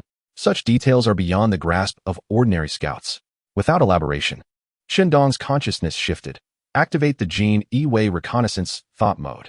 As the system prompt flickered, the Khorzim token in his possession suddenly radiated intense heat, akin to a red-hot iron pressed against his skin. Shadow marks detected near the host may have been tracked by an unknown entity. Immediate eradication recommended. The male witch's tendrils had indeed extended this far. I require the dragon crystal powder brought by the wall. Chen Dong disregarded Rickard Stark's doubts and turned his attention to Robb. It will assist us in eliminating potential threats. Though Robb harbored uncertainty, retreat was no longer an option. He promptly ordered the procurement of a small pouch of obsidian-like dragon crystal fragments. Under the inky black sky, Chen Dong led 50 elite soldiers, including Tom and an old veteran sentinel, each binding burlap to their boots, silently maneuvering to the periphery of the warriors' encampment. He signaled for the soldiers to disperse, evenly scattering the dragon crystal powder around the shadows of the camp. An eerie spectacle unfolded as the black powder came into contact with seemingly ordinary shadows, igniting faint blue luminescence that briefly outlined distorted symbols before vanishing. Shadow marks have been dispelled. Proceed as planned, Chen Dong whispered. Tom, take a team. Upon hearing commotion from the east, ignite the boats along the riverbank. The veteran will lead a team to neutralize the northern watchtower. Act swiftly and leave no survivors. The group melded into the darkness as Chen Dong took a deep breath. Activate the spirit Zhao Yun, consuming 200 spirit points. Current spirit points, 200. A surge of agility and strength coursed through him as he utilized the tents and cargo boxes for cover, stealthily approaching the sentry. Two sentinels were dozing with wine skins in hand, the rich aroma of honeyed ale wafting through the air. With a swift, silent strike, Chen Dong incapacitated both men with precise blows to their necks. Just as he surged toward Warg's main tent, a sudden anomaly occurred. A spectral green flame erupted on the eastern side of the encampment. Not a natural blaze, but rather a viscous, toxic liquid that ignited tents and supplies in an instant. Casting an eerie glow across half the camp, a ghostly realm. Enemy attack. The mercenaries of the warrior band were roused, and chaos ensued within the camp. It was the male witch's interference. Chen Dong made a swift decision, abandoning the original route and heading straight for the source of the green flames. A shadowy corner of the camp where a gray-robed apprentice of a sorcerer was crouched on the ground, his hands forming bizarre gestures, as a small magical array continuously emitted green fire. Seeking death, Chen Dong's gaze sharpened, and he released his steel dagger, which flew through the air with a piercing shriek, accurately severing the wooden staff in the apprentice's hands. The apprentice let out a brief, pained cry as the magical array's light dissipated, extinguishing the green flames in an instant. He glared at Chen Dong with malice, his body transforming into a wisp of shadow, leaving behind a chilling whisper. Your master's eyes are already upon you. Your demise is imminent. With the disturbance quelled, chaos erupted in the camp. Seizing the opportunity, Tom launched a rocket, igniting the boats by the riverbank in a roaring blaze, illuminating the dark waters, as the sounds of battle and clashing weapons mingled together. Who dares disturb my dreams? Warg Helter emerged from the main tent, wielding a massive axe. His imposing figure resembled that of a bear, and he immediately fixed his gaze upon Chen Dong. You little eastern insect, it is you.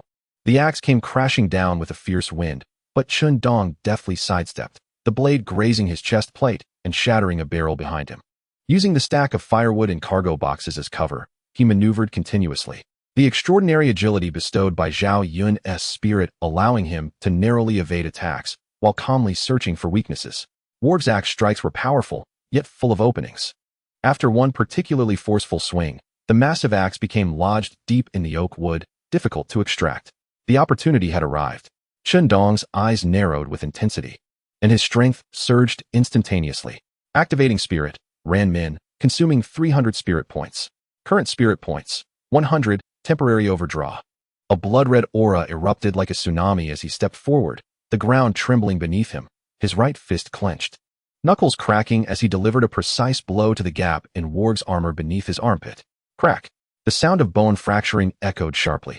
Warg let out a wretched howl, his massive form staggering backward, the axe handle slipping from his grip. Chen Dong advanced, stepping on his wrist with such force that it nearly crushed the bone. I have saved many of the river folks you have plundered. Chen Dong's voice was cold. Imbued with the unique aura of slaughter from Ran Min, their debts must be repaid. With the leader captured and the ships ablaze, the resistance of the warrior group crumbled in an instant, the remaining mercenaries either jumping into the river to escape or kneeling in surrender.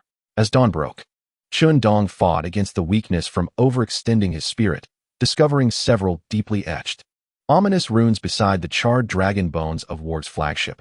These were the shadow marks related to the coarse sorcerer. He used his dagger to imprint the runes, and Blackfish was fortuitously there to provide assistance. Upon seeing the runes on the parchment, Blackfish's expression turned grave. His fingertips brushed over the marks, his brow furrowing deeper. The old scholars' tomes mentioned this as a shadow mark, associated with the cold hands beyond the Great Wall. The clues linking the coarse sorcerer and the others converged at this moment. Chen Dong tightened his grip on the imprinted parchment, the wooden talisman in his palm feeling as heavy as a mountain. The impending retaliation from Tywin and the sorcerer's looming threat gathered like dark clouds.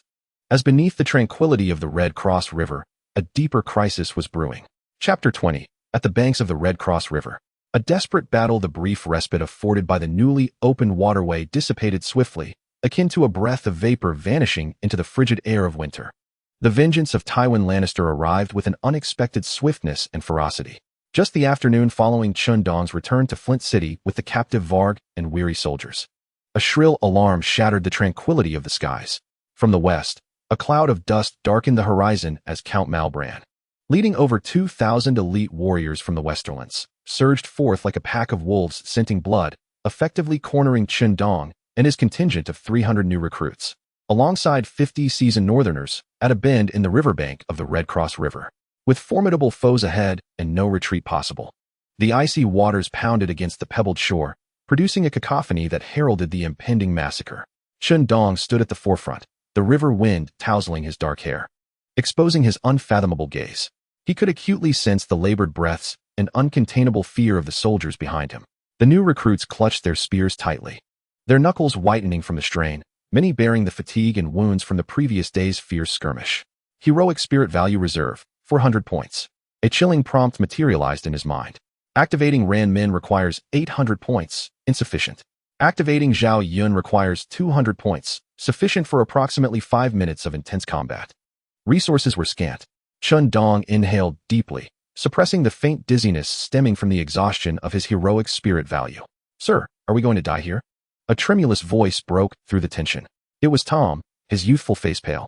The exhilaration from the previous day's arson replaced by the overwhelming dread exuded by the dark mass of the Western Army. Chen Dong did not turn to him, his gaze fixed on the distant cavalry adjusting their formation for the charge, yet his voice remained remarkably steady, resonating clearly in the ears of every soldier who strained to listen. "Do you remember the first thing I said during our training?" Tom hesitated, instinctively replying, "Those who retreat at the order of mutual aid shall perish." Indeed. Chen Dong abruptly turned, his gaze sweeping across the young, terrified faces before him. "But today, I must add, if you wish to survive, grasp tightly the weapons in your hands and defend the backs of those beside you as if they were your own. As long as we maintain our formation, they shall not be able to gnaw through this bone. Think of your families in the Riverlands. Think of the lives you have just fought to reclaim." There was no empty rhetoric, only the stark reality of stakes and the most fundamental trust. He patted Tom's shoulder, the gesture imbued with a peculiar calm. "Remember mutual aid, and you shall not perish." No sooner had his words left his lips than the horns of the Western Army blared. "Prepare for battle." Chen Dong's voice soared abruptly, like a sword unsheathed. The earth trembled beneath the thunderous hooves. Malbran's cavalry surged forth like a torrent of steel, charging towards the small, river-backed formation with an intent to crush all in their path. "Shields, hold firm. Spears, raise them." The commands echoed through the ranks, punctuated by hoarse cries. The new recruits in the front line bellowed fiercely, firmly pressing their wooden shields against the ground, their bodies leaning forward, shoulders braced. The spears from the middle ranks thrust violently through the crevices of the shields, forming a formidable barrier of steel thorns. A thunderous crash erupted as the cavalry charged with great ferocity. Splinters of wood flew, and the sickening sound of shattering bones echoed, sending chills down the spine. The formation trembled violently as if struck by a colossal hammer, and in an instant, several breaches appeared, followed by the piercing cries of the wounded. The air was instantly thickened with the scent of blood and the grim presence of death. "Reinforcements! Quickly, reinforce the line." The veterans from the north, their eyes ablaze, roared as they used their bodies to fill the gaps, dragging down the invading cavalry from the west, engaging in the most brutal hand-to-hand combat with knives and axes. Chen Dong's gaze was sharp as an eagle's, instantly locking onto a point on the right flank that was on the verge of collapse. Activating the spirit hero Zhao Yun, consuming 200 spirit points, remaining 200 points. A surge of power coursed through him, and time seemed to slow. He darted into the right flank like a silver lightning bolt, his spear transforming into a lethal viper, striking with unparalleled precision. Thud, thud, thud. 3 knights from the west, attempting to widen the breach, fell silently as blood blossomed from their throats. His presence was like a stabilizing anchor, quickly restoring the integrity of the right flank. Yet, the time granted by the spirit's possession slipped away rapidly, 5 minutes passing in the blink of an eye, as that vibrant and overwhelming force receded like a tide. A wave of debilitating weakness and numbness surged through his arms, causing his movements to visibly slow for a fleeting moment, nearly allowing a spear from the side to graze his ribs. In the critical moment when the formation was on the brink of being compressed again, with casualties escalating, a thunderous roar erupted from the rear flank of the West's forces. For Stark, for the north, charge! A cavalry unit, though few in number, surged forth like a spearhead, piercing through Marblin's rear ranks with unyielding might. Leading them was none other than the formidable Rickard Stark, wielding his massive double-handed sword. "Easterners, hold fast. I, Rickard Stark, have yet to match my strength against yours, so do not perish just yet." His boisterous voice resonated across the battlefield, and the reinforcements he brought instantly disrupted the West's formation. The pressure lessened dramatically. Chen Dong felt a surge of renewed spirit, seizing this fleeting opportunity. He fought against his weakness, his gaze locking onto Marblin, who was attempting to reorganize the formation from the rear, activating the Jinui reconnaissance mindset. This consumed no spirit points but drained him mentally. In an instant, every detail of Marblin's mount magnified in his sight, the way the reins were entwined, the wear on the saddle, particularly the left stirrup that appeared slightly loose. Now was the moment. Chen Dong inhaled deeply, summoning the remnants of his strength. Grasping a spear discarded by a fallen soldier, and with all his might, hurled it like a javelin. The spear was not aimed at Marblin himself, but traced a low trajectory, gliding precisely past the flank of the warhorse. Crack! A faint but sharp sound echoed as the already loosened strap of the left stirrup snapped. Marbrand, utterly absorbed in his command, was caught off guard when his left foot suddenly lost its footing, causing his body to falter in an instant. With a startled cry, he was unceremoniously thrown from his galloping steed. The fall of the commander threw the already disordered ranks of the Western Army, disrupted by Karshtak's sudden assault, into complete disarray. The soldiers, filled with terror, gazed at the fallen count, their morale collapsing in an instant, abandoning all resolve for battle as they turned and fled in panic. The conflict concluded as the sunset painted the river crimson. The riverbank was strewn with corpses, while the surviving soldiers leaned on one another, some sitting, others lying down, greedily inhaling the air thick with the scent of blood, their faces a mixture of bewilderment and weary relief at having survived. Rykard Karshtak strode confidently to Chen Dong. His chainmail stained with blood and mud, his beard tangled, yet a broad smile graced his face. He slapped Chen Dong's shoulder with a hearty force, his palm leaving a trace of the still fresh blood on Chen Dong's armor. Well done, lad. I must admit, I was blind to your potential. His voice boomed, imbued with the forthrightness characteristic of the Northerners, unreserved once convinced of a matter. Your training is formidable, and your fighting is fierce. I am impressed. Chen Dong staggered slightly from the force of the slap, barely regaining his balance, a weary smile creeping onto his face. However, in that fleeting moment of relaxation, his gaze inadvertently fell upon the elegantly adorned hilt of a dagger that hung at Karshtak's waist, which bore a subtle, yet strangely familiar twisted symbol reminiscent of the runes of the malevolent sorcerer course. A chill crept up his spine. He discreetly averted his gaze, casually inquiring, "My lord Karshtak, that dagger of yours is quite distinctive. Where did it come from?"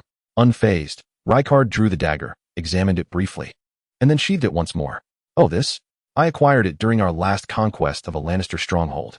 I thought it looked rather fine, so I kept it. Do you fancy it? Consider it a gift." His open demeanor seemed genuine, yet Chen Dong's unease remained, though somewhat alleviated. Was it mere coincidence? Or had the malevolent sorcerer's tendrils silently infiltrated the upper echelons of the north? A faint residual energy anomaly detected, originating from the same source as the shadow mark, yet exceedingly thin, rendering it impossible to pinpoint its exact origin. A subtle warning echoed within his consciousness. Chen Dong suppressed his concerns, refraining from further inquiries, burying his vigilance deep within his heart. Tom and a few new recruits approached, jubilantly carrying a captured knight's helmet from the west, their youthful faces radiating pride and excitement, as if they had completely shed the pre-battle fears. Chen Dong observed them, then turned his gaze towards the distant camp of Tywin, where ominous smoke still lingered, a formidable threat yet to be vanquished. Meanwhile, in the palm of his hand, the wooden talisman he kept close exuded a faint warmth, as if reminding him that the watchful gaze from the depths of shadows had never truly receded. The clouds of treachery, the whispers of the warlock, and the threefold shadows of Tywin's fangs converged quietly with the flowing waters of the Red Fork River. Chapter 21. Strategizing for the City of Flowing Water, a critical misstep. The stench of blood along the banks of the Red Fork River has yet to dissipate, while the council chamber of Flowing Water City is thick with the smoke of strategic impasse. On the sand table, the black banner representing the Lannisters looms like a vulture, suffocating the white banner of the Starks. "We must take the initiative, tear through Tywin's defenses with speed," boomed Great Jon Umber, "and then collide with his well-prepared main force." "To be utterly annihilated?" retorted Blackfish Brendan, his voice icy. "Tywin is now like a tortoise retreating into its shell, waiting for us to stick our heads out to strike." Robb Stark, weary and solemn, turned to Lord Chen Dong. "My lord, what is your perspective?" Chen Dong stepped forward, pointing at the sand table. "Tywin will not be easily swayed. He will feign a trap, dispatching small units to pursue and create a diversion, but his main force will remain unmoved."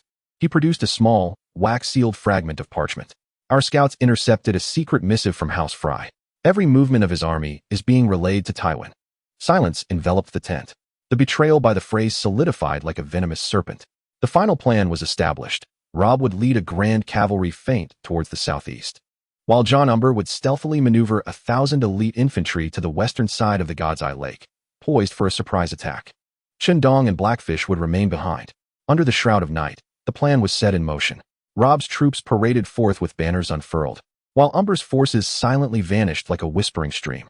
For the first 2 days, everything unfolded as Chen Dong had anticipated. Tywin sent only 1,000 to 1,500 men to trail Robb, his main force remaining static. Yet, the unease within Chen Dong intensified. It has been too smooth. He stood atop the city walls, activating the intelligence network of the Genie Way, issuing frantic alerts. Tywin is ruthless in warfare. He allows Umber to approach unless a horrifying thought strikes. This is a trap. Quickly, send the swiftest rider to catch up with Umber. Command him to halt and conceal himself. Chen Dong bellowed at the messenger. It was too late. In the distance, the skies towards God's Eye Lake erupted with countless torches, like the eyes of demons. Faint cries of battle wafted on the wind. The ambush team is under attack, suffering severe losses, immediate support required. An urgent warning echoed in his mind. Chen Dong's heart sank. He rallied the last 200 recruits in the city. Follow me. We must rescue Lord Umber. Activating the spirit of Zhao Yun. Consuming 200 spirit points. Remaining, 0 points. Power surged through him as he led his troops swiftly along Umber's route. The closer they drew to God's Eye Lake, the more intense the stench of blood and the cacophony of battle became. Bursting from the woods, the sight before him resembled hell itself. Umber's ambush team was being severed and surrounded by a multitude of western ambushers. The commander of the ambushers, a colossal figure like a moving fortress, was none other than the formidable Gregor Clegane, the Mountain. He swung his terrifying greatsword, each strike unleashing a rain of blood and severed limbs. Jon Umber himself was ensnared by several of his guards, drenched in blood, roaring in fury. Form ranks. Press forward. Reinforcements are on their way. Chen Dong commanded sharply, the spear and shield formation grinding towards the fray, and he himself charged directly toward the mountain. The beast must be restrained to open a path for retreat. The demon mountain emitted a feral roar, and the colossal sword cleaved through the air, striking directly towards him. Chen Dong, with barely a moment to spare, sidestepped narrowly, the wind from the blade stinging his face. With a flick of his wrist, the spear shot forth like a venomous serpent, precisely targeting the darker patch of an old wound on the left shoulder of the demon mountain. Thud! The spear pierced flesh. The excruciating pain momentarily halted the beast's movements. Its bloodthirsty gaze fixated intently on Chen Dong. Chen Dong urged his horse to flee, shouting, "Lord Amber, retreat!" to the woods, seizing the opportunity to catch his breath.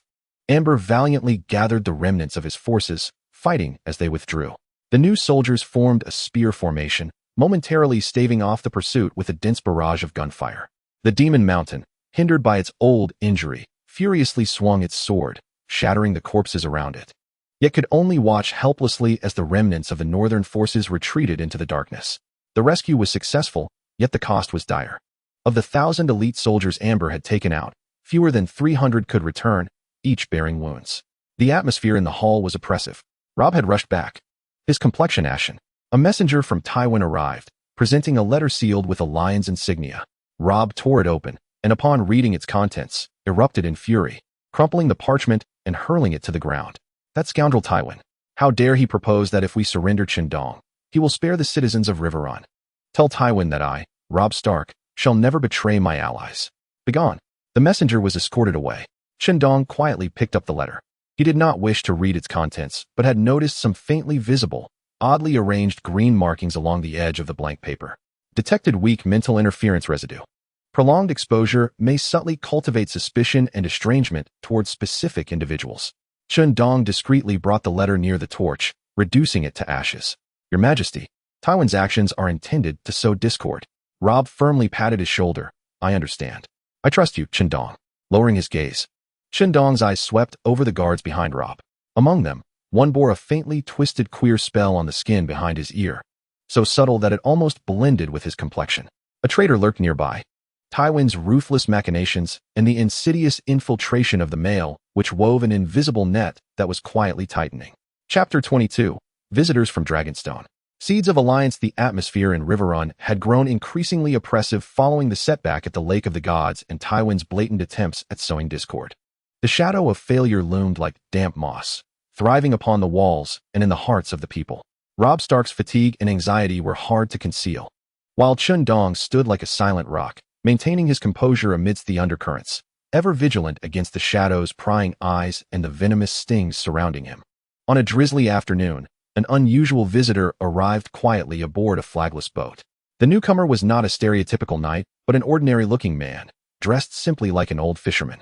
His face etched with the marks of tempestuous seas. The only notable feature was his left hand, missing several fingers, a badge of the old sailor under Onion Knight Davos. He was brought before Robb and Chen Dong, the briny scent of the sea clinging to him.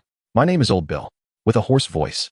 He directly presented a weighty letter sealed with wax, arriving at the behest of King Stannis Baratheon. Robb tore open the letter and read its contents. The ironclad script revealing Stannis's characteristic rigidity and uncompromising nature.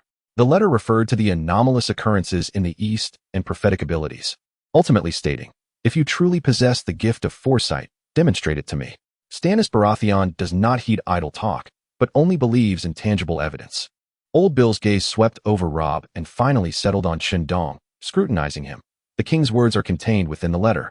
He seeks proof, not mere tales. Chen Dong did not rush to speak. He turned, retrieving two objects from his satchel and placing them upon the table.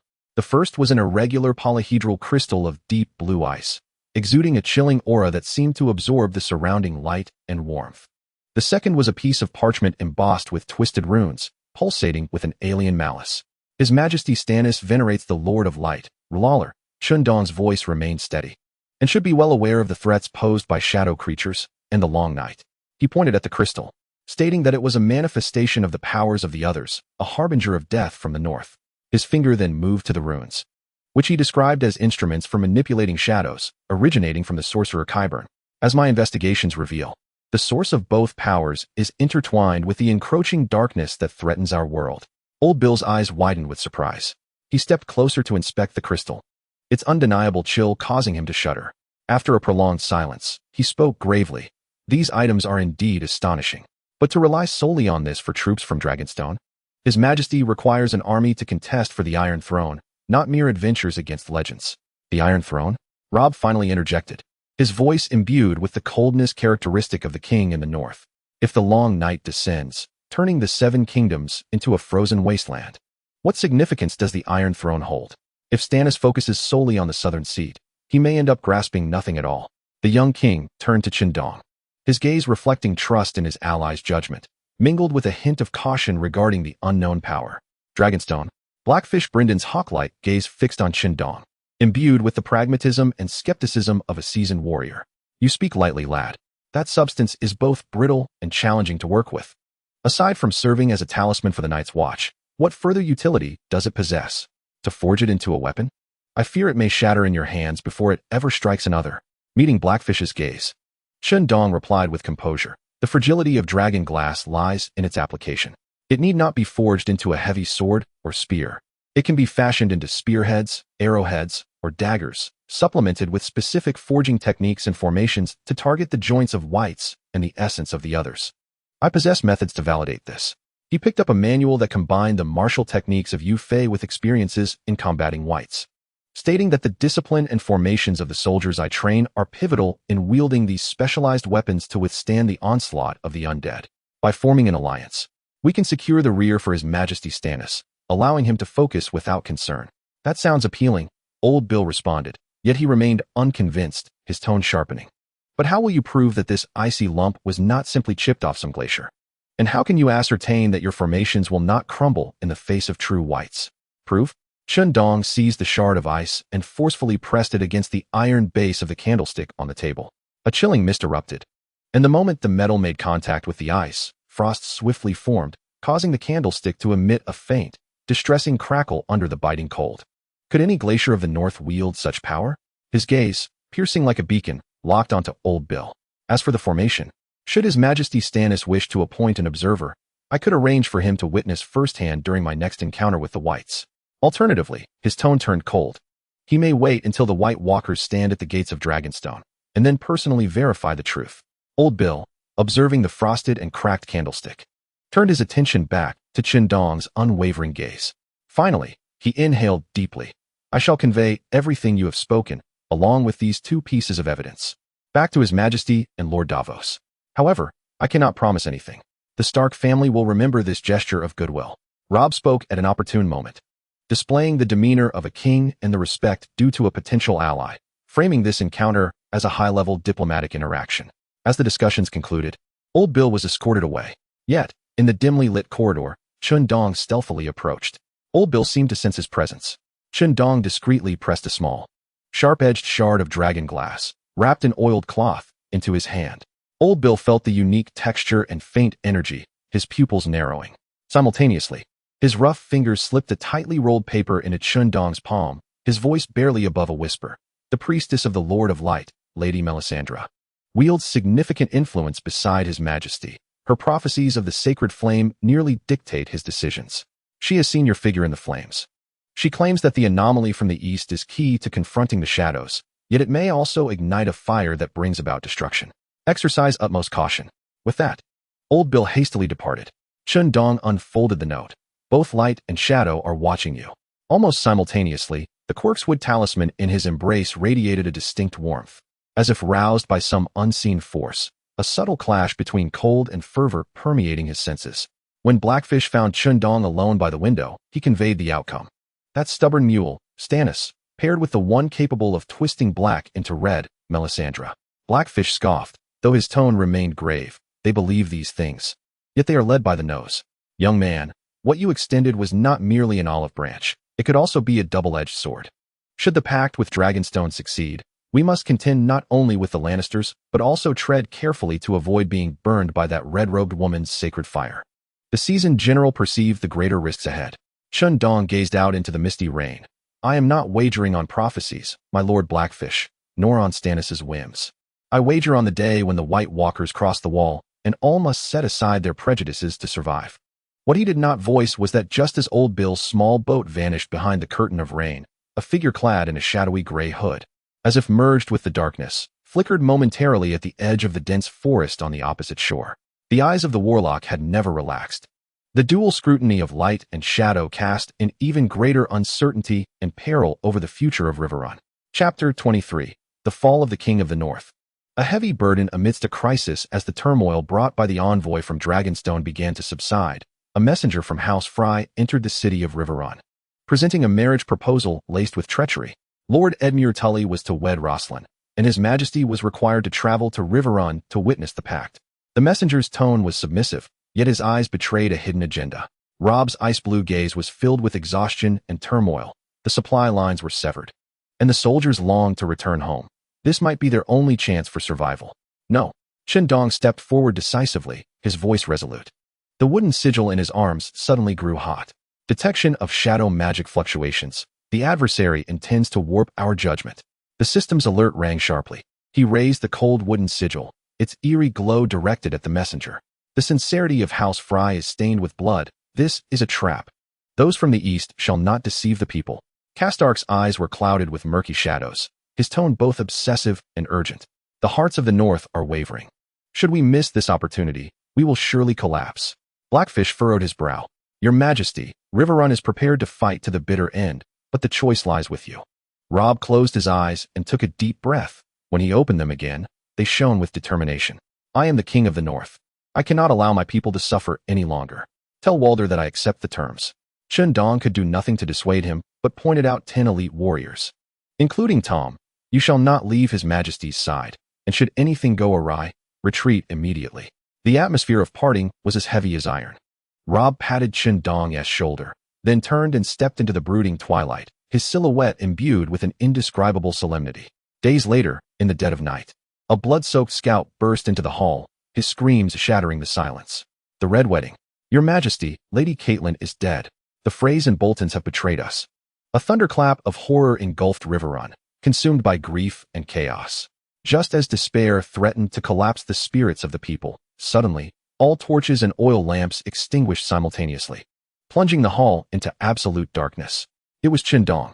He has summoned this calamity. The sharp accusation erupted from the shadows, issued by a guard adorned with faint runes behind his ears. Chen Dong reacted with lightning speed, yet a blade flashed past him first.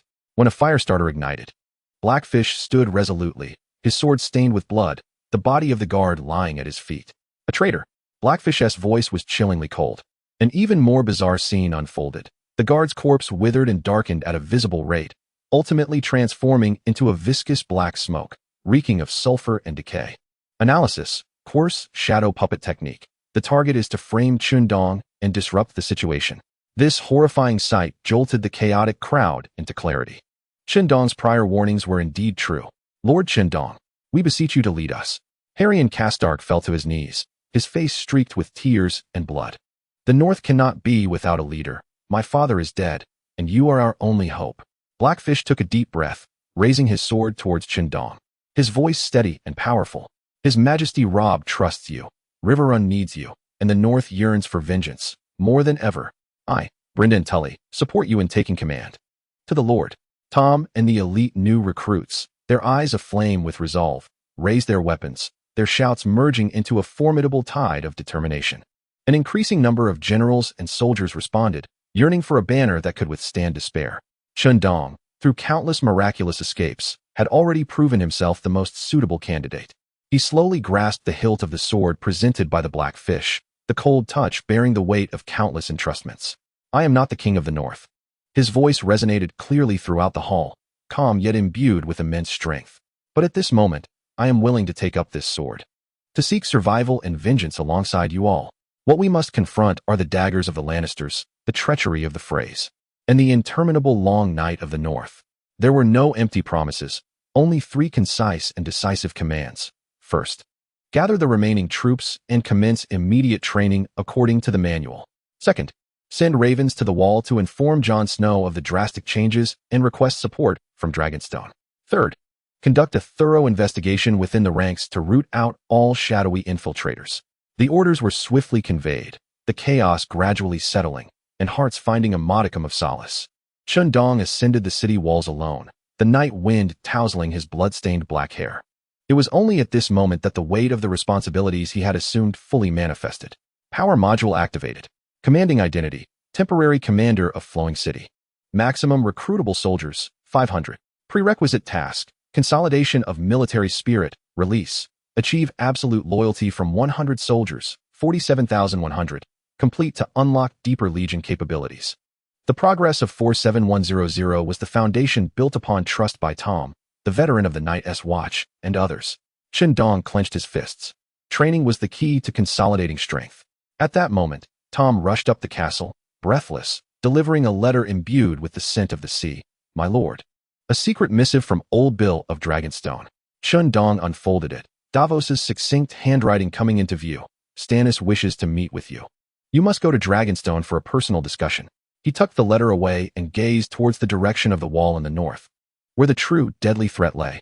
The wooden talisman in his palm felt unnaturally calm, as if in the stillness before a storm. The sorcerer Quirks awaited patiently for him to leave the recently stabilized city. Amidst the clouds of treachery, the sorcerer whispered, Tywin's fangs, threefold shadows have quietly converged, and a new path lies strewn with thorns, leading into the unknown mists and a more brutal battlefield. Chapter 24. The Essence of Military Spirit. A glimmer of sharpness, the scent of blood in the hall of Flowing City had yet to dissipate, as the remaining soldiers sat or squatted, their eyes vacant as if their souls had been lost. The news of Robb and Catelyn's death struck like a shard of ice, freezing the courage of all present. Some wept quietly, while others stared vacantly at broken swords, their breaths heavy with despair. Chen Dong stood upon the steps that once belonged to Robb, still stained with the blood of the traitor he had slain the night before. He uttered not a single word of empty consolation. His dark gaze swept across the assembly, like a cold blade slicing through their despondency. The king in the north is dead. Do you intend to cower like turtles? In the silence, a rough voice suddenly erupted. Eastern man, stop your pretenses. Hoster from Castle Carhold rose, clutching a broken sword, his scarred face fierce. If it weren't for you attracting those shadowy beasts, would his majesty have met his demise? Now is the time to protect Duke Edmure and return to the north, not to listen to your nonsense. Several quick-witted nobles immediately echoed, Lord Hoster is right. Staying here is merely awaiting death. Chen Dong did not succumb to anger. In the fleeting moment that his foot lifted, he materialized before Horstein. No one discerned his movements. Only the crisp sound of a bone snapping echoed through the air as he seized Horstein's wrist, the sickening crack sending shivers down the spines of all present. "Ah!" Horstein cried out in agony, collapsing to the ground as his broken sword clattered beside him. Leaning down, Chen Dong spoke with a voice as cold as ice. On the battlefield, to question the commander and sow discord among the ranks warrants severe punishment. Before Horstein could plead for mercy, Chen Dong's dagger had already slashed across his throat. Warm blood sprayed onto the face of a nearby nobleman, who instantly turned pale and slumped to the ground. "Drag him out and display his body on the city wall for 3 days, Chen Dong commanded, wiping the blood from his blade and casting his gaze across the assembly. "Now, does anyone still wish to discuss retreat?" In the suffocating silence, not a soul dared to utter a word. On the training grounds, the remnants of soldiers stood scattered like frostbitten grass. Ascending the platform, Chen Dong's resolve solidified as he invoked the spirit of the illustrious Yu Fei, consuming 100 spirit points. A weighty will, imbued with the essence of the battlefield, surged into his mind. He fixed his steely gaze upon the troops below, his eyes radiating an ironclad ferocity. "I shall not indulge you in idle talk. If you wish to survive, you must train. If you seek vengeance for His Majesty, you must hone your abilities to cleave through Lannister armor." He leapt from the platform, personally wielding a long spear to demonstrate. "Thrust to the heart, align with your comrades." The crack of a whip struck the back of a soldier lost in thought. The command ringing clear: "Train until you can no longer rise." The veterans and the Blackfish watched in awe. Chen Dong's training was ruthlessly intense. Failure to meet standards resulted in a lash. Lagging behind meant solitary practice until exhaustion. Yet, the most sinister aspect was the silence of dissent, for Horstein's corpse still dangled upon the city wall, a stark warning. As the sun began its descent, Chen Dong selected 100 soldiers, those who had wept most fiercely upon hearing of Rob's demise, their grips on their swords the tightest. "From this day forth, you shall be known as the Vengeance Brigade," Chen Dong declared, his voice hammering into their ears. "Your spears shall pierce the hearts of our enemies for King Rob. Your shields shall protect the people of Riverrun." When the system notification flashed, indicating the progress of the military spirit task at 21,100, Chen Dong understood that the flames of revenge had been ignited. 3 days later, a scout reported 50 Lannister patrolmen had infiltrated 3 miles beyond the city, pillaging and setting fires. "Vengeance Brigade, follow me," Chen Dong commanded as he mounted his horse, his spear aimed resolutely ahead. The 100 men followed in silence, a palpable aura of murderous intent enveloping them. Upon reaching the charred village and witnessing the bodies of the slain villagers, Tom suddenly roared, "For the sake of the king, avenge them! Avenge!" The 100 voices rose in a furious chorus, shaking the very leaves from the trees. The Lannister soldiers, unprepared for such a charge from these beleaguered remnants, were caught off guard as the Vengeance Brigade surged forward like a sharpened blade. The formation was unyielding. The front line braved the rain of arrows, while the rear swiftly reinforced the thrusts with deadly precision. No frills, only the most direct and lethal of assaults. As a Westland soldier attempted to flee, Tom pierced him from behind. "Did you not consider this day when you torched our village?" The battle did not endure beyond a single incense stick. 50 soldiers of the West Realm lay prostrate on the ground, and the Vengeance Squad had lost over a dozen of their brethren. Yet the survivors bore no trace of their previous timidity. Their eyes now gleamed with a fierce bloodlust. Standing before the heap of corpses, Chen Dong suddenly sensed an intangible wave emanating from the soldiers, announcing, "Collective will resonance detected. Military spirit has coalesced." Military spirit, the essence of the Yu family army, beginner, activated. Effects: morale lock, slight enhancement, resilience boost, slight enhancement. The waves surged across the field, and the soldiers, who had been panting heavily, instantly straightened their spines, their fatigue seemingly whisked away by the wind. Tom wiped the blood from his face and grinned, "My lord. Next time we hunt down the dogs of Lannister, be sure to include us." As Chen Dong nodded, Blackfish approached briskly, handing over a charred fragment of sheepskin. "We found this hidden in the walls while clearing out the traitors' quarters." The writing on the fragment was indistinct, but a few words could be deciphered. "Key to the grand sacrifice of King S Landing," accompanied by a twisted rune that bore an uncanny resemblance to the mark of the warlock course. Almost simultaneously, the wooden talisman in Chen Dong's arms began to radiate heat, a subtle tremor coursing through his fingertips. He clenched the fragment tightly, gazing towards the southern direction of King S Landing, realizing that the shadow of the warlock had not dissipated but rather extended even farther. He issued orders, turning to Blackfish, "Double the training for the Vengeance Squad. Our time is limited." Chapter 25. Into the Tiger's Den, fury against the mountain of demons in the training grounds of Runflow City. A palpable air of menace hung heavily. Through the tempering of military spirit and rigorous training, the soldiers had undergone a transformation, particularly the Vengeance Squad. As they silently polished their weapons, a suppressed malice radiated from them like a pack of wolves poised to strike. Chen Dong stood atop the command platform, his dark attire stained with drying blood. Yet he shone with an edge akin to a drawn blade. Soldiers, the butcher of the Red Wedding, the Mountain, Gregor Clegane, is currently slaughtering villagers in Crow's Perch to celebrate. A chorus of heavy breaths erupted from below. Tom tightened his grip on his spear, blood seeping from his gums. While the soldiers of the Vengeance Squad appeared ready to explode with fury, "You will continue your drills to fortify our defenses." Chen Dong's voice suddenly rose, imbued with resolute determination. "I shall personally retrieve the mountain's head for King Rob, and to honor all the fallen. My lord, take us with you," Tom bellowed, with the soldiers echoing his fervor. "More men will only alert the enemy. I seek a clean decapitation." Chen Dong raised a hand to quell the uproar, his gaze sweeping over Blackfish. "You will oversee the city's defenses. I will return with the mountain's head." As his words hung in the air, he vanished through the side door, merging into the vastness of the night. Activating Heroic Spirit. Zhao Yun, consuming 100 Heroic Spirit points. Current Heroic Spirit points, 0. A surge of overwhelming agility and strength coursed through him, temporarily suppressing the fatigue that accompanied the depletion of his Heroic Spirit points. The night wind howled as Chen Dong traversed the mountainous forest like a specter, the Imperial Guard recon mode rendering the surroundings clear and slow. He deftly avoided all patrol routes, heading straight for Crow's Perch. In the darkest hour before dawn, the air around Crow's Perch was thick with the stench of blood and char amidst the shattered walls. The bodies of villagers lay carelessly discarded. Silence so profound it was suffocating. Chen Dong lay concealed behind the earthen embankment, his senses heightened to their utmost. The Demon Mountain was reveling in the square, surrounded by 8 lax guards, while soldiers rested within nearby dwellings, their joints exposed as vulnerable points of defense. The moment had arrived. Like a leopard, he sprang into action, utilizing the shadows and remnants of walls for cover, stealthily approaching. As a sentry opened his eyes, a dagger swiftly found its mark, slitting his throat with precision, leaving him to collapse silently to the ground. Who? The Demon Mountain, abruptly discarding his wine pouch, pivoted with an agility that belied his massive frame, his blood-red eyes instantly locking onto Chen Dong, an audacious mouse seeking its demise. Seizing his colossal sword as though it were weightless, he swung it with a shriek that rent the air, a blow powerful enough to cleave a bull in half. Rather than retreating, Chen Dong advanced. His body arched like a willow, the sword's edge barely grazing the tip of his nose while his hardwood spear lunged forth like a viper, aiming for the gap in the Demon Mountain's shoulder armor. The sound of impact rang out, sparks flying, yet it failed to penetrate. Raw strength was futile. Realizing this, Chen Dong channeled the agility of Zhao Yun's spirit to its zenith.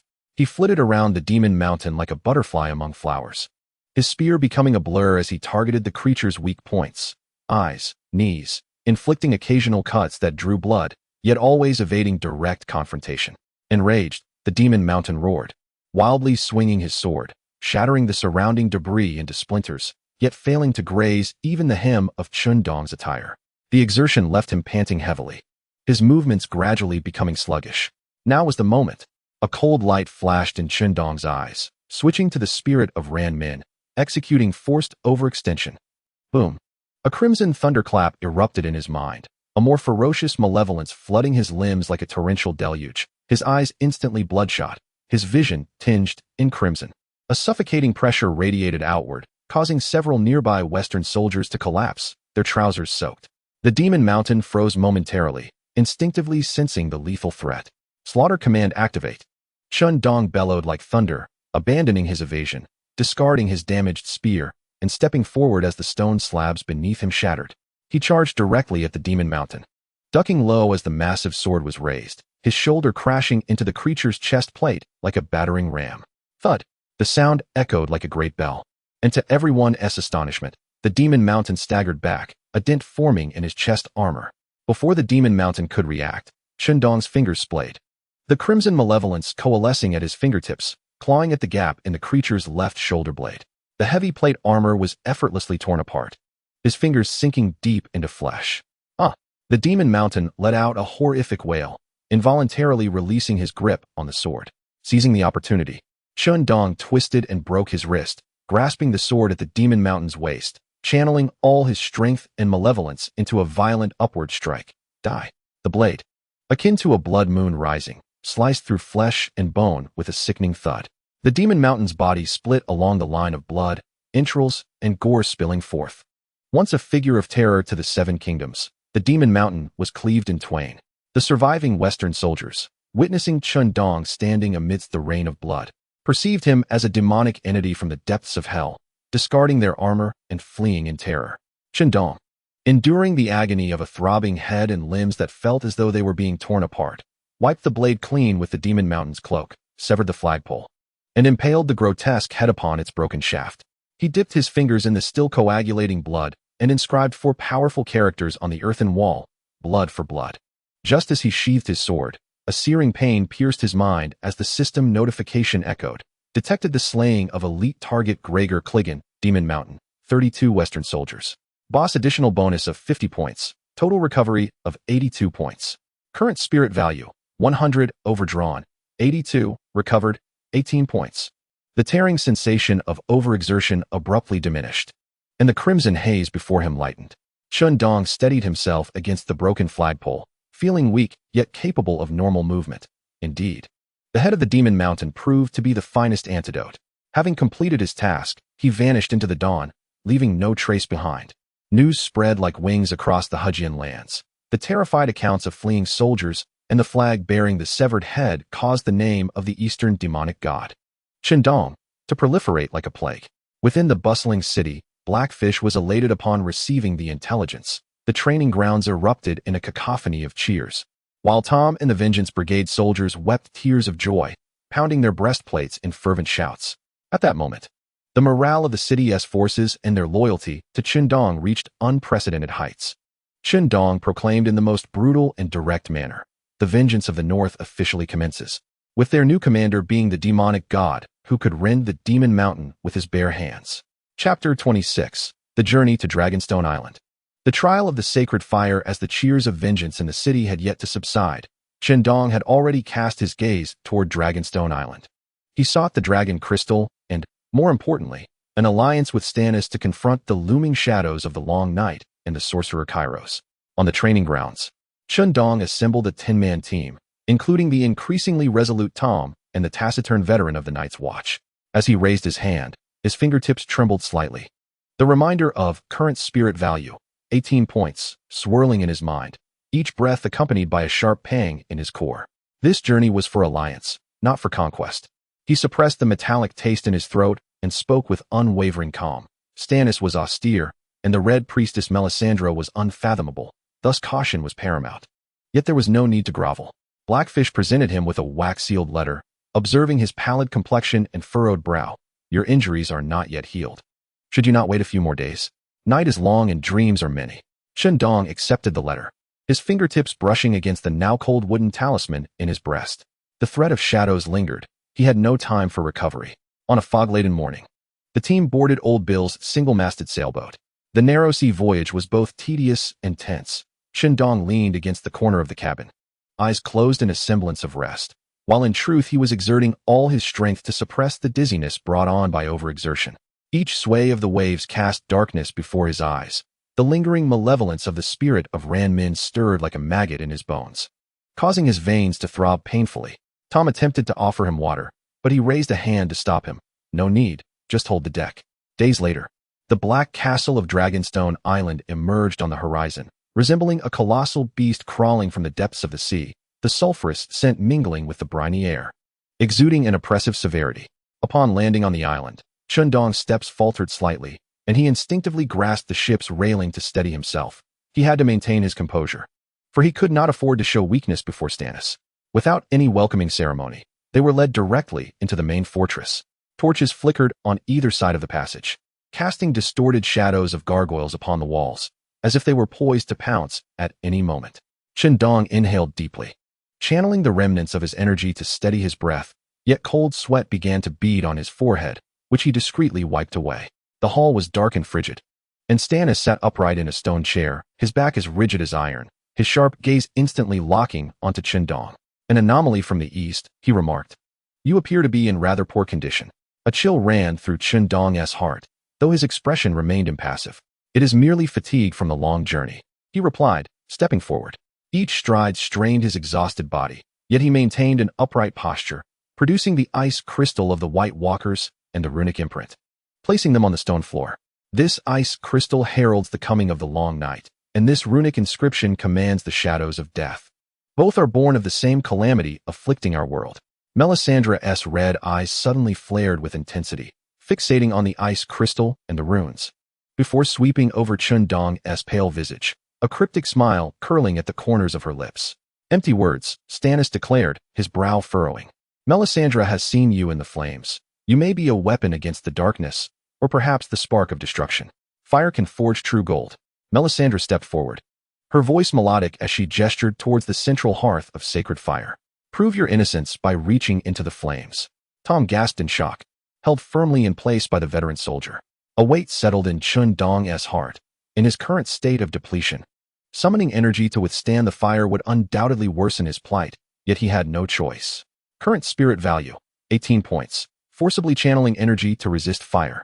Estimated consumption, 32 points. The system's cold notification echoed in his mind, and he felt a sharp sting coursing through his meridians. A faint smile crept onto Chen Dong's lips as he inhaled deeply, consolidating the last of his energy and the pure yang energy of Ran Min into a delicate membrane upon his right arm. He could distinctly feel the searing pain in his arm's meridians. His form wavered imperceptibly, but he steadied himself and strode toward the sacred fire. The scorching wave of heat hit him like a wall, the pain prickling his skin. Chen Dong's gaze hardened. With a sudden motion, he thrust his right hand into the heart of the flames. The crimson fire coiled around his arm, ravenously licking at him, yet was held at bay by the pure yang energy and his feeble reserves. The sacred fire erupted into a brilliant blaze, illuminating the hall as if it were broad daylight. Chen Dong's arm shimmered with a glass-like sheen, but his complexion grew increasingly ashen. Cold sweat dripping from his chin as he clenched his teeth, enduring the excruciating pain of energy depletion. Current spirit value, 50 points. After 10 seconds, Chen Dong slowly withdrew his hand, his arm unscathed. However, as he turned, a wave of dizziness overwhelmed him, and he instinctively grasped the stone table to avoid collapsing. Are you all right? Davos stepped forward, concern etched on his face. I am fine. Chen Dong waved his hand dismissively, his voice tinged with a barely perceptible rasp. It is merely the exhaustion of energy. Following a profound silence in the hall, Stannis finally issued an order: prepare the pact. Allocate a batch of dragon glass to Lord Chen Dong. The alliance was forged amidst a delicate atmosphere. Stannis vowed to march north after securing King's Landing, while Chen Dong committed to fortifying the north and the riverlands, standing united against the long night. Before boarding, Melisandre appeared at Chen Dong's side like a crimson specter, her voice deep and resonant. The flames of the Lord never lie. The shadow of Kurlas has entwined the heart of King's Landing. They are preparing for a grand sacrifice, targeting 1 million souls in the capital. Her crimson gaze swept across Chen Dong's pallid face, her tone laden with admonition. Your current frailty may become an opportunity for the enemy. The wooden talisman you once wore is not only a mark, but also the key to sealing calamity. With that, her red robe billowed and vanished into the darkness of Dragonstone. Leaning against the ship's railing, Chen Dong could no longer endure, erupting into a violent cough, blood trickling from the corner of his mouth. The chilling reminder of current heroic spirit value, 50 points, pierced through him. Yet as he grasped the dragon crystal token handed by Old Bill, his gaze sharpened. Weakness was a reality, but the crisis in King's Landing loomed ahead. He had to grit his teeth and persevere. As the ship sailed away from the narrow sea, Chen Dong gazed toward the distant direction of King's Landing, acutely aware that a game involving the lives of 1 million souls allowed him not a moment's respite. Chapter 27. The waterway assault and the awakening of martial spirits. The sulphurous scent of Dragonstone still lingered in his lungs as Chen Dong hastily returned to Rapid Flow City. Blackfish slammed urgent military intelligence onto the table, his tone as heavy as lead. Malbran leads 3,000 elite troops from the Western Territories, heading straight for the Red Cross River fishing net crossing, aiming to sever our waterway. Chen Dong focused intently on the critical nodes on the map, his fingertips whitening from exertion. The cold reminder of heroic spirit value, 50 points, pierced his mind, the hidden pain in his meridians still unresolved. Just as Melisandre's words about weakness becoming a flaw resonated, the enemy collided with them. This was the lifeblood of Rapid Flow City. If the waterway was cut off, they would be trapped within a month. My lord, "You are not yet well," Tom remarked, observing his pale face, but his words were interrupted. "The weaker I am, the more I must go." Chen Dong suppressed the metallic taste rising in his throat, his dark eyes igniting with fierce determination. "I will show the Western troops that Rapid Flow City is no longer the soft persimmon they can easily squeeze. I must let my brothers know that as long as I, Chen Dong, can stand, the spine of Rapid Flow City shall not bend."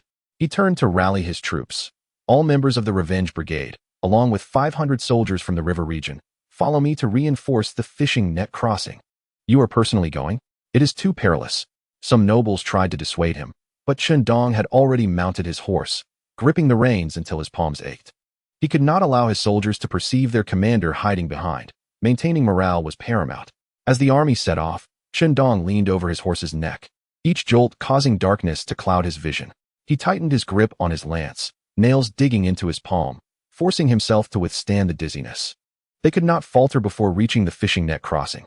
Upon arrival, the Western troops were already assembling a floating bridge, the rafts drifting perilously toward the center of the river. Chen Dong bellowed commands. "Seize the high ground on the western bank. Form a shield wall. Anyone who retreats shall face military justice."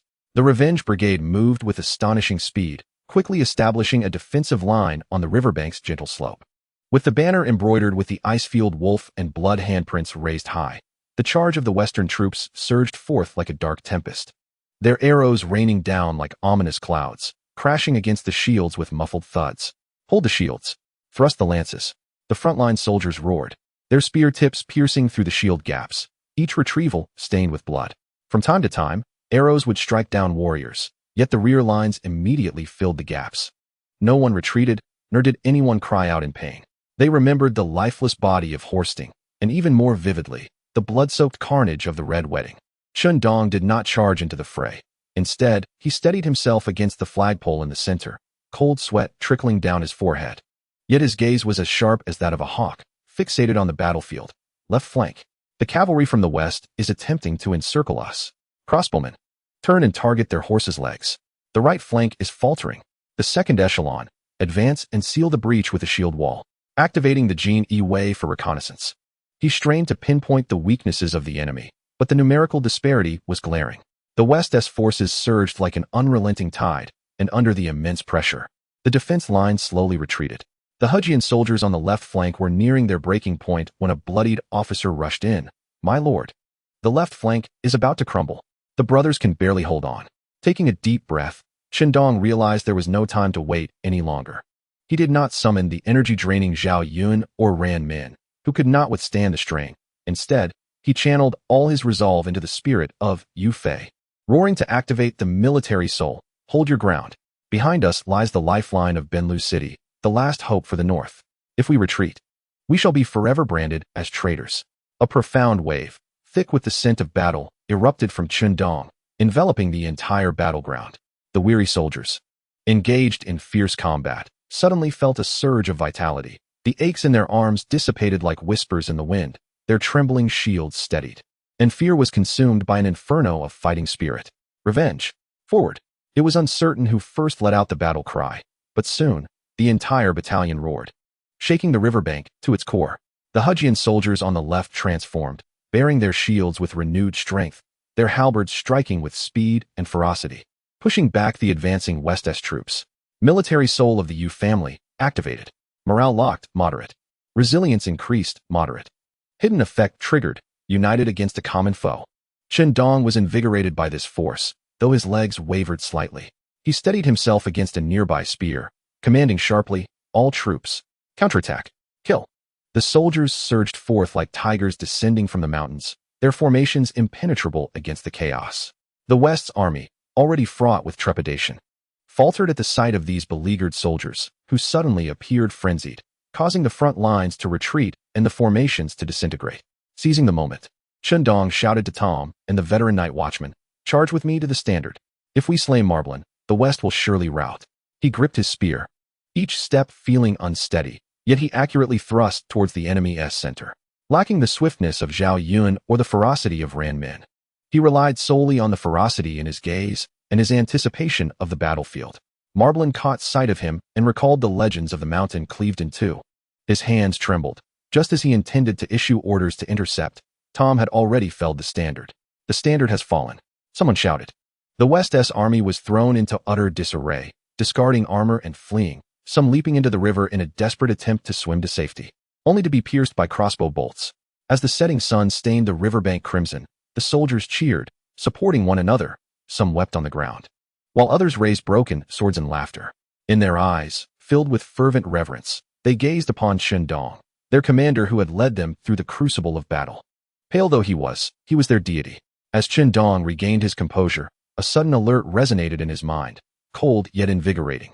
Victory in the critical battle detected. Elimination of elite enemy troops and officers. Substantial restoration of spirit value. Current spirit value, 217 points. Overdrawn status lifted. A warm current surged through him, dispelling the previous dizziness and weakness. He straightened his back abruptly, twirling his spear with a fierce flourish in his palm. The glint of a fierce deity igniting anew in his dark eyes. Tom watched with shining eyes. My lord, are you well? Indeed.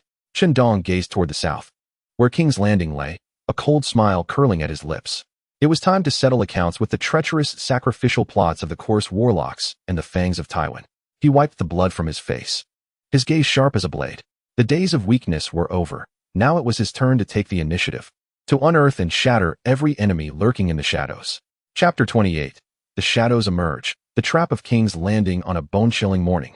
Chen Dong stood at the training grounds of the bustling city, facing 20 sharp-eyed elite members of the Vengeance League. After a night of recuperation, the power coursing through him, buoyed by a spirit value of 217 points, filled every muscle with explosive potential. I have found them.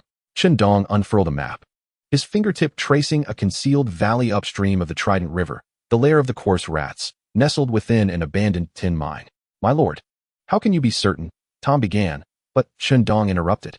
The warnings from Dragonstone, the fragments of letters discovered by Blackfish, and the flicker of shadow waves I sensed upon my recovery. 3 threads leading us here. His gaze swept across the assembly. This is not a Legion operation. It is an assassination. We must uproot this lair before they become aware and uncover their true intentions for King's Landing. Without further ado, the team surged forth from the bustling city like arrows loosed from a bow. Chen Dong led the charge, his revitalized form swift as the wind. Each step a precise application of force, moving so fast that he left afterimages in the air. Tom and the others strained to keep up, their respect for their commander deepening. By midday, they reached their destination. The entrance to the valley appeared unremarkable, yet through the Imperial Guard reconnaissance mode, Chen Dong discerned the subtle distortions in the air, low-level illusions. Break. He extended his fingers like a sword, channeling the fierce energy of Ran Min in a decisive strike. A soft pop sounded as the illusion shattered like fragile foam, revealing the true entrance of the mine, deep, dark, and exuding a foul stench of sulfur mixed with decaying flesh. 3-man teams, alternate cover, and eliminate. Chen Dong commanded. Combat erupted in the darkness. The coarse guards within the mine, ensnared by shadow energy, had no time to react as the Vengeance League executed their coordinated strikes with deadly precision, dispatching them one by one. Tom wielded the dragon crystal dagger, each strike precisely aimed at the vital points of his foes. The moment the dragon crystal made contact with the shadowy energy, it emitted a sizzling sound akin to a searing iron against snow, causing the enemies to scream as they dissipated into wisps of black smoke. The seasoned night watchman, relying on his extensive experience, consistently managed to block and counterattack at critical moments, creating opportunities for his comrades. Well done, one team member exclaimed, unable to contain his cheers as he beheld the dragon crystal dagger in Tom's hands, exclaiming that this treasure from Dragonstone Island was particularly effective against these spectral beings. Chen Dong needed not to lift a finger, merely guiding the direction with his keen perception. The squad advanced towards the depths of the mine with surgical precision, eliminating the shadowy sentinels along the way without leaving a single survivor. They soon burst into a vast cavern, its walls etched with undulating azure runes, at the center of which stood an altar crafted from obsidian. A flamboyantly robed sorcerer, his eye sockets aflame with blue fire, was in the midst of transforming a corpse into a monstrous entity shrouded in dark energy. Beside the altar stood 2 pain-bearers, towering over 2 meters, their hollow gazes and lime-colored skin strikingly eerie. Intruders. The high-ranking sorcerer abruptly turned, his staff raised. Eliminate them. The 2 pain-bearers charged forth like war chariots, their heavy footsteps causing the ground to tremble. Leave the pain-bearers to us, Tom bellowed as he and his team quickly formed a defensive formation. their dragon crystal weapons poised for confrontation. The suppressive effect of the dragon crystal against the shadowy creatures erupted instantly, as the dagger pierced the painbearer's body. The shadow energy frantically dissolved, revealing the once impervious skin to be as fragile as decayed wood. Though the painbearers possessed immense strength, the squad's cooperation created a stalemate. Chen Dong's gaze was fixed on the high-ranking sorcerer. "Oriental fool, your demise is at hand." The sorcerer shrieked, swinging his staff to animate the shadows of the cavern, which morphed into countless tendrils that ensnared Chen Dong, while a psychic assault pierced into his mind. A mere parlor trick. Chen Dong's eyes narrowed. "Activate." Ran Min. Boom. A crimson aura surged into the sky, and the shadowy tendrils melted away as if they had encountered sunlight. The psychic assault collided against the mountain-like aura, creating ripples but failing to budge it in the slightest. How is this possible? The sorcerer retreated in terror, attempting to conjure a shield. Chen Dong would not grant him the opportunity. Instantly shifting the nature of his power, he declared, "Zhao Yun, activate." His form darted forward like lightning. The gunshot akin to a dragon's roar. A single cold star penetrated the nascent shield at a speed beyond perception. Thud. The sorcerer's scream abruptly ceased as he incredulously looked down at the gun's tip protruding from his throat. The blue fire in his eyes extinguished rapidly. Chen Dong withdrew his gun and turned to the battlefield where Tom was engaged. Just in time, he witnessed Tom daringly advance, plunging the dragon crystal dagger forcefully into a painbearer's eye socket. The creature convulsed violently before collapsing, turning into a wisp of black smoke. The other painbearer was swiftly dealt with by the remaining team members, who, panting, cheered, "Master, it's done." The battle concluded. Chen Dong searched the sorcerer's corpse and discovered a sealed letter inscribed on an unusual material. As he unfolded it to read, his expression turned gravely serious. The letter reveals the complete scheme titled The Shadow's Veil. Cobain has colluded with the Warlock Course, utilizing the intricate tunnels and hidden chambers beneath King's Landing to establish a colossal sacrificial array spanning the entire city. On the day of King Joffrey's naming celebration, 3 days hence, as the populace gathers in joyous cheers, they will simultaneously detonate the magical nodes concealed within the Red Keep, the Great September of Baelor, and Flea Bottom, sacrificing the lives and souls of 1 million beings in one fell swoop. The purpose of this act is not the pursuit of power, but rather to rend asunder the dimensional barriers of Westeros, opening a stable portal through which the ancient cold god, from whom the White Walkers originate, may descend in its true form. Just as Chen Dong is struck by the magnitude of this apocalyptic conspiracy, an unexpected change occurs. The wooden talisman, which had lost its connection, suddenly radiates heat and vibrates, as if experiencing a moment of revival.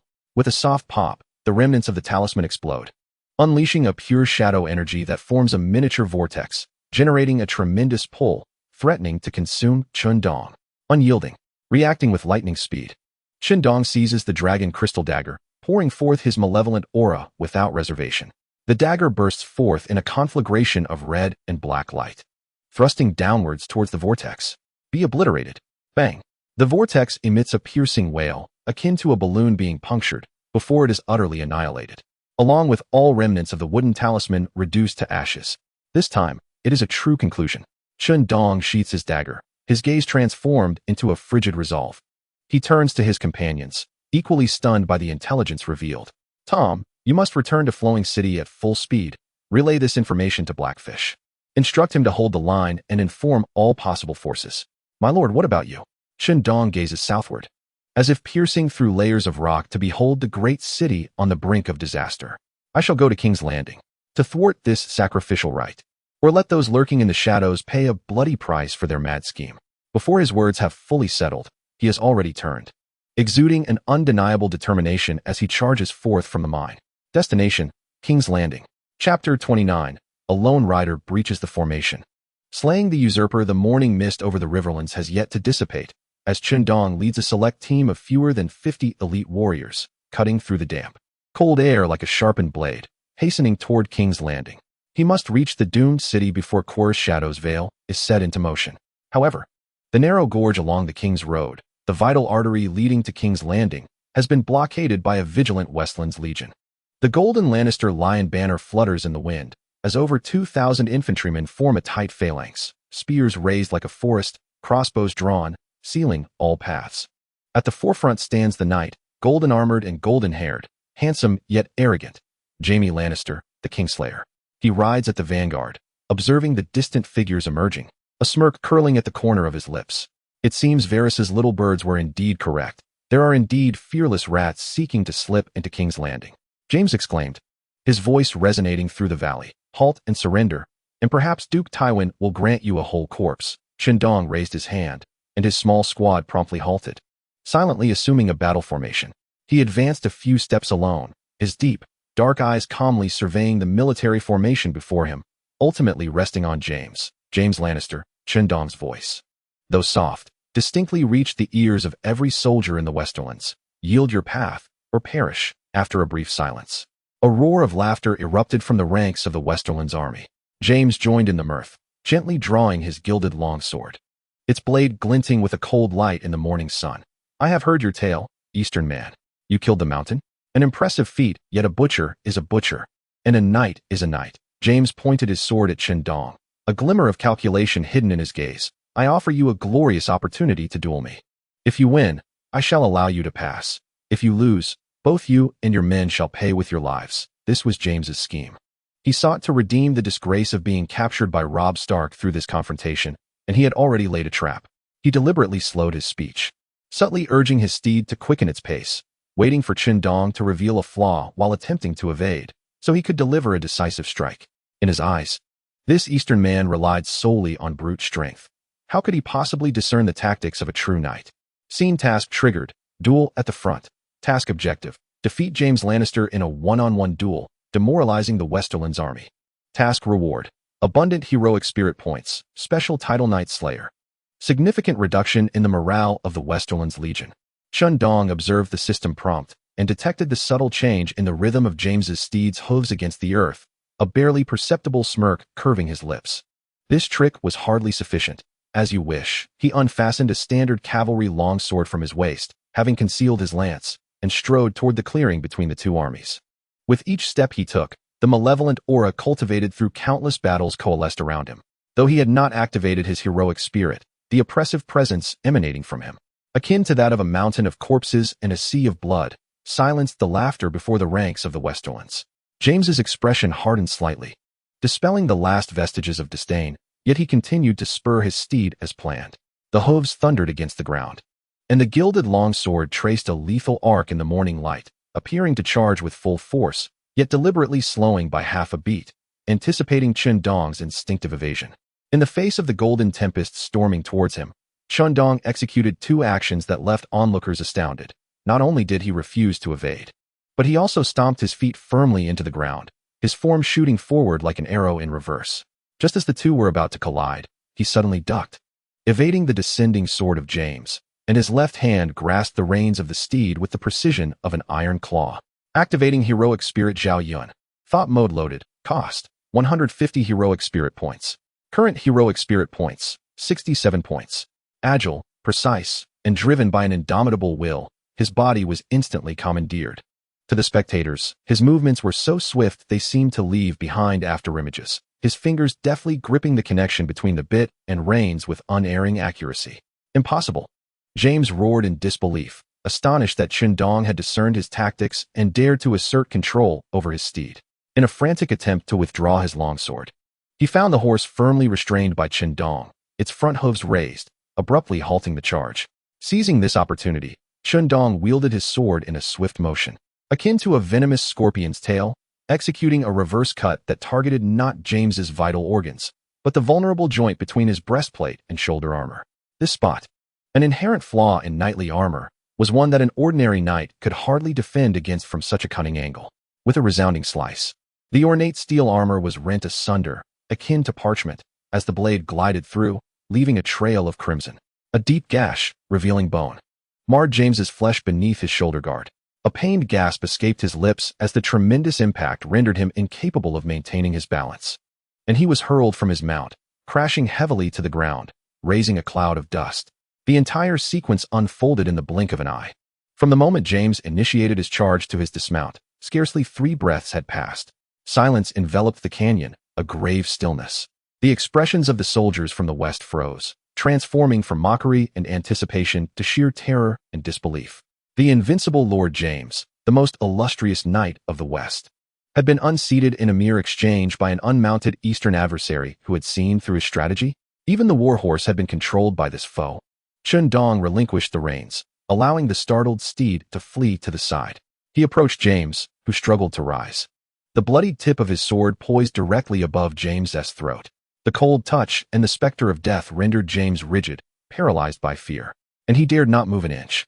He looked down upon this once mighty regicide, observing the complex emotions of agony, humiliation, and confusion swirling in the man's eyes. With a calm voice that resonated like thunder in the ears of every soldier present, he declared, "Now, tell me, who granted you the audacity to obstruct my path?" Successfully defeated James Lannister, completing the scene task. Earned 500 spirit points. Acquired the special title, Knight's Bane, slightly increases damage dealt to Knight-type units. Enhances intimidation against noble enemies. Current spirit points, 567. James's face turned ashen, his lips moved, yet no words emerged. All his pride and cunning were utterly shattered in that moment. Chen Dong lifted his gaze, his eyes ablaze with an icy fire, sweeping over the silent ranks of the West. Leave, or perish alongside him. His voice, though not raised, bore a palpable malice that, coupled with the intimidation of the title Knight's Bane, swept through the ranks like a chilling wind. The frontline soldiers instinctively recoiled, the formation faltering as their commander was unmasked and swiftly dispatched. Their fighting spirit evaporated. It was unclear who first shouted, but soon the entire West Army, akin to a dam bursting, scattered in a frenzy, discarding their armor and fleeing without a backward glance. Tom and the others surged forward, their eyes alight with fervent admiration for their commander as they beheld the fallen James and the retreating host. Chen Dong sheathed his sword and instructed Tom, "Find him and bring him along." This regicide possessed secrets of the Lannisters that could prove invaluable in King's Landing. He gazed across the chaotic gorge, once more casting his eyes southward. The morning mist had dissipated, revealing the faint black silhouette of King's Landing in the distance. Chapter 30. Subjugating the Brotherhood without banners. After capturing Jaime, the 2,000 Westerlands pursuers sent by Tywin relentlessly pursued them. Utilizing the narrow paths of the Wolfwood for an ambush, bolstered by the spirit of the military, the soldiers displayed a fearless tenacity, breaking through the enemy lines in less than half an hour, scattering the pursuing forces. Leading his small team without pause, they continued to maneuver towards King's Landing, deftly avoiding a possible encirclement by the Lannister main forces. The forest was dimly lit, filled with the scent of decaying leaves and damp earth. The continuous high-intensity march and battles left the members of the team fatigued, yet each bore a sharp gaze, their trust in their commander sustaining their high morale. "My lord, there's a situation ahead." The seasoned Night's Watch veteran, acting as a scout, slipped from the shadows of the trees like a wraith, whispering, "A village is being pillaged by bandits. By their attire, they appear to be remnants of the Blood Theater." Chen Dong's eyes hardened. The Blood Theater, remnants of the Waggart warriors, were notorious for their brutal bloodlust. "Accelerate our advance." The team approached the edge of the village like phantoms. The scene before them was appalling. Thatched cottages ablaze, the cries of villagers mingling with the raucous laughter of the bandits. Several bandits were dragging an elderly woman from her home, while in another corner, a bandit leader brandished a knife, menacing a girl huddled in fear. Tom and the others clenched their weapons, their eyes wide with fury, awaiting Chen Dong's command. However, at that moment, an unexpected turn of events unfolded. In the name of the king and justice, a thunderous shout erupted from the opposite side of the woods. Immediately, dozens of men, clad in a mishmash of attire but with sharp, determined gazes, surged forth, wielding various weapons. At their forefront was a figure holding aloft a banner emblazoned with a golden stag, an emblem of the long-lost royal standard. It was the Brotherhood without banners. Tom gasped. The members of the Brotherhood fought valiantly, swiftly engaging the bandits in a brutal clash. Notably, the leader with graying hair and eyes ablaze with fervor, alongside a stout monk in a tattered red robe wielding a flaming sword, displayed unparalleled bravery. Beric Dondarrion and Thuras, Chen Dong recognized them. The man known as the Lightning Lord, repeatedly resurrected by the Red God, and his companion, the priest of the Lord of Light. The intervention of the Brotherhood quickly turned the tide. The bandits were soon decimated. However, after the battle concluded, Beric Dondarrion suddenly swayed, his face paling as he clutched his chest, where an old wound seemed to ooze dark blood, impossible to truly heal. Thuras rushed to support him, concern etched across his face. "Thank you, brave heroes, for your assistance." The village elder, accompanied by the surviving villagers, expressed profound gratitude towards the Brotherhood, though they had little in the way of food or valuables to offer as reward. Chen Dong signaled for his team to reveal themselves. His appearance immediately aroused the vigilance of the Brotherhood, especially the figure bound behind him, clad in Lannister armor, the captive Jaime. Instantly ignited the tension among the members of the Brotherhood. The Eastern man, Chen Dong, freed himself from Soros's support, struggling to stand upright. His gaze swept across Jaime before returning to Chen Dong, imbued with scrutiny and a subtle hint of anticipation. I have heard your name. You slayed the mountain, ridding the Riverlands of a menace. Yet, why do you align yourself with the Lannisters? He referred to the captured Jaime. He is not my comrade. He is my trophy and one of the keys to King's Landing, Chen Dong replied calmly, though his eyes lingered on the blood seeping from Beric's chest. Your resurrection is not a blessing, but a curse. The power of the Red God is draining your very essence. With each return, you draw closer to true death. Soros's expression shifted dramatically. How could you know? Without a direct answer, Chen Dong approached the rescued girl, retrieving a piece of jerky from his provisions and offering it to her. He then instructed Tom, distribute half of our surplus rations to the villagers. Without hesitation, Tom and the others executed the order, distributing the precious food to the emaciated villagers. A frail child, little more than skin and bones, clutched the jerky and suddenly knelt before Chen Dong, bowing his head. This act softened the gazes of the Brotherhood members. Only then did Chen Dong turn his attention back to Beric and Soros. He produced a shard of the ice crystal from beyond the wall. The moment the crystal appeared, the surrounding temperature seemed to drop, and the pure stillness and chill cast shadows over the light of all the torches. You are waging a war for a king long deceased, a conflict without end. Chen Dong's voice resonated like a stone, striking at the hearts of each member of the Brotherhood. But the true enemy has never been in the south. It lies in the north, beyond the wall. What they bring is not a Game of Thrones, but the long night that heralds the end of all things. He raised the ice crystal, declaring, this is the enemy we must confront together. Robert Baratheon is dead, Renly is dead, Stannis is far away on Dragonstone. The banner you protect can no longer provide these villagers with bread or warmth. Beric Dondarrion gazed intently at the ice crystal, gripping the hilt of his sword tightly, the agony in his chest piercing. Suddenly, he understood. The battles fought before were all meaningless drains of energy. He recalled his repeated resurrections and battles. Yet he could never truly alleviate the suffering of the Riverlands people. The intertwining of confusion and physical pain no longer left room for hesitation. Soros sighed softly, muttering, Beric, his power is quite peculiar. What he said about your injuries may indeed be true. Seizing the moment, Chen Dong had a few members of the Revenge Squad demonstrate the fundamentals of their spear formations. The rigorous discipline, the seamless cooperation, and the ironclad spirit emanating from their actions starkly contrasted with the disorganized nature of the Brotherhood, moving all its members deeply. I can offer you a true purpose and the strength to vanquish the real enemy. Chen Dong's gaze swept across each member of the Brotherhood, no longer fixated on the ethereal notion of kingship, but rather on the land and the people beneath his feet that demanded protection. It was no longer a futile quest for vengeance, but a battle for the honor of survival. He turned his attention to Baratheon Delion. Should they continue to burn their last remnants of life aimlessly within this forest? Or should they channel their strength towards a battlefield where they could save more souls? Baratheon Delion took a deep breath, the searing pain in his chest awakening him to clarity. He looked into Chen Dong's profound and resolute eyes, then glanced back at the villagers who were alive solely because of his and Chen Dong's arrival. With a sudden determination, he plunged his sword into the ground and knelt on one knee, though the action instantly drenched his forehead with cold sweat. Baratheon Delion, he declared, his voice frail yet imbued with unprecedented conviction, and all members of the Brotherhood without banners, we pledge to follow you, my lord Chen Dong, to fight for you and for the living. Behind him, Soros and all the Brotherhood members lowered their weapons and knelt, expressing their fealty. Successfully recruited a significant faction, the Brotherhood without banners. Reputation significantly increased. Detected hosts' belief and actions in protecting civilians resonate deeply, fulfilling the conditions for military soul advancement.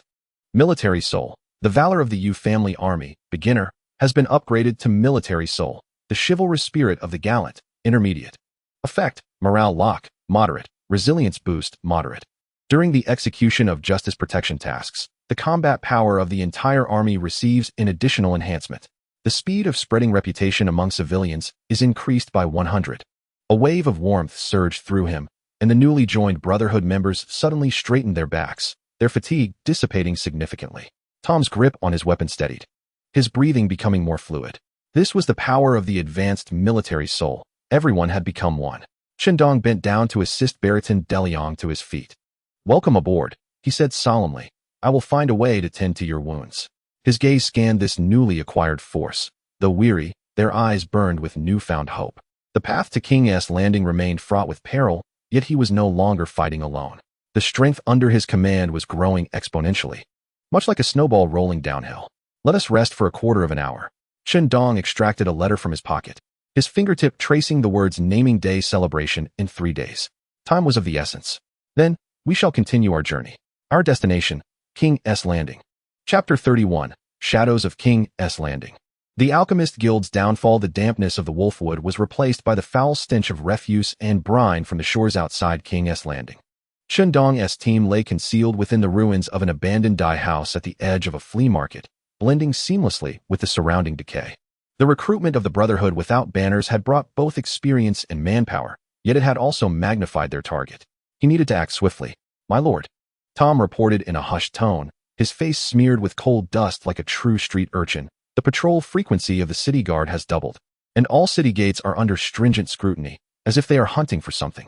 Their search for us is one aspect, but more critically, the Shadow's Veil is on the verge of activation, and Cersei and Qyburn are eliminating unstable elements."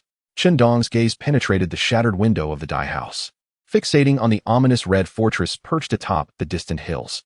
He turned to Barrett Tanderlin and Soros, noting that their vitality had improved slightly under his initial ministrations, utilizing certain health practices derived from the legendary spirit of Yu Fei. "Barrett, disperse the Brethren of the Brotherhood between Flea Nest and Steel Street, and be vigilant for any unusual energy fluctuations, particularly those associated with fire and shadow," he instructed. "Soros, your flame sword possesses a counter against shadowy creatures. Be prepared to lend your support."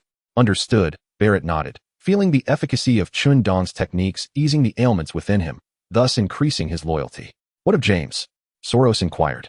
Chen Dong glanced toward the corner, where the Kingslayer was closely guarded, his demeanor forlorn. "He shall have another purpose." That night, under the cloak of darkness and tempestuous winds, Chen Dong donned a dark, fitted attire, resembling a shadowy leopard merging with the night. He did not bring a retinue, but ventured forth alone, wielding the unparalleled insight granted by the Jinui reconnaissance mode, traversing the intricate, squalid alleys and subterranean passages of Junlin. On the system map, a highlighted point pulsated, identified as the core node beneath the Alchemist Guild, deciphered from the cryptic missives of the Warlock Course. As he approached his destination, the air thickened with an overwhelming stench of sulfur and rotting sweetness. While an ordinary person might find it repugnant, to Chen Dong, it was a potent amalgamation of shadow energy and chaotic magic. The entrance to the Alchemist Guild stood firmly shut, seemingly unguarded.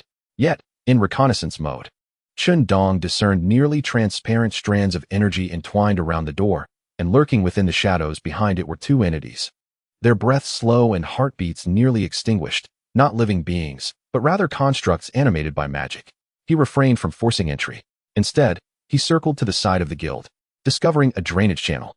The iron grate had long succumbed to rust. He grasped it with both hands and exerted a subtle force, invoking the raw strength of Ranmin. With a soft creak, the grate yielded, creating a passage wide enough for him to slip through. The channel was foul, yet it offered the least resistance. Descending underground felt like entering another realm. The deep tunnel walls were intermittently adorned with phosphorescent stones emanating a ghostly green light, illuminating the twisted runes engraved upon them.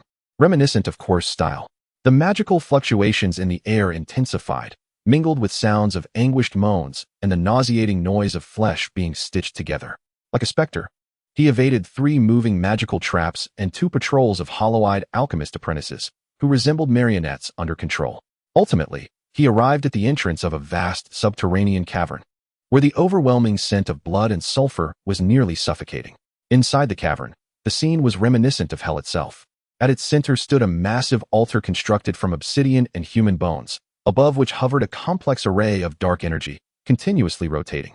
At the core of this array were several pulsating hearts, incessantly converting life energy into ghostly light, which was then infused into the array. Dozens of alchemical apprentices bustled about like mindless automata, pouring barrels of viscous, malodorous wildfire into the trenches surrounding the altar. Presiding over this grotesque scene was an old man named Cobain, clad in a stained scholar's robe, his gaunt figure exuding a fervent and cruel intensity. In his hand, He wielded an unusual surgical knife, manipulating a still-twitching corpse that had partially taken on a chalky hue, reminiscent of the painless beings Chen Dong had previously encountered. Soon, very soon, Cobain muttered, his voice raspy like the sound of bones scraping together. When the veil of shadows rises, the million souls of the Dominion shall become the cornerstone of my lord's arrival. The great frost god Chen Dong held his breath, his mind racing. A direct assault? At least 4 modified painless guards stood beside Cobain, and any disturbance could lead him to prematurely detonate portions of the wildfire. Cunning was imperative. His gaze fell upon the diligent apprentices and the towering stacks of wildfire barrels. A plan rapidly crystallized in his mind. Stealthily, he retreated to a fork in the path, deliberately creating a slight commotion. What was that sound? One of the painless guards immediately perked up, trudging towards the fork. At the moment the guard entered the passage, Chen Dong sprang forth from the shadows. The Zhao Yun spirit activated, his speed surging.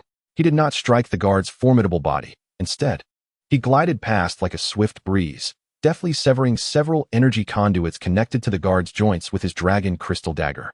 The guard froze, wisps of black smoke erupting from its joints as its massive form collapsed to the ground, momentarily incapacitated. The commotion instantly drew the attention of Cobain and the other guardians. Enemy attack. Protect the formation. Cobain shrieked. The remaining 3 painless guards and several apprentices rushed towards the fork. Now, Chen Dong swiftly retreated while retrieving several smoke bombs acquired from the Brotherhood, intended to sow chaos. With all his strength, he hurled them into various corners of the cavern, particularly near the stacked wildfire barrels. Bang, bang, bang. The smoke instantly billowed forth, obscuring visibility and igniting panic among the apprentices. Stay calm. It's an illusion, Cobain bellowed. Yet he too was inevitably disturbed by the smoke. This moment of confusion was precisely what Chen Dong desired.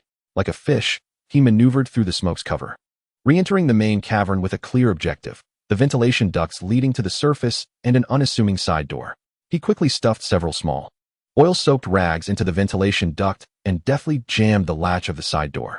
Having accomplished his task, he took a deep breath and, summoning all his strength, imitated the voice of a city guard officer, shouting into the smoke, "By the order of Her Majesty, Cobain has colluded with foreign sorcerers, plotting treason. Guards, take heed, and eliminate without mercy. Reclaim control." His voice echoed within the cavern, resonating clearly in the ears of every alchemical apprentice and guard. In that instant, true chaos erupted. The apprentices, already on edge, completely unraveled. The guards were coming. The Empress seeks to eliminate us. Flee at once, they screamed, darting about like headless flies. One unfortunate soul accidentally toppled a barrel of wildfire, causing a viscous green liquid to spill forth. As it met a lingering cigarette ember, it ignited into a bizarre green flame. Fools, that is a deception. Steady yourselves. Corbin, in a state of agitation, found himself unable to regain control.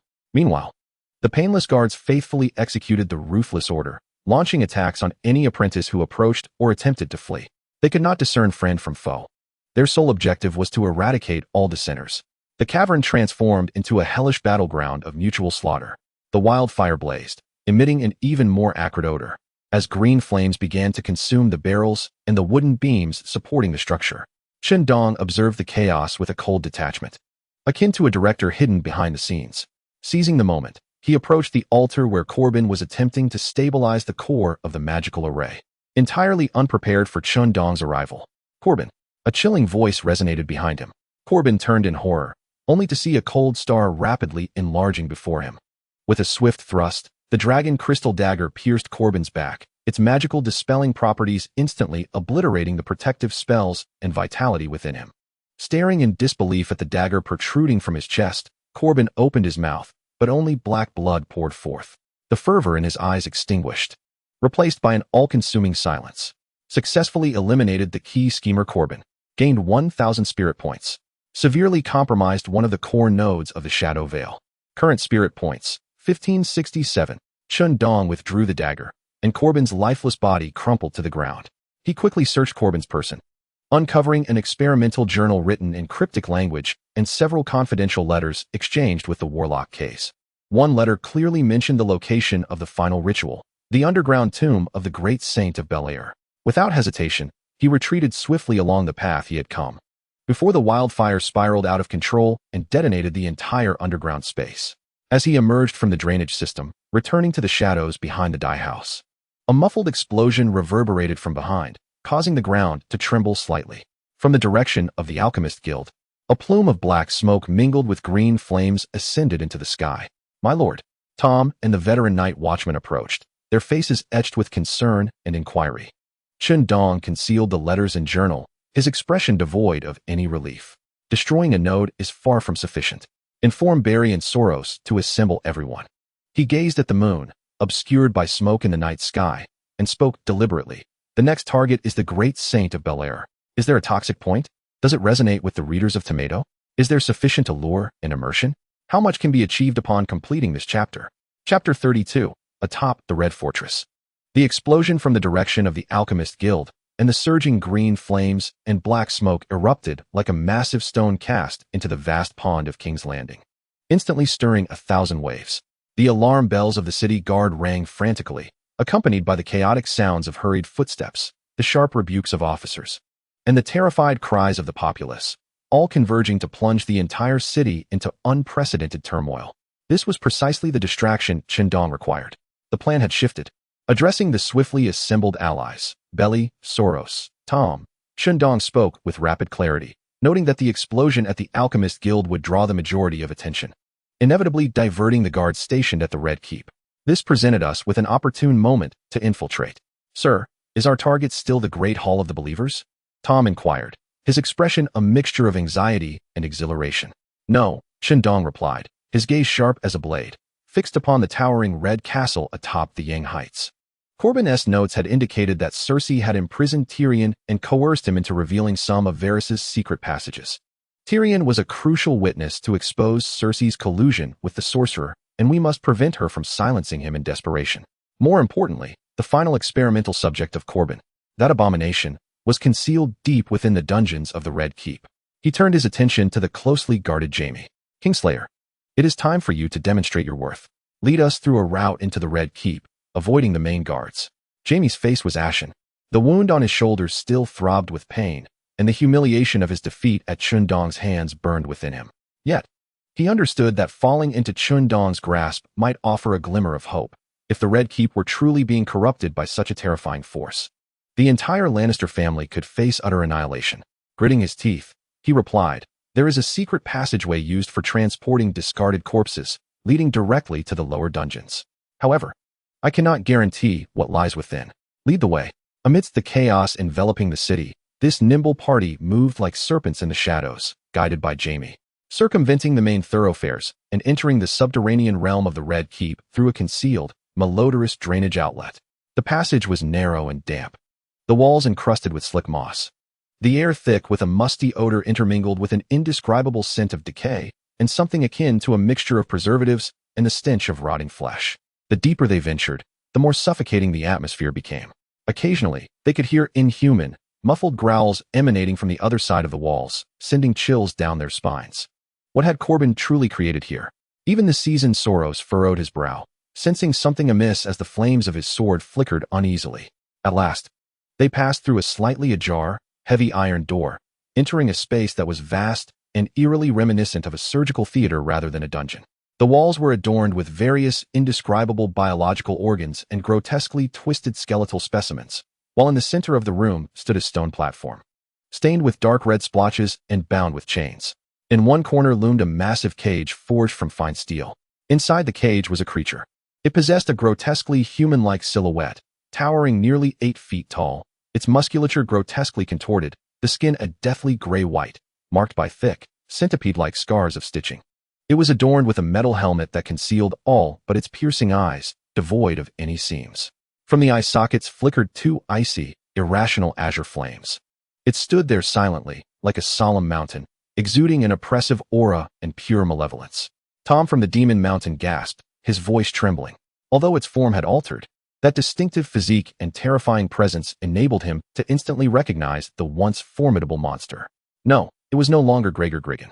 Chen Dong spoke in a low tone, declaring it to be the creature Robert Strong, reshaped by Caban through dark sorcery and alchemy, a puppet existing solely for slaughter. Just then, the sound of hurried footsteps and clashing armor echoed from the passage they had entered. Quick, secure the dungeon entrance. We cannot allow them to rescue the prisoner, commanded a voice belonging to a golden-robed officer. Clearly, not all of the guards at the Red Castle had been diverted. Some elite members had detected the anomaly here. Belly, Soros, block the passage with your men and buy us time. Chen Dong ordered immediately. Yes, the Thunder King and the red-robed monk wasted no time. Leading a group of Brotherhood members to charge towards the passage, the sounds of clashing weapons and shouts reverberating fiercely within the narrow corridor. Almost simultaneously, the immense steel cage emitted a piercing metallic screech as its gate was opened by some mechanism from the outside. Roar, like a beast unshackled. The creature Robert Strong unleashed a roar that resembled no human sound, striding forth with steps that caused the ground to tremble. Its azure eyes instantly locked onto the strongest presence in the room, Chen Dong, and without hesitation, it charged forward like an uncontrollable war chariot. It wielded no weapon. Its enormous, armored hands served as the deadliest of instruments. Tom, go find Tyrion. He's in the adjacent cell. Chen Dong barked, drawing a deep breath. In the face of this creation, a fusion of sheer strength and dark magic, all techniques appeared futile. Only with greater power could it be utterly obliterated. Activating the heroic spirit ran min. Cost, 500 heroic spirit points. Current heroic spirit points, 1,067. Boom. Chapter 33, Fist Against the Demon Mountain. Crimson malevolence surged forth from Chen Dong like a volcanic eruption, more intense and violent than ever before. The stone slabs beneath his feet cracked inch by inch. The temperature in the air plummeted, yet carried a searing heat capable of incinerating all. His eyes were instantly filled with crimson, his muscles bulging, veins pulsating like coiling dragons. Come to battle. Chen Dong advanced instead of retreating, charging toward the oncoming beast with equal fervor. With each step, he left a distinct footprint upon the stone. One large, one small, one gray-white, one blood-red. Two figures collided thunderously in the center of the dungeon. Bang! Like two mountains crashing together. The sound resonated throughout the subterranean space with overwhelming intensity.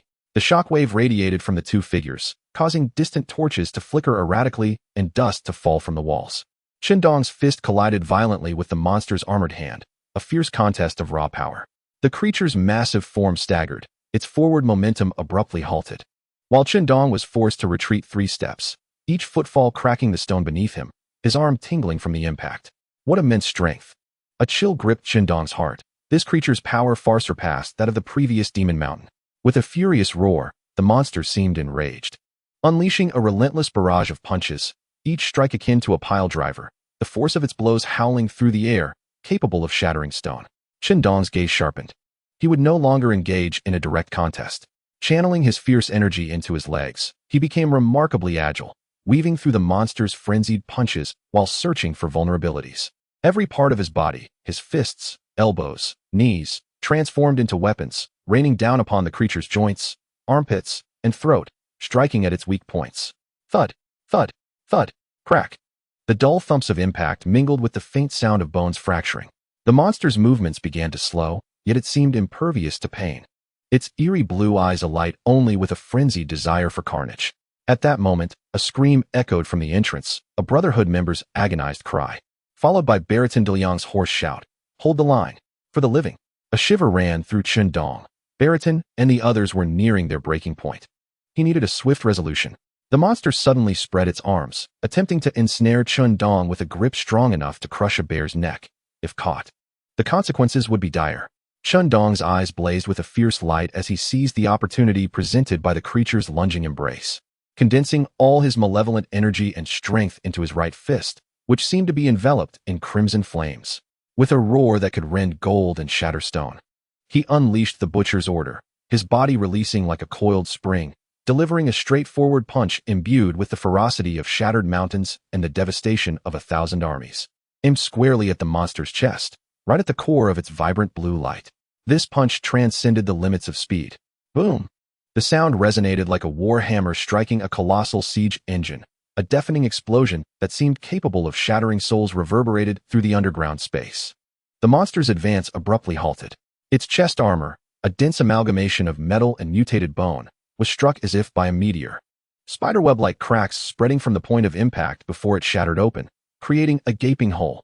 Through the opening, instead of flesh and blood, one could glimpse entangled, root-like veins of eerie blue energy, with a pulsating dark core radiating intense coldness encased within. At that moment, the core itself was riddled with cracks. With a final, unintelligible roar, the monster emitted a last cry, its blue flames flickering violently before quickly dimming, extinguishing. Its colossal body swayed, collapsing backward like a mountain tumbling down, crashing to the ground and stirring a cloud of dust, never to rise again. Successfully defeated the ultimate modified entity, Robert Strong, Demon Mountain. Gained spirit value, 1,500 points. Completely obliterated the ultimate weapon of Cobain. Current spirit value, 2,567 points. Chen Dong slowly retracted his fist, the surging crimson malevolence around him receding like a tide. A profound sense of exhaustion washed over him, nearly causing him to lose his footing. He had to lean against the cold wall to steady himself. The continuous exertion of his spirit power, especially that final punch which transcended his limits, had nearly drained his physical and mental reserves. His deep black pupils re-emerged, yet they betrayed an unmistakable weariness. At that moment, Tyrion Lannister, clad in tattered garments and gaunt yet sharp-eyed, emerged from the adjacent cell, supported by Tom. Tyrion gazed at the massive corpse of the creature on the ground, then at Chen Dong, who leaned against the wall, breath unsteady.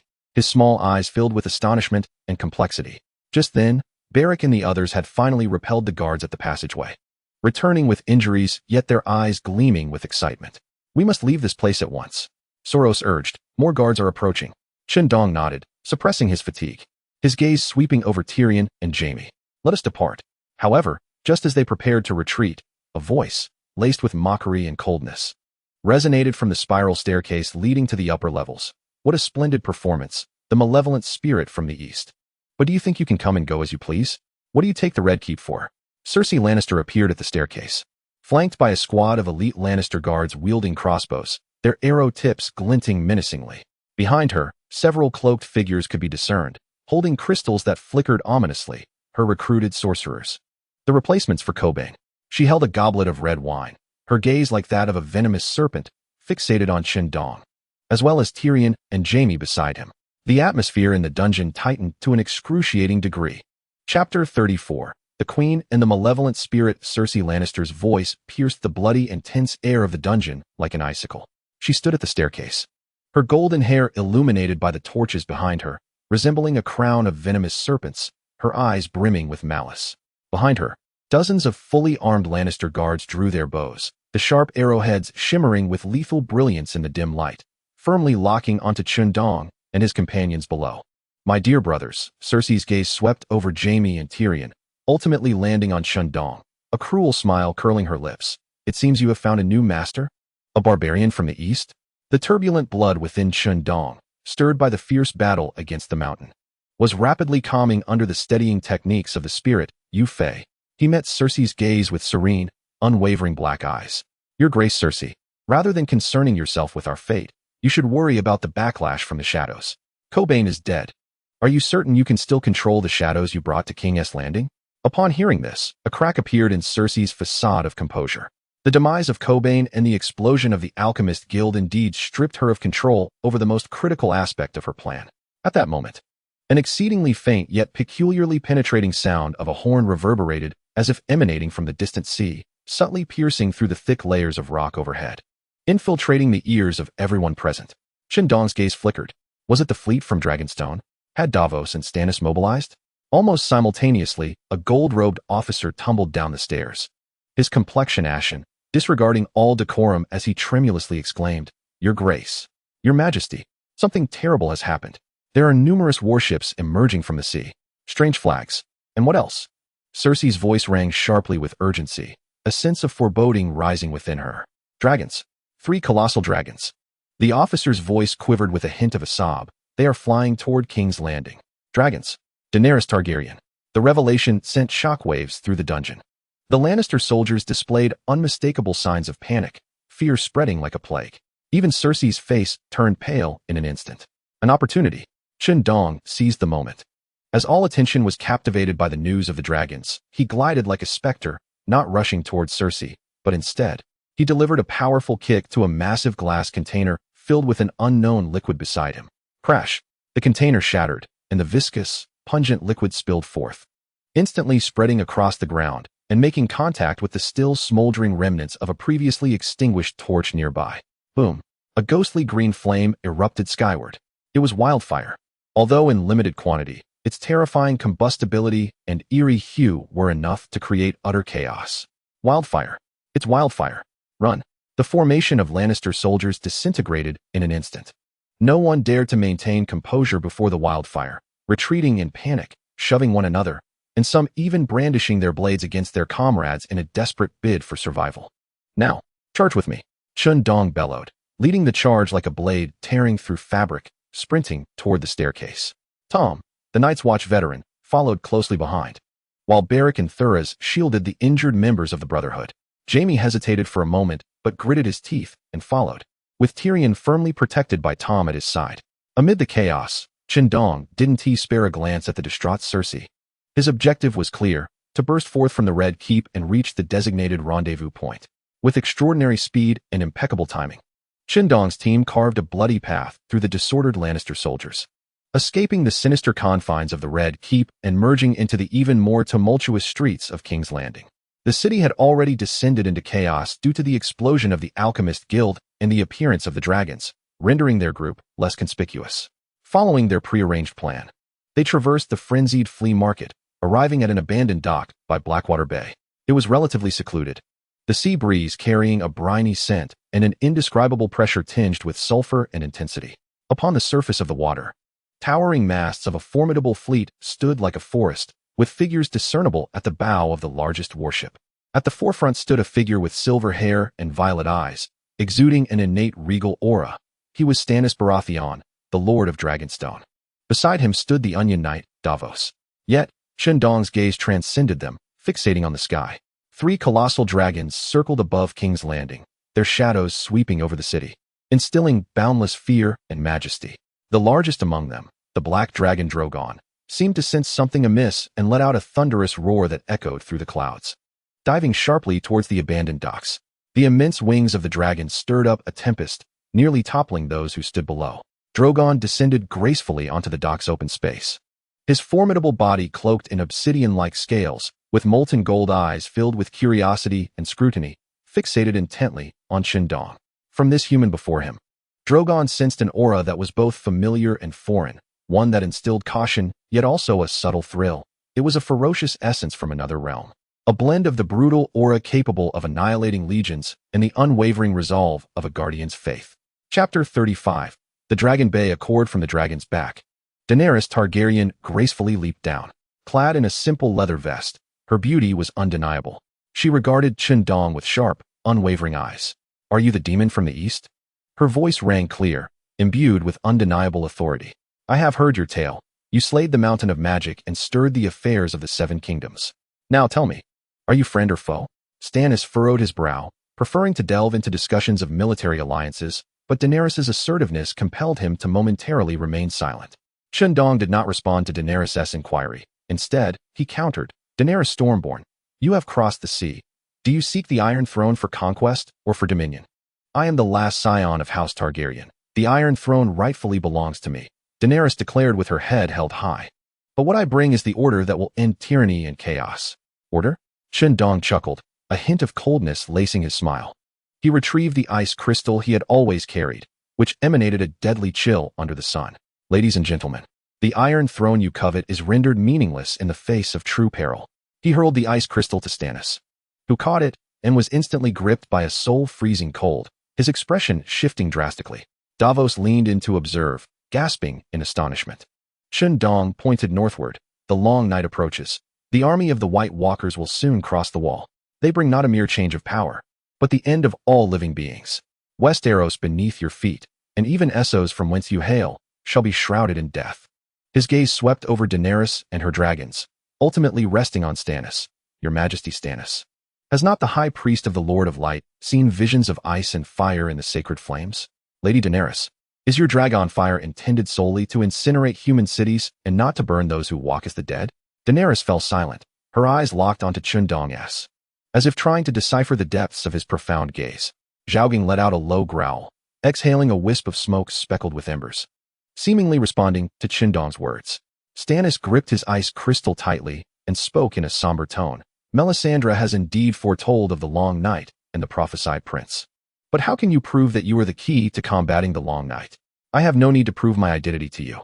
Chen Dong replied with unwavering conviction, infused with a formidable confidence. What I require is for you to comprehend who our shared adversary is. I can furnish you with that which you desperately seek, a steel army capable of standing firm against the frigid north and the tide of the undead. A stable passage to the north and effective methods to confront the White Walkers. He gestured towards Jaime and Tyrion behind him.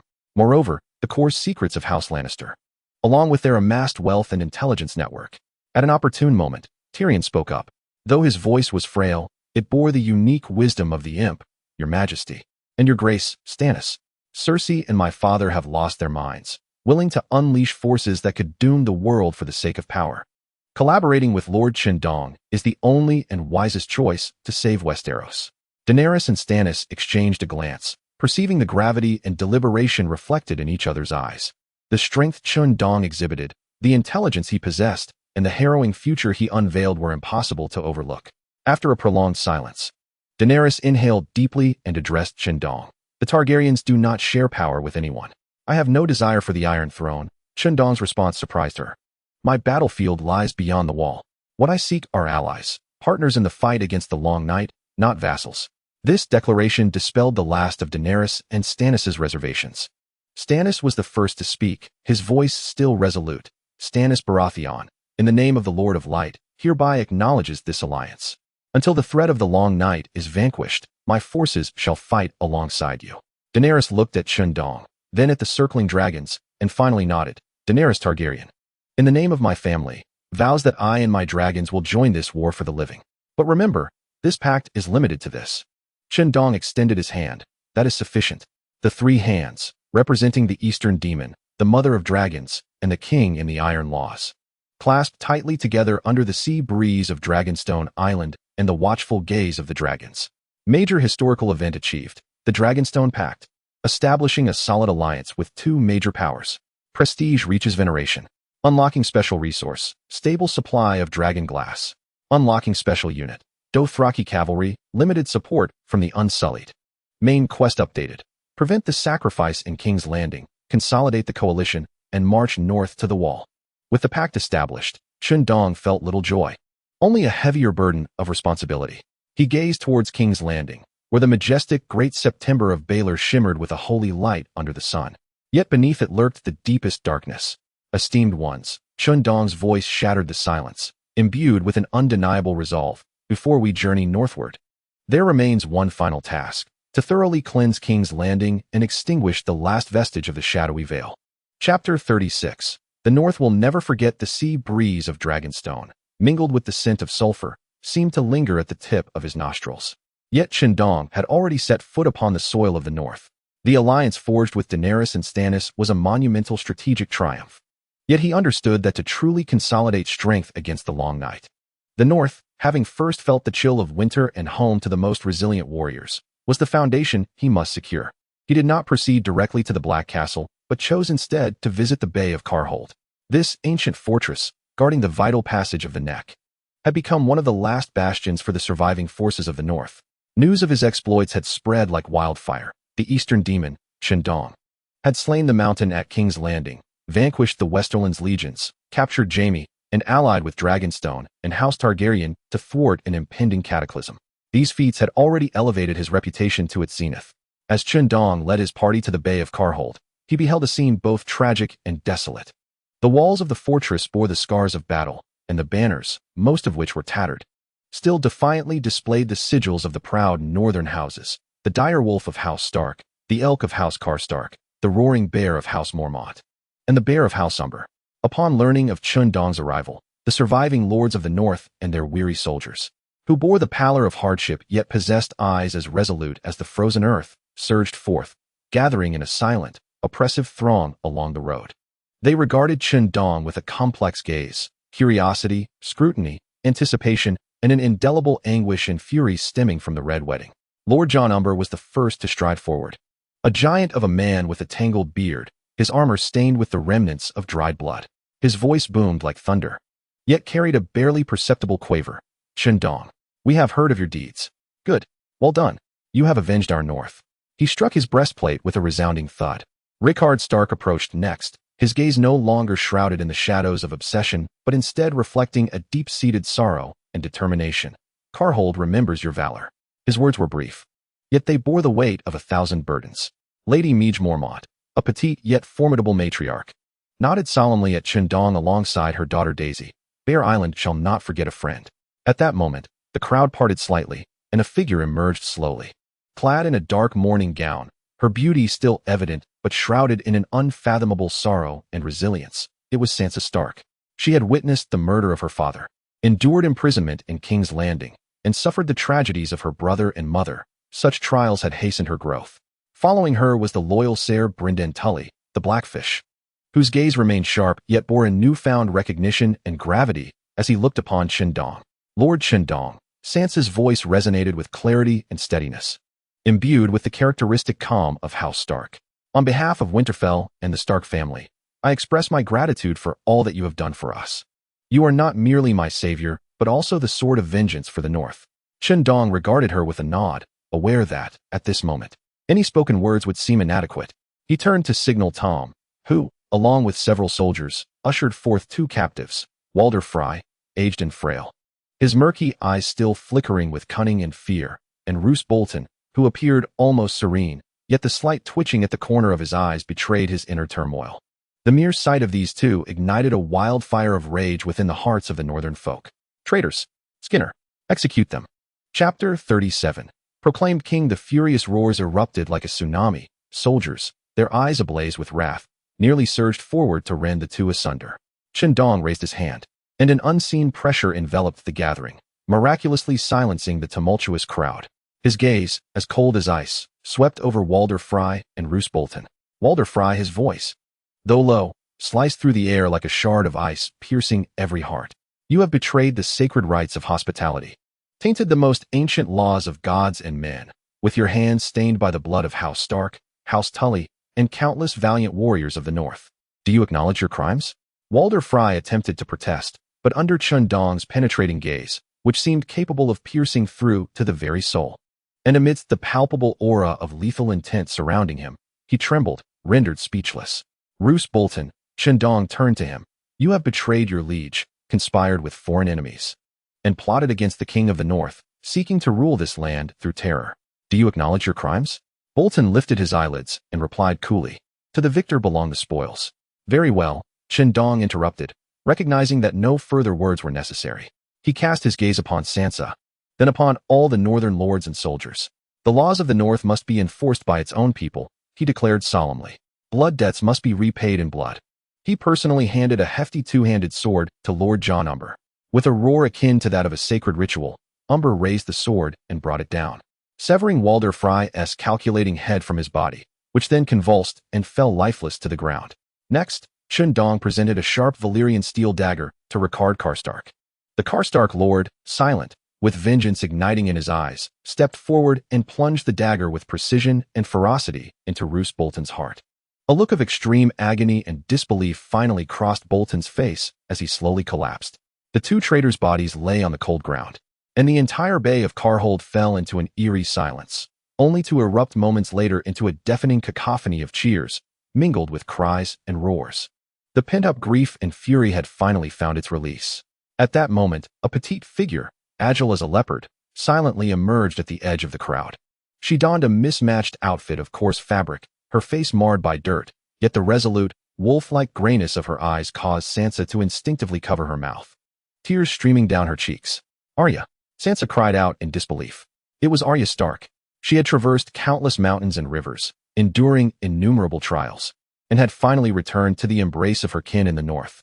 As she gazed at the enemies met with their just fate, and then at the encircled Jon Snow, her expression was a tapestry of complexity. Approaching Jon, she looked up at him, her voice ringing with youthful clarity, yet imbued with a wisdom beyond her years. The 2 most significant names on my list have been struck off by you. She paused briefly before continuing. My brother Jon is at the wall. He has sent word to all who can aid the North. The long night approaches, and we require every warrior. The return of Arya and the news of Jon acted as the final catalyst. Sansa inhaled deeply, wiping away her tears as she stepped toward Jon, retrieving an ancient bronze crown from her bosom, intricately engraved with running direwolves and elaborate ice crystal patterns. This was the ancient crown of the Winter Warriors. Not a royal diadem, yet it symbolized the highest honor and the identity of the Guardian of the North. "My lord, Jon Snow," Sansa's voice resonated throughout the gathering, infused with the full force and determination of the Stark family's eldest daughter.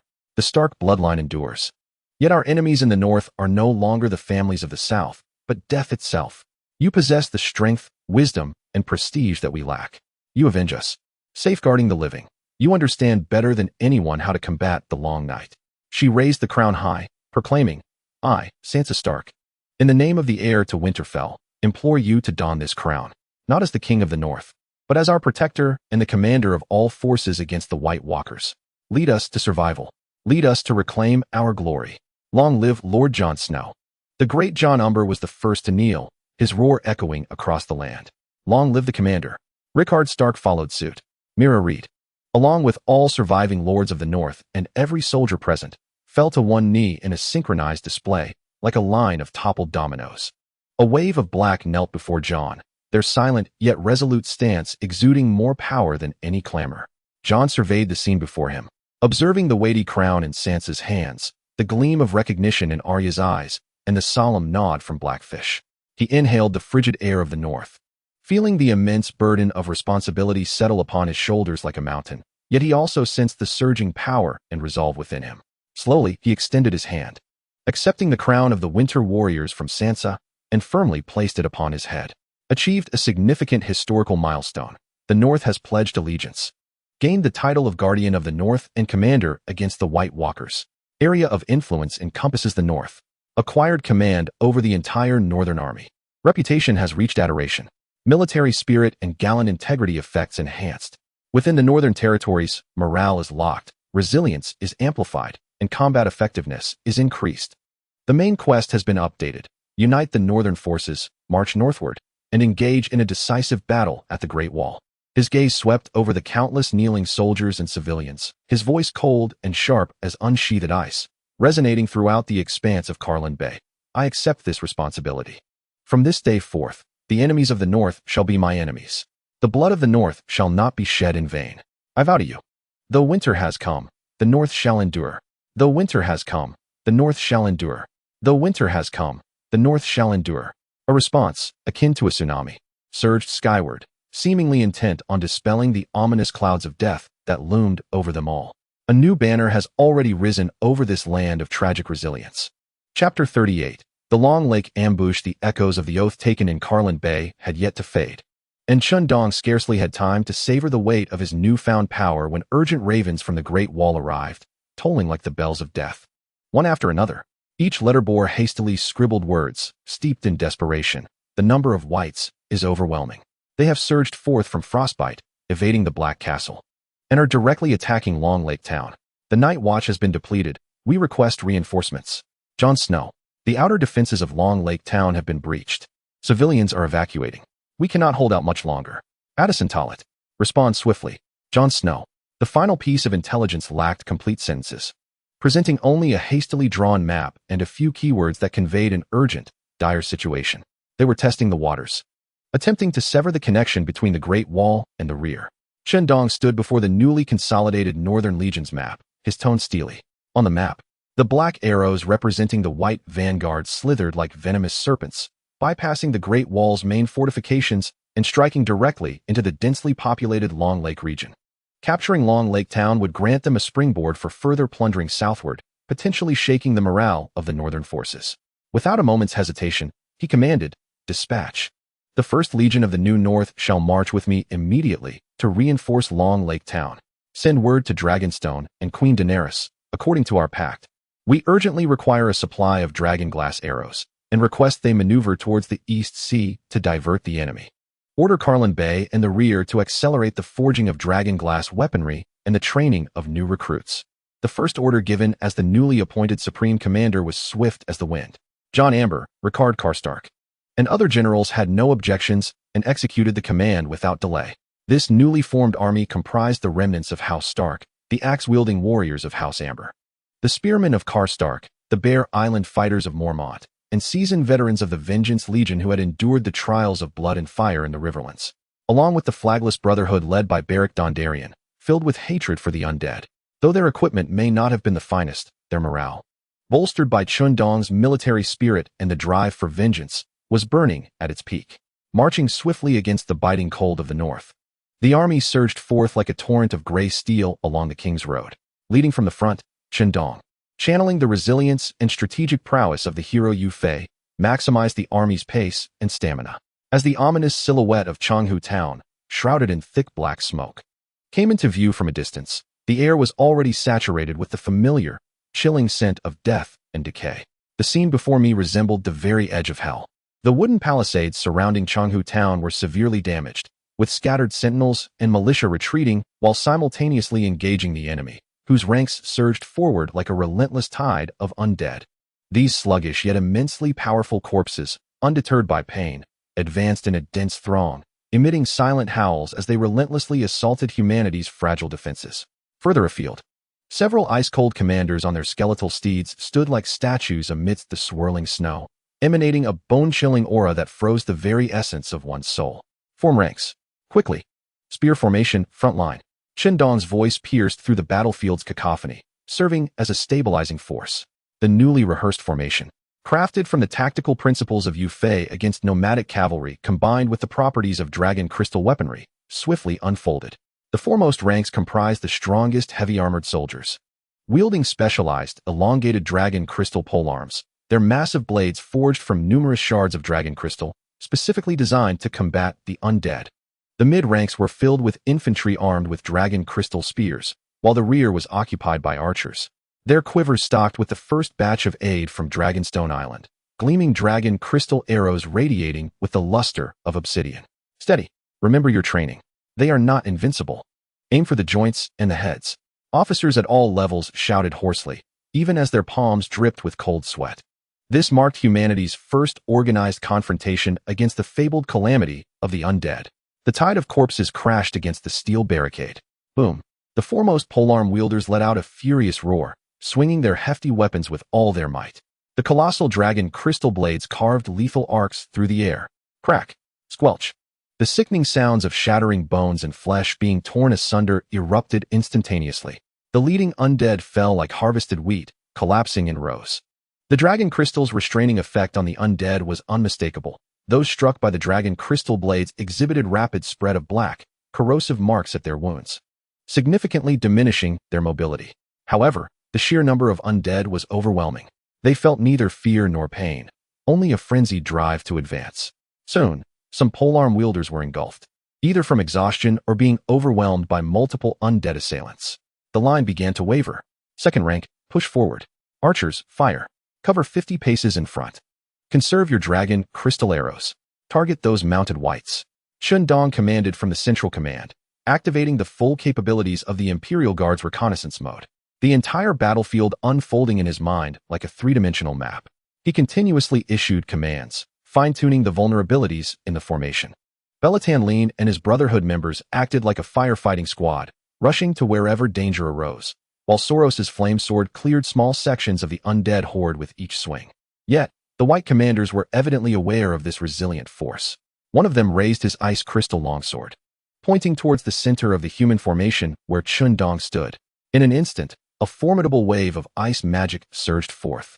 The moisture in the air instantaneously crystallized into countless sharp ice shards, raining down upon the military formation like a tempest.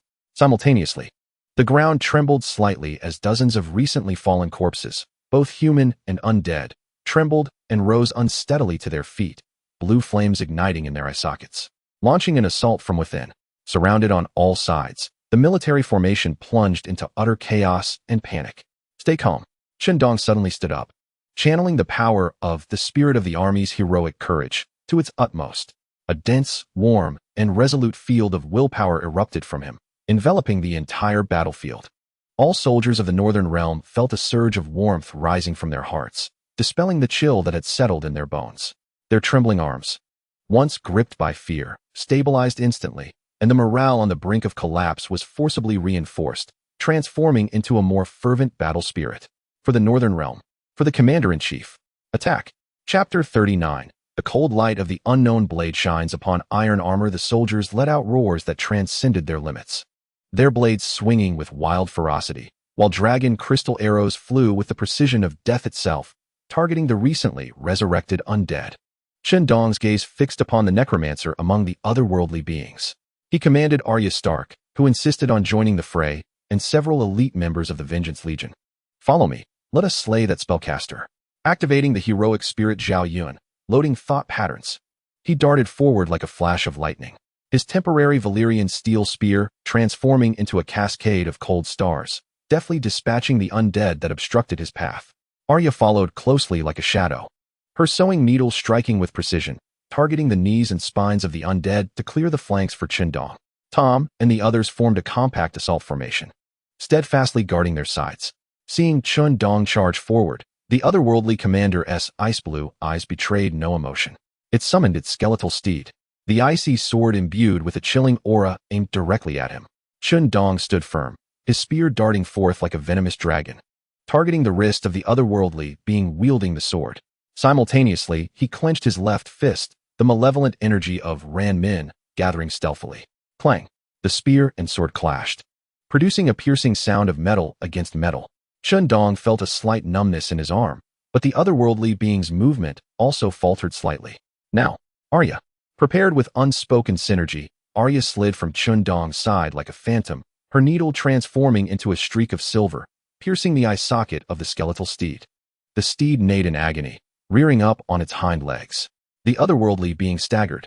Chen Dong's eyes gleamed with intensity as his left fist exploded forth like a cannonball.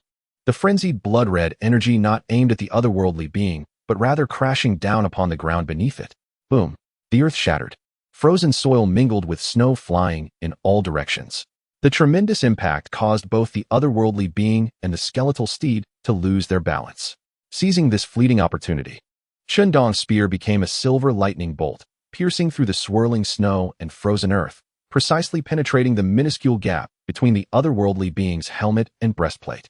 Thud! The sound was akin to ice being pierced by a searing iron. The movements of the White Walker froze instantaneously, its eyes ablaze with flickering blue flames, emitting a shriek so piercing it transcended human auditory limits. The frigid aura enveloping its form rapidly dissipated, and the magical energy constituting its being began to unravel, culminating in a resounding explosion, scattering myriad shards of shimmering blue ice crystals into the air. Successfully defeated the White Walker commander. Earned spirit value, 1,200 points. Significantly weakened the command and control capabilities of the Ghoul army. Current spirit value, 3,767 points. With the demise of this White Walker commander, the offensive of the ghouls on the battlefield visibly faltered, descending into chaos and disorder. The human forces experienced a marked reduction in pressure, seizing the opportunity to launch a counterattack, as the dragon crystal blades and arrows reaped the disoriented ghouls like the scythes of death. As the last ghoul was reduced to ashes in the flames of dragon crystal, a momentary silence enveloped the battlefield. Only the cold wind howled, swirling with smoke and ash. Soldiers leaned on their weapons, breathing heavily, gazing at the remnants of ghouls scattered across the ground and the fallen comrades beside them, their faces etched with exhaustion. Yet more so, a sense of exhilaration for having survived and an unprecedented confidence. They had triumphed. They had repelled the vanguard of the undead calamity head-on. Chen Dong stood alone at the center of the battlefield, observing the slowly evaporating ice crystals of the White Walker on his spear, his gaze directed towards the deeper snowfields of the north. He understood that this was merely a skirmish. The true cold wave had yet to arrive. Yet behind him were countless eyes fixed upon him, brimming with trust and fervor. Clear the battlefield, incinerate all corpses, including our fallen brothers. His voice, though slightly hoarse, was resolutely firm. The long night had only just begun. Chapter 40. The incarnation of the cold god. The smoke of battle in Changhu town had not yet fully dissipated. With the acrid black smoke of burning corpses rising towards the heavens, merging with the leaden gray clouds, as if draping the northern sky in a shroud of ominous foreboding. The joy of victory was fleeting yet burdensome, as every soldier understood that this was merely the prelude to the symphony of death. Chen Dong stood before the hastily established command post, his brow furrowed with a chill colder than the northern winds. The surging spirit value within him, 3,767 points, bestowed strength, but also a heightened awareness of a presence far exceeding that of the White Walkers, an icy, deathly will emanating from the far north, awakening slowly. Casting its gaze upon the Great Wall, upon him, their main force had stirred. Jon Snow arrived breathlessly from Castle Black, bearing the familiar fatigue and gravity of a night's watchman on his face. Scouts reported an uncountable tide of corpses behind Frostfang, along with some immense shadow. Almost as soon as Jon's words fell, the sky darkened. It was not merely clouds obscuring the sun, but a deeper, purer darkness, like ink rapidly spreading from the north, devouring light, warmth, and even beginning to consume sound. The biting cold wind abruptly ceased, replaced by a viscous, soul-freezing stillness. What was that? A soldier pointed towards the northern sky, his voice quivering with trepidation. Beneath the encroaching darkness of the heavens, an indescribably colossal figure slowly materialized. It was not a tangible entity, but rather an outline formed from pure shadow, coldness, and the very essence of death, vaguely humanoid in shape, yet vast enough to seem capable of supporting the universe itself. Lacking distinct facial features, it possessed only two glowing orbs, burning like diminutive glaciers of ethereal blue flame, its eyes surveying the insignificance of all living beings below. The mere presence of this entity stirred a primal fear and an instinctual urge to kneel in submission within the hearts of every creature south of the Great Wall. Warning: detection of an ultra-high-energy entity arrival. The incarnation of the cold deity, projection, has reached the battlefield. System assessment: conventional measures ineffective. Extreme danger. Immediate evacuation recommended. Evacuate. Where could one possibly retreat? Chen Dong inhaled deeply, clutching the coarsewood talisman he had kept close, now devoid of energy yet composed of a unique material. Simultaneously, the warning from Melisandre echoed in his mind. The wooden talisman you once wore serves not only as a marker, but also as the key to contain disaster. A key, indeed. This talisman had long been in contact with shadow energy and the power of the cold deity. It was the finest coordinate, the most suitable material for a prison. An audacious and resolute plan instantaneously took shape in his mind. Jon. Chen Dong's voice was resolute as he delegated command to you. The entire army is to fall back to the second defensive line. No one is to advance a single step without my command. My lord. Commander. The crowd gasped in astonishment. Chen Dong offered no explanation as he advanced step by step towards the encroaching darkness that threatened to engulf the world, towards the descending incarnation of the cold deity. The talisman in his hand began to warm slightly, resonating with a peculiar energy emanating from the distant deity. The embodiment of the cold deity seemed to take note of this diminutive, yet radiant being, slowly raising a colossal hand formed of shadow and ice crystals. Though it appeared to move languidly, it instantaneously traversed the expanse of space, imbued with the essence of freezing laws and the aura of obliteration, descending upon Chen Dong. Before the giant hand could reach him, an absolute chill had already caused the air around Chen Dong to solidify, thick layers of black ice swiftly enveloping the ground. There was no retreat. There was nowhere to flee. A glint of fierce determination flashed in Chen Dong's eyes. Commencing forced guidance. Target: fusion of the heroic spirits Ran Min, Zhao Yun, and Yu Fei. Executing directive: ignite the soul. Boom! An unfathomable wave of terrifying energy erupted from Chen Dong's being. No longer merely a transition or guidance of a single heroic spirit, but rather all of his spirit. Will, vitality, and the immense heroic spirit value he had amassed were unleashed as fuel, forcibly merging the core essence of the three great heroic spirits, the devastating ferocity of Ran Min, the agile and valiant prowess of Zhao Yun as he wove through the ranks of foes, and the steadfast martial resolve of Yu Fei, united in a singular blaze. Heroic spirit value rapidly depleting. 3,000 points, 2,000 points, 1,000 points, 0 points. Overdrawn.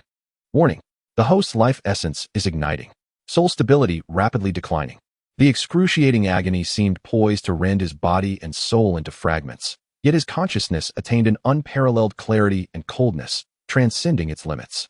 Intricate patterns emerged upon the surface of his body, the left half ablaze with a sanguine malevolence, the right suffused with a flowing silver luminescence, while at the heart's core, a dense and heavy dark golden radiance pulsated. These three forces clashed and entwined, ultimately achieving a precarious and destructive equilibrium under his forceful restraint. His breath surged wildly, instantaneously breaching a critical threshold, propelling him into a realm unfathomable to mere mortals, the demigod state. With a roar that seemed to transcend human vocalization, Chen Dong unleashed a long howl that shattered the frozen black ice surrounding him. He propelled himself off the ground, transforming into a meteor woven of red, silver, and gold, ascending against the colossal hand that had frozen all in its path. Clang! His fist, imbued with the powers of 3 heroic spirits, collided violently with the shadowy giant hand of the cold deity. There was no explosion as one might envision, only a cataclysmic clash and annihilation akin to the primordial chaos of the universe's inception. An invisible shockwave radiated outward from the point of impact, expanding spherically. Wherever it passed, space twisted, light dimmed, and swathes of corpses were silently obliterated, as if erased by an unseen eraser. Chapter 41. The fiend's soul ignites to slay the divine. Chen Dong expelled a mouthful of blood imbued with golden light. His body flung backward like a kite severed from its string, the tricolored radiance surrounding him dimming significantly. The surface of his body became marred with porcelain-like cracks. Meanwhile, the giant hand of the cold deity was forcibly halted, small, web-like fissures appearing in its palm, exuding tendrils of dark aura. It was injured, though trivial. A mortal had indeed wounded the avatar of a divine being. In the glacial depths of the cold deity's eyes, the first flicker of emotion emerged, an anger akin to that of an ant stung. No longer holding back, it unfurled its dark maw, seemingly capable of devouring galaxies, unleashing a cataclysmic wave of ultimate frost, capable of freezing time and ensnaring souls, mixed with the anguished wails of countless spectral souls, cascading down upon the gravely wounded Chen Dong like a torrential flood. Was this the end? No. As he plummeted, Chen Dong beheld the wooden talisman in his grasp. Now searing hot from their earlier clash, its surface adorned with runes resonant with the essence of the cold deity. A glimmer of icy derision flickered in his eyes. Here is the coordinate you desired. With his remaining strength, he forced all residual energies within him, the remnants of the shadow power he had absorbed, the residual magic of the Quer's warlock, and the faint, chaotic essence transcending the current realm born of his fusion with the 3 heroic spirits, into that wooden talisman. Unable to withstand such power, the talisman blazed and gleamed, akin to a miniature sun. It transformed from a mere marker into a volatile bomb, rife with contradictions and destructive energy, a bomb tainted by the very essence of the frost god and higher powers. At the very moment when the cataclysmic frost wave was about to engulf Chen Dong, he summoned the last vestiges of his strength and hurled the bomb with great force towards the gaping maw of the frost goddess avatar, which was unleashing the chilling tempest. Taste the bitter fruit of your own making. In a streak of ethereal light, the talisman, transformed into radiant brilliance, pierced through the frost wave with unerring precision, entering the colossal mouth of the frost god's incarnation. Time seemed to freeze for an instant. The next moment, boom! An indescribable explosion erupted from within, a cataclysmic fusion of shadows, frost, malevolence, dragon-esque gall, military spirit, and a hint of chaos. The frost goddess avatar emitted its first true roar, filled with anguish and rage. Since its descent, its form began to disintegrate from within. Cracks spread across its shadowy, ice crystal shell, and its glacier-like eyes flickered maniacally, ultimately bursting like a punctured bubble. The immense avatar twisted violently in the air, swelling, and finally detonated in a tempest of energy that swept across the heavens and the earth, shattering into countless shards of dark ice and fragments of shadow. Slowly dissipating into the void. Successfully destroyed the frost god's avatar. Projection. Gained heroic spirit points. 10,000. Obtained the special title of Godslayer, significantly increasing damage to divine beings, with pressure that ignores rank. Detecting host's life in peril, soul gravely wounded, automatically consuming 5,000 heroic spirit points for emergency restoration. Restoration in progress. The shockwave from the explosion violently propelled Chen Dong to the ground. Before he succumbed to unconsciousness, he glimpsed in the distance the Night King, reeling from the devastation of his avatar, unleashing a silent roar, leading the now chaotic tide of corpses retreating like a receding tide towards the north. A fleeting thought of having one temporarily crossed his mind before the encroaching darkness engulfed his consciousness. Commander, my lord, Jon, Arya, Sansa, and all who witnessed this monumental battle rushed frantically towards the deep pit. When they lifted the bloodied and barely breathing Chen Dong from the depths, the battlefield fell into a profound silence, which was soon shattered by thunderous, fervent cheers laden with tears. The demon god, the Godslayer, guardian of the north. They gazed at the unconscious Chen Dong, their eyes brimming with boundless reverence and faith. It was he who rose in defiance amidst despair, confronting the deity with mere mortal flesh, ultimately shattering its incarnation and repelling the undead calamity. The sunlight struggled to pierce through the dissipating shroud of darkness, illuminating the scarred yet vibrant land. Jon Snow looked at the unconscious Chen Dong in his arms, and then towards the retreating army of the dead, determination filling his wolf-like gaze. Slowly, he raised his head and, addressing all the survivors, proclaimed a new vow. The long night is not yet over, but hope has been ignited. In steadfast adherence to the commander's will, we shall watch until dawn. Chapter 42. Divine Grace. A piercing agony yanked Chen Dong from the abyss of unfathomable darkness. He abruptly opened his eyes, and the familiar stone ceiling of his chamber in Winterfell, adorned with the intricate carvings of the Ice Wolf, greeted him. His body felt as though it had been hollowed out and then awkwardly stuffed back with cotton, each muscle aching and feeble. A familiar, subtle pain coursed through his veins, a consequence of excessive strain, even more intense than the ordeal he endured on Dragonstone. It was a scorching sensation at the level of his soul, as if countless tiny flames were gnawing at the essence of his heroic spirit. Yet, an unprecedented clarity enveloped his mind. He distinctly heard the deliberate slowing of the guards' breaths and heartbeats outside the door, observed the gentle dance of snowflakes outside the window, and even faintly sensed the mingled air of anxiety, hope, and reverence emanating from the throng gathered in the hall below the castle. Was this a transformation following the slaying of a god, or merely a momentary flicker of the heroic spirit's power at the brink of depletion? He attempted to twitch a finger, inadvertently aggravating the wound in his chest and abdomen, releasing a suppressed groan. More alarming was the realization that the once surging power of his heroic spirit now lay as still as stagnant water, only a faint current struggling to circulate through his meridians. "My lord, you are awake." Tom, stationed by the bedside, nearly sprang from his chair, his bloodshot eyes igniting with overwhelming joy. He called out excitedly towards the door. "Quick, go tell Lady Sansa. Inform Lord Jon. Tell everyone. The commander has awakened." The sound of hurried footsteps echoed away. Soon, the door was gently pushed open, and Sansa was the first to stride in, clad in a deep gray mourning dress. Her countenance appeared somewhat haggard, yet her once bewildered and fearful blue eyes now radiated a remarkable resolve. Upon seeing Chen Dong's open eyes, she visibly exhaled in relief and quickly approached the bedside. "How do you feel?" Her voice trembled slightly, though it was predominantly laced with concern. "I am not dead." Chen Dong managed a small smile, attempting to project ease, though the movement of his facial muscles rendered it somewhat stiff. His voice was hoarse. "How long have I slept?" 3 days, Sansa replied softly, offering him a cup of warm water. "You were brought back from the battlefield by Jon, and your breath was so faint it was nearly imperceptible. The maester said your soul appeared as if it had been scorched by intense flames. Fortunately, the gods have blessed us." Drinking a few sips from her hand, Chen Dong felt his parched throat revive, a welcome comfort. He keenly noted the nuance in Sansa's words. She referred not to the old gods or the seven, but rather to the more encompassing term of the gods. Had his powers, as a foreign deity, transcended the confines of traditional belief? He chose not to delve deeper into this thought, and instead inquired, "What is the situation outside?" Sansa's expression turned grave. "The army of Wights has temporarily retreated, but the disturbances beyond the wall have not ceased.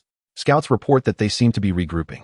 The coalition has suffered significant losses, and more critically, many of the severely wounded are in precarious condition." She paused, her voice deep and somber. The herbal remedies and medical skills of the scholars had proven limited, and over a dozen brothers could no longer endure. Chen Dong fell silent for a moment, able to envision the brutality of the battlefield and the pervasive sorrow and despair enveloping Winterfell at this moment. The joy of victory was always fleeting in the face of the cold, hard numbers of death. Instinctively, he summoned the power of the spirits within him, seeking to sense the source of the injuries, but was met with a sharp pang, as though invisible chains bound his core of strength. Warning: the consumption of the host's spirit source has exceeded 70. Military soul, heroic integrity, operating beyond limits will result in irreversible damage. Remaining spirit value, 367 points, barely enough for basic survival. The cold, mechanical voice of the system echoed in his mind, affirming his fears. The cost of slaying gods was far heavier than he had imagined. His spirit source was nearing depletion. Just then, more heavy and hurried footsteps approached from outside. Jon Snow entered, still carrying the chill of winter, his Black Knight's watch cloak dusted with remnants of snow, though weariness marked his face. His eyes sparkled with genuine joy upon seeing Chen Dong awake. Following him were Great John Umber, Rickard Stark, Lady Mormont, and other lords of the north. Their expressions a blend of relief from survival and near-reverent admiration for Chen Dong. "My lord." Jon was the first to speak, his tone filled with respect. "Commander." Great Jon's voice boomed as he excitedly thumped his chest plate. You have finally awakened. You cannot imagine how you are regarded among the brothers in the north. You are a living god. Others echoed his sentiment, their eyes alight with fervor. With Tom's assistance, Chen Dong managed to sit up, leaning against the headboard. His gaze swept across the room, ultimately resting on Jon, who is currently in charge of the coalition. Jon promptly replied, for the time being, I, along with a few lords, are maintaining order and managing military affairs. But everyone has been waiting for your awakening, anticipating your next orders. Chen Dong nodded, refraining from issuing immediate commands, instead turning to Sansa. Help me up. I wish to see outside. My lord, your health. Sansa looked at his pallid face with concern. It is of no consequence. Chen Dong's tone brooked no argument. He needed to make an appearance, to let all see that he, Chen Dong, was still alive and standing. This was more effective than any comforting command. Moreover, those dying soldiers fought to protect this land, and he could not bear to watch them perish, not even at the cost of burning through the last remnants of his spirit source. With Sansa and Tom supporting him on either side, Chen Dong donned a heavy fur cloak and stepped unsteadily out of the room, making his way to the corridor connecting the main keep to the square. The biting cold wind struck him, invigorating yet intensifying the hidden pain within. Below, the main square of Winterfell was densely packed with people, not only soldiers, but also many civilians fleeing from Long Lake and other areas. The wounded lay in hastily erected tents, their pained groans and muffled cries filling the air. The air was thick with the acrid scent of blood, the fragrance of herbs, and a palpable aura of despair. Chapter 43. The Soul's Last Ember. When Chen Dong's figure emerged on the corridor bridge, it was unclear who first noticed and let out a gasp. Instantly, the entire square fell into a profound silence. Countless gazes converged upon him, radiating anticipation, sorrow, confusion, but most importantly, a sense of reliance and faith as if they had found their guiding light. He witnessed the remnants of fear in the soldiers' eyes being dispelled by something called hope, and saw the lifeless faces of the civilians rekindle with vibrancy. They gazed at him, this man who, merely 3 days prior, had confronted a deity in mortal form and shattered its avatar. Chen Dong took a deep breath of the frigid air, suppressing the weakness that threatened to overwhelm him. He extricated himself from the support of Sansa and Tom, standing resolutely at the edge of the corridor bridge. The biting cold wind billowed his cloak, revealing his pale yet resolute visage. He remained silent, allowing his calm gaze to sweep over every individual below who looked up at him. Gradually, he raised his right hand. There were no impassioned speeches, no ornate phrases. He shut his eyes, concentrating all his thoughts, disregarding the system's warnings, and forcefully drew upon the nearly depleted essence of the heroic spirit. It was the compassion and guardianship embodied in the spirit of Yu Fei, the last vestiges of sacred authority attached to the title of Godslayer. Burn, he roared within his heart. A surge of indescribable warmth and weighty power emanated from his palm, slowly spreading across the square like a rising tide. Yet, with each pulse of this force, Chen Dong felt a searing pain within him, as if his veins were being scoured by molten iron, and his soul echoed with mournful wails. His complexion turned visibly paler. His lips drained of color, and his body trembled slightly. A miracle unfolded. The grievously wounded, lying on stretchers and moaning, suddenly sensed a warm flow coursing through them, the intense pain rapidly diminishing, and their deep wounds visibly closing and scabbing. Limbs that had succumbed to frostbite regained warmth and sensation. Women, heartbroken from the loss of loved ones, felt a soothing force embrace their shattered spirits. Their tears continued to fall, yet the agonizing sense of despair was gradually dissipated. The square was initially enveloped in an eerie silence, punctuated only by the sound of the wind and snow, alongside Chen Dong's strained breaths. Then, someone broke the stillness with an incredulous, tearful cheer. A miracle. This is a miracle. The commander is healing us. Praise the commander. Praise the god of slaughter. The cheers erupted like a tidal wave, instantly sweeping away all shadows of despair. People, overwhelmed with emotion, knelt on the ground, reverently worshipping the figure upon the corridor bridge. In that moment, Chen Dong transcended from being merely a powerful leader to a true savior, a deity walking among mortals. Only Sansa and Tom observed as Chen Dong swayed precariously on the bridge, a trickle of dark blood seeping from the corner of his mouth, a harbinger of his waning vitality. Instinctively, Sansa moved to assist him, but Chen Dong halted her with a piercing gaze. Jon, Big Jon, and the other lords gradually sensed the gravity of the situation. The jubilant cheers were replaced by glances filled with concern and reverence. They finally comprehended that this miracle came at a steep price. one paid with the essence of their commander's very life. Chen Dong slowly lowered his hand, the pain coursing through his body nearly causing him to faint.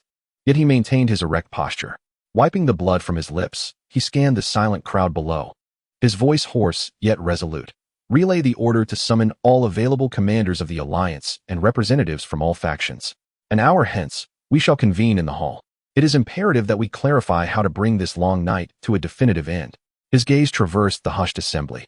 Fixating on the frozen lands of eternal winter to the north, his eyes sharp as a blade. The brief respite had concluded. The true war was only just beginning. He resolved, even if it meant expending the last flicker of his ethereal strength, to safeguard the dawn of this land. Chapter 44. Secrets of Dragonstone. The key to forging a heavy scent of sulfur mingled with the briny sea breeze, quietly permeating the crisp air of Winterfell. Chen Dong sat at the head of the great hall, upon a sturdy oak chair draped in thick bear skins. His complexion remained pallid, yet his spine was straight, and his deep black eyes were tranquil as still waters, as if the man who had nearly burned himself out on the bridge was not he. Only the slight furrowing of his brow during movement betrayed the torment still raging within him. The hall was filled to capacity. The lords of the north stood solemnly to either side, with Jon Snow positioned slightly behind him. At the center of the hall, the recently arrived Stannis Baratheon maintained his usual stern demeanor, while beside him, the red-robed Melisandre appeared markedly different from before. The priestess of the Lord of Light, at this moment, did not radiate her customary fervent assurance. Her eyes, ablaze with dark crimson flames, were fixed intently upon Chen Dong, revealing an unmistakable shock, curiosity, and even a hint of barely perceptible reverence. Your Majesty Stannis, Lady Melisandre, I express my gratitude for your presence, Chen Dong began. His voice steady yet imbued with an undeniable authority, as though he was destined to occupy this seat of power. The support from Dragonstone is crucial for the Alliance. Stannis nodded stiffly. With the pact established, we shall adhere to it. The fleet and soldiers of Dragonstone are ready to engage in the northern battlefield at any moment. His gaze swept over Chen Dong, scrutinizing. However, we require a more definitive strategy, not mere entrenchment here. Chen Dong did not respond directly. Instead, he turned his attention to Melisandre. Madam, it seems you have something to convey. Melisandre stepped forward, her red cloak trailing behind her. She rarely eschewed her usual language filled with metaphors and prophecies, instead opting for an almost straightforward tone. Lord Chen Dong, during your 3 days of slumber, the visions within the sacred flame have been unprecedentedly chaotic and tumultuous. She paused, as if organizing her thoughts. Her voice tinged with a hint of uncertainty that she herself was unaware of. The will of the Light King stirs because of you. It is neither anger nor complete joy, but rather an ancient echo, as if some existence long dormant for countless epochs has been awakened by your actions. Upon her utterance, a subtle stir rippled through the hall. The lords of the north exchanged glances, fully aware of the weight carried by the words of the Light King's priestess. Jon's brow furrowed, his gaze towards Chen Dong, now laced with concern. Chen Dong's expression remained unchanged, merely tapping his fingers lightly against the armrest. So? Melisandre took a deep breath and solemnly retrieved an object from her bosom. It was not an amulet shaped like flames, but rather a slab of stone, approximately the size of a palm, its color as dark as obsidian. The edges of the slab were irregular, its surface adorned with ancient, intricate cuneiform script and peculiar patterns, faintly shimmering with a subdued light. This was discovered deep within the volcanic rock layers beneath Dragonstone, and Melisandre presented the slab with both hands. It shared a lineage with Valyrian steel, possibly even more ancient. What was inscribed upon it was not the history of mortals, but the true origin of this world and the long night. All eyes were drawn to this unassuming stone slab. Tom stepped forward, accepting the slab and handing it to Chen Dong. It felt icy to the touch, yet not lifeless. Instead, it radiated a contained, immense energy. Chen Dong focused intently, recognizing none of the cuneiform characters, yet as he probed with a faint thread of spiritual energy, an extraordinary occurrence transpired. The nearly exhausted essence of his heroic spirit resonated subtly with the slab. It was not an infusion of power, but a direct transmission of knowledge. As if whispers from the depths of time itself reverberated within his soul. Fragments of grand yet shattered visions flashed rapidly through his consciousness, an endless void, cold shadows surging like a tide, extinguishing stars and withering life. This was not an army, but an erosion of order, an obliteration of concepts. The cold god was not an independent malevolent deity, but the vanguard of a far more terrifying existence, manifesting the end of this concept within the material realm. Yet on the brink of despair, a resplendent civilization fought back. They rode upon dragons, wielding a primordial power that starkly contrasted with modern magic. An unnamed hero, harnessing the life essence of dragon fire, the ancient runes of the forest children that commune with nature, and a heart forged from the pinnacle of Valyrian craftsmanship. Crafted an artifact capable of shaking the very fabric of reality, the heart of dragon crystal. It was not a weapon, but a coordinate, a stabilizer. A beacon to gather the beliefs of the living, igniting a flame of hope against the concept of annihilation. The vision abruptly ceased. Chen Dong abruptly opened his eyes, beads of cold sweat forming at his temples, his breath quickening with intensity. The arduous task of deciphering this ancient relic was undeniably an added burden to his already beleaguered soul. "My lord," Xiong'an called out with a note of concern. Chen Dong waved his hand dismissively, signaling that he was unscathed. He lowered his gaze to the stone slab in his hands, his eyes sharp as a hawk, capturing the intricate details of the patterns. The breath of the dragon tracing the trajectory of flames, twisted roots entwining a pulsating heart, at the center of which lay a sharply defined black crystal.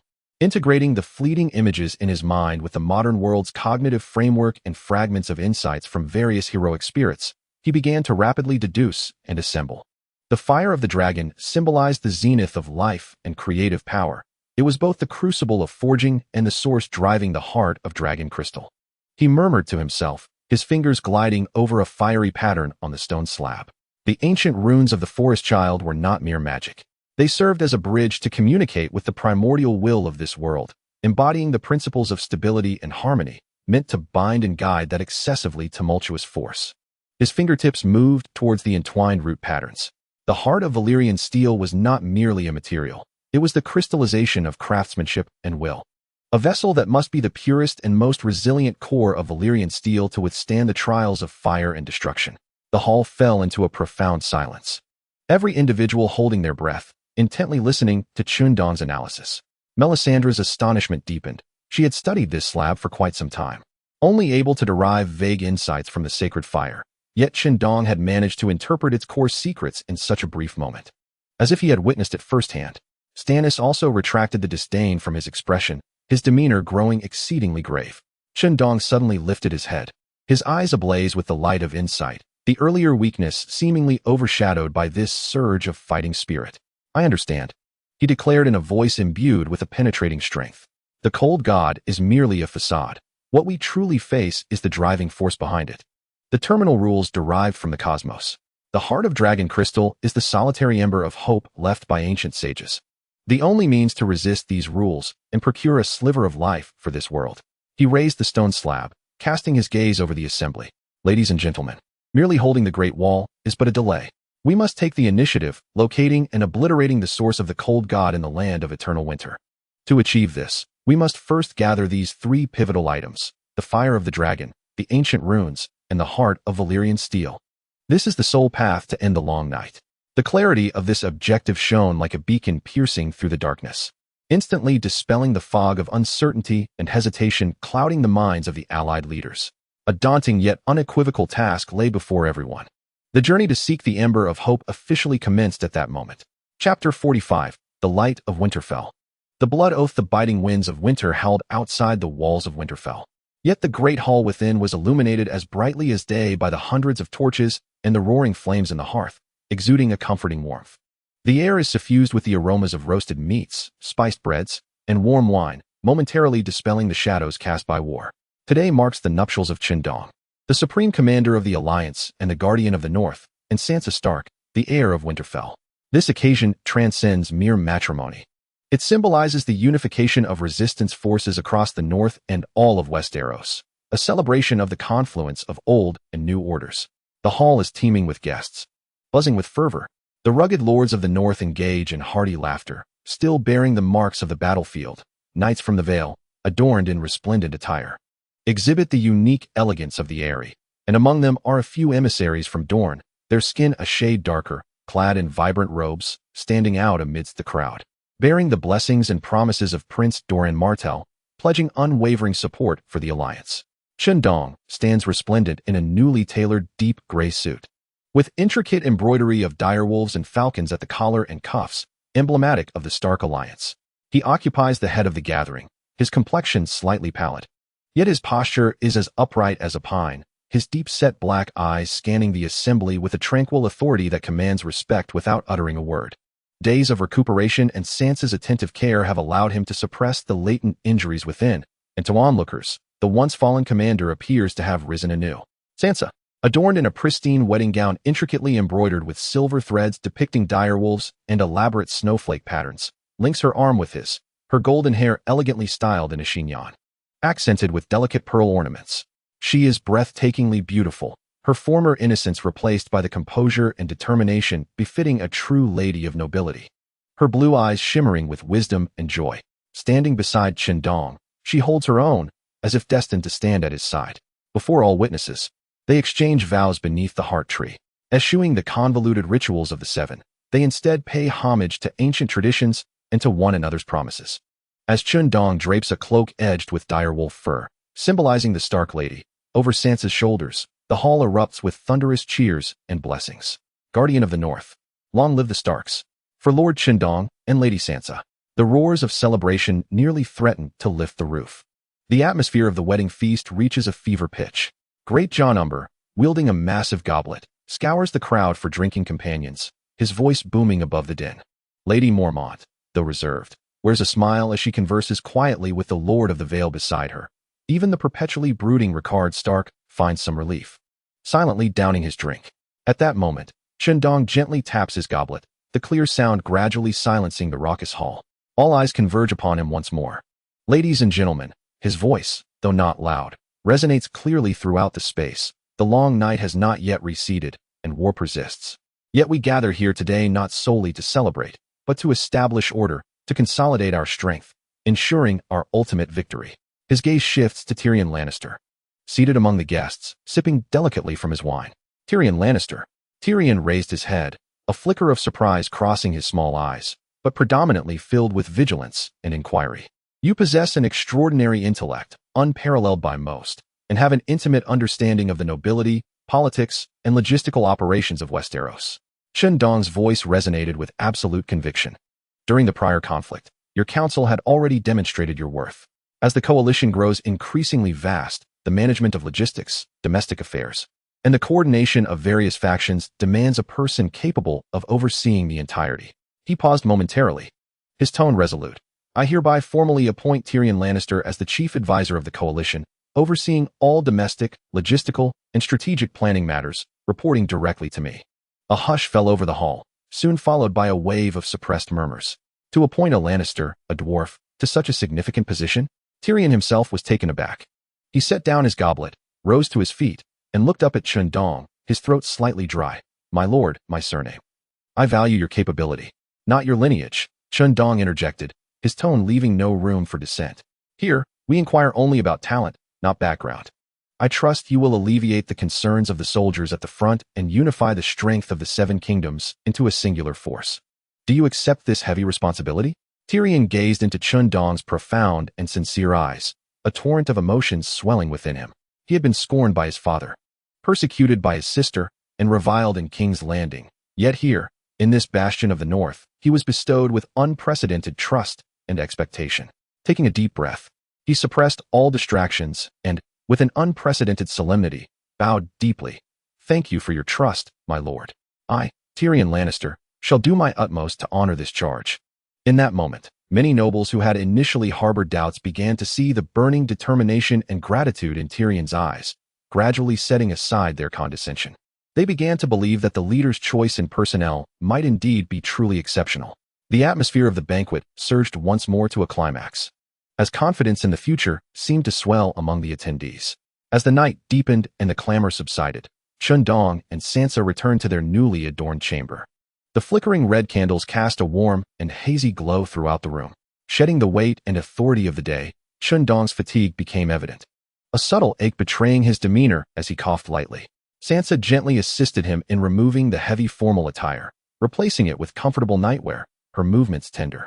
You must be exhausted, she inquired softly, her tone imbued with concern. Chen Dong took her hand and shook his head, gazing at her beautifully illuminated profile in the candlelight. A flicker of warmth stirring in his icy heart. It is wonderful to have you here. This was not a romantic declaration. Yet it moved Sansa more profoundly than any love confession could. She understood that this marriage was born of political necessity. Yet she felt Chen Dong's respect and trust towards her, as well as the subtle tenderness hidden beneath his hardened exterior. "I will help you safeguard Winterfell and protect the north." Sansa leaned against his shoulder, her voice resolute, allowing you to focus ahead without worry for what lies behind. Chen Dong lowered his gaze to her, gently brushing aside her hair. With Sansa providing a stable rear and Tyrion orchestrating domestic affairs, he could finally unleash his full potential to confront the ultimate threat looming from the north. "We shall," he murmured, as if making a solemn vow, not merely for survival, but for a dawn worth protecting. Outside, the chill winds of the north continued to blow, yet the lights within Winterfell shone brighter than ever, akin to the first rays of dawn piercing through the long night, resolute and imbued with hope. Chapter 46. Echoes of the Deep Woods. The covenant of all beings. The festive atmosphere of Winterfell had not yet completely dissipated. The air still lingered with the remnants of wedding celebrations and the warmth of jubilation. However, Chen Dong did not indulge in the fleeting tranquility. On the third day of his nuptials, he quietly departed the castle with a select band of elite warriors, heading towards Deepwood Motte in the northwest of the north. The purpose of this arduous journey was clear: to seek the ancient runes of the Children of the Forest, a crucial component in forging the heart of dragonglass, essential for combating the Long Night. Leading the expedition himself, Chen Dong was accompanied by Arya, who remained like a vigilant shadow at his side, her members of the Shadow Guard silently dispersing around the group, ever alert to any rustle of leaves. They were joined by several northern soldiers well acquainted with the terrain of the Wolfwood, alongside 2 scholars from the town of Crown's Landing, well versed in the legends of the ancients. As they ventured deeper into the Wolfwood, the surroundings grew increasingly primal and mysterious. Towering trees of fishbone wood became more prevalent, their bark etched with pale human faces that seemed to silently observe these uninvited guests in the dim light of the forest. The air was thick with the scent of earth, decaying leaves, and an ineffable, ancient vitality. It felt as though the very atmosphere was breathing. In a hushed tone, Arya spoke, her Valyrian steel needle-like sword half drawn from its sheath, her wolf-like instincts alerting her to the extraordinary nature of this place. Chen Dong nodded slightly. His perception was even more acute than hers. He sensed that this forest was not lifeless. A faint yet pervasive web of consciousness enveloped every inch of the land. He endeavored to extend a ripple of peaceful mental energy outward, not to conquer, but to seek and greet. After traveling for half a day, the soldier leading the way suddenly raised a warning. The group immediately fell into a defensive stance, as dozens of diminutive figures emerged from within the thicket. With bronze-hued skin and large, sharp amber eyes, their pointed ears marked them as the nearly extinct children of the forest, armed with obsidian daggers and bone spears. Their gazes brimmed with vigilance and hostility, blocking the path. The elder among them, appearing exceedingly aged with a face lined with wrinkles, clutched a staff entwined with ivy. "Humans. Leave." The elder, known as Leaf, spoke in a strange accent of the common tongue, his voice hoarse yet imbued with undeniable authority. "This forest does not welcome you. Your wars have disturbed the slumbering ancients, shaking the very roots of the earth." As his words echoed, the ground beneath them trembled slightly, accompanied by the distant, heart-stopping sound of heavy footsteps and low growls. A pallid bachelor trembled as he spoke. "It is the rock giants. They have been provoked." Chen Dong raised his hand, signaling the anxious soldiers behind him to lower their weapons. Ignoring the increasingly ominous sound of approaching footsteps, he calmly fixed his gaze upon Yezi.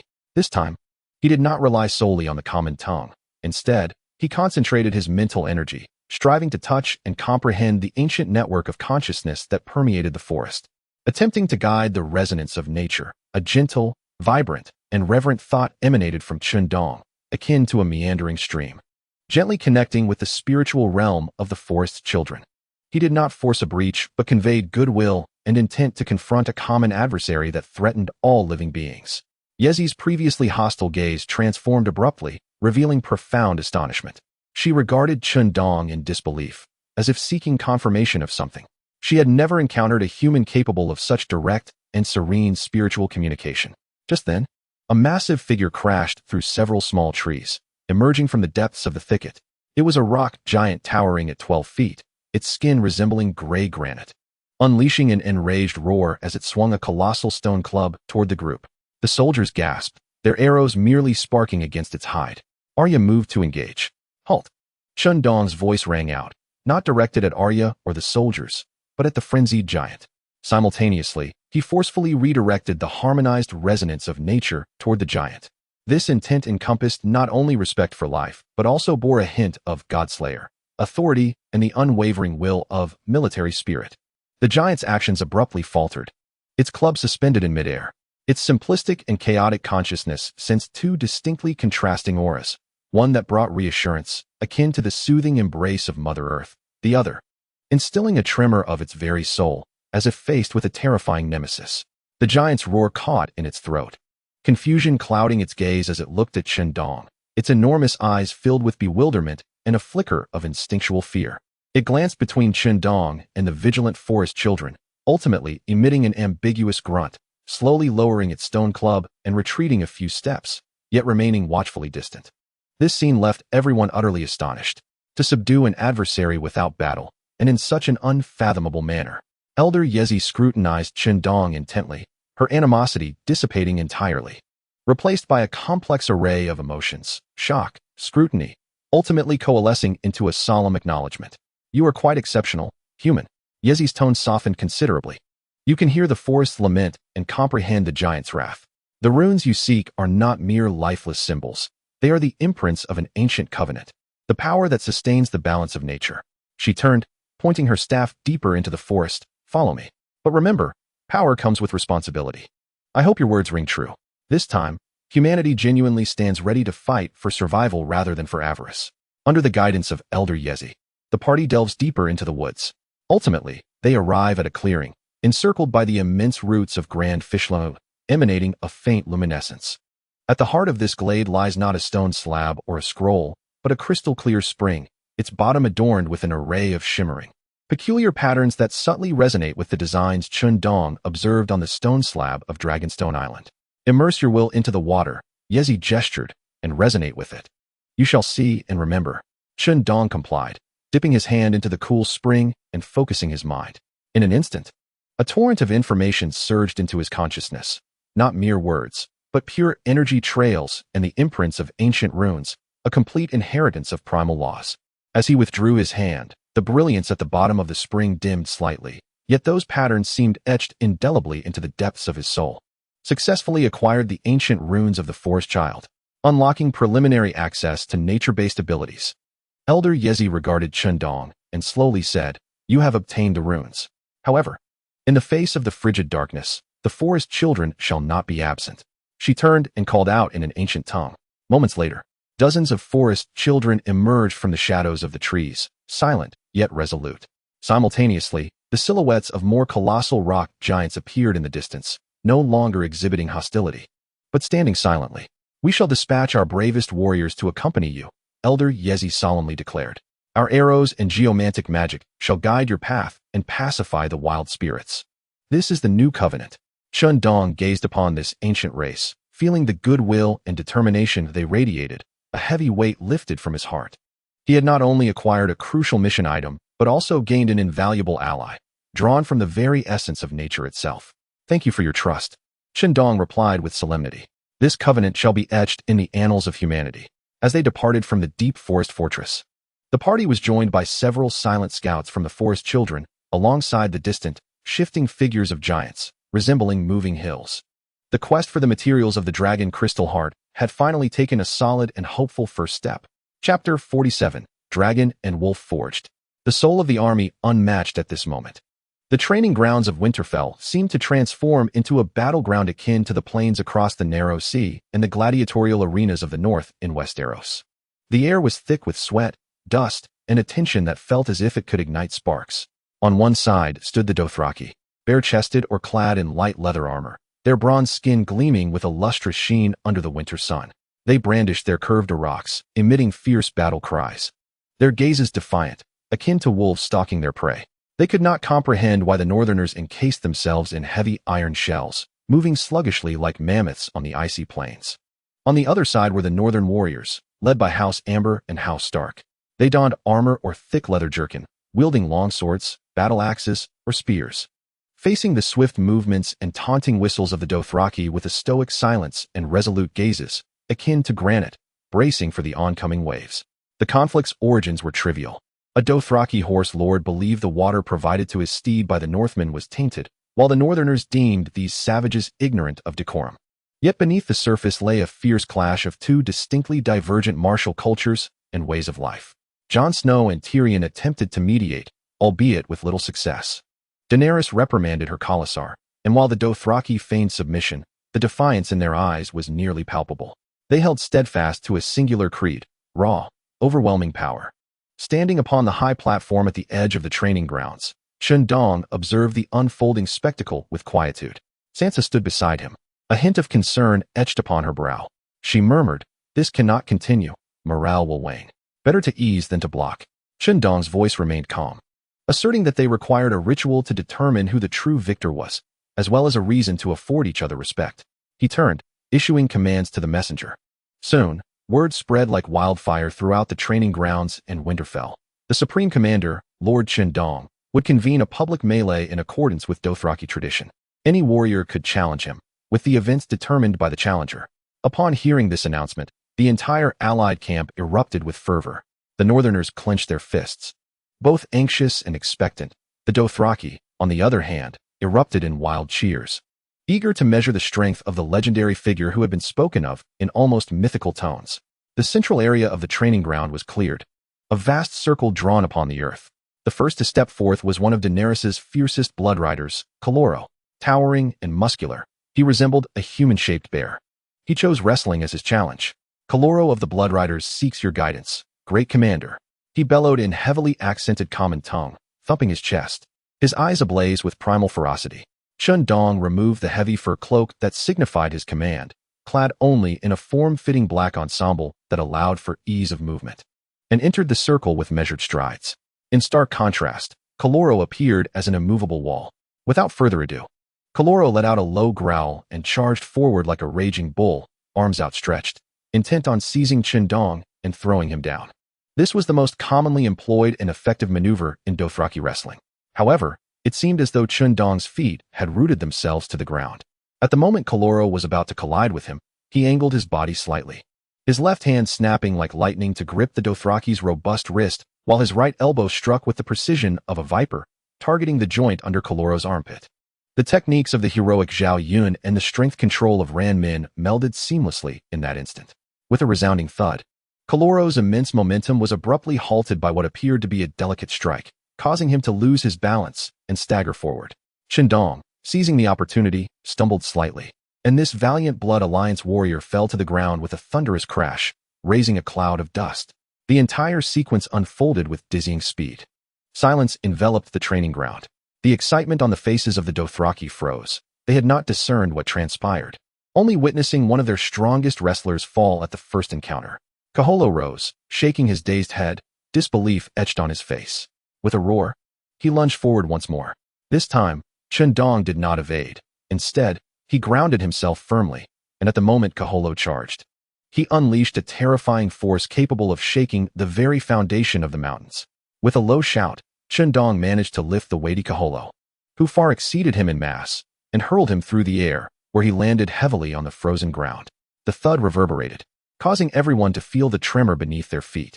Khaloro lay on the ground, unable to rise for a considerable time, his defiance replaced by shock and awe as he gazed at Chen Dong, who remained standing.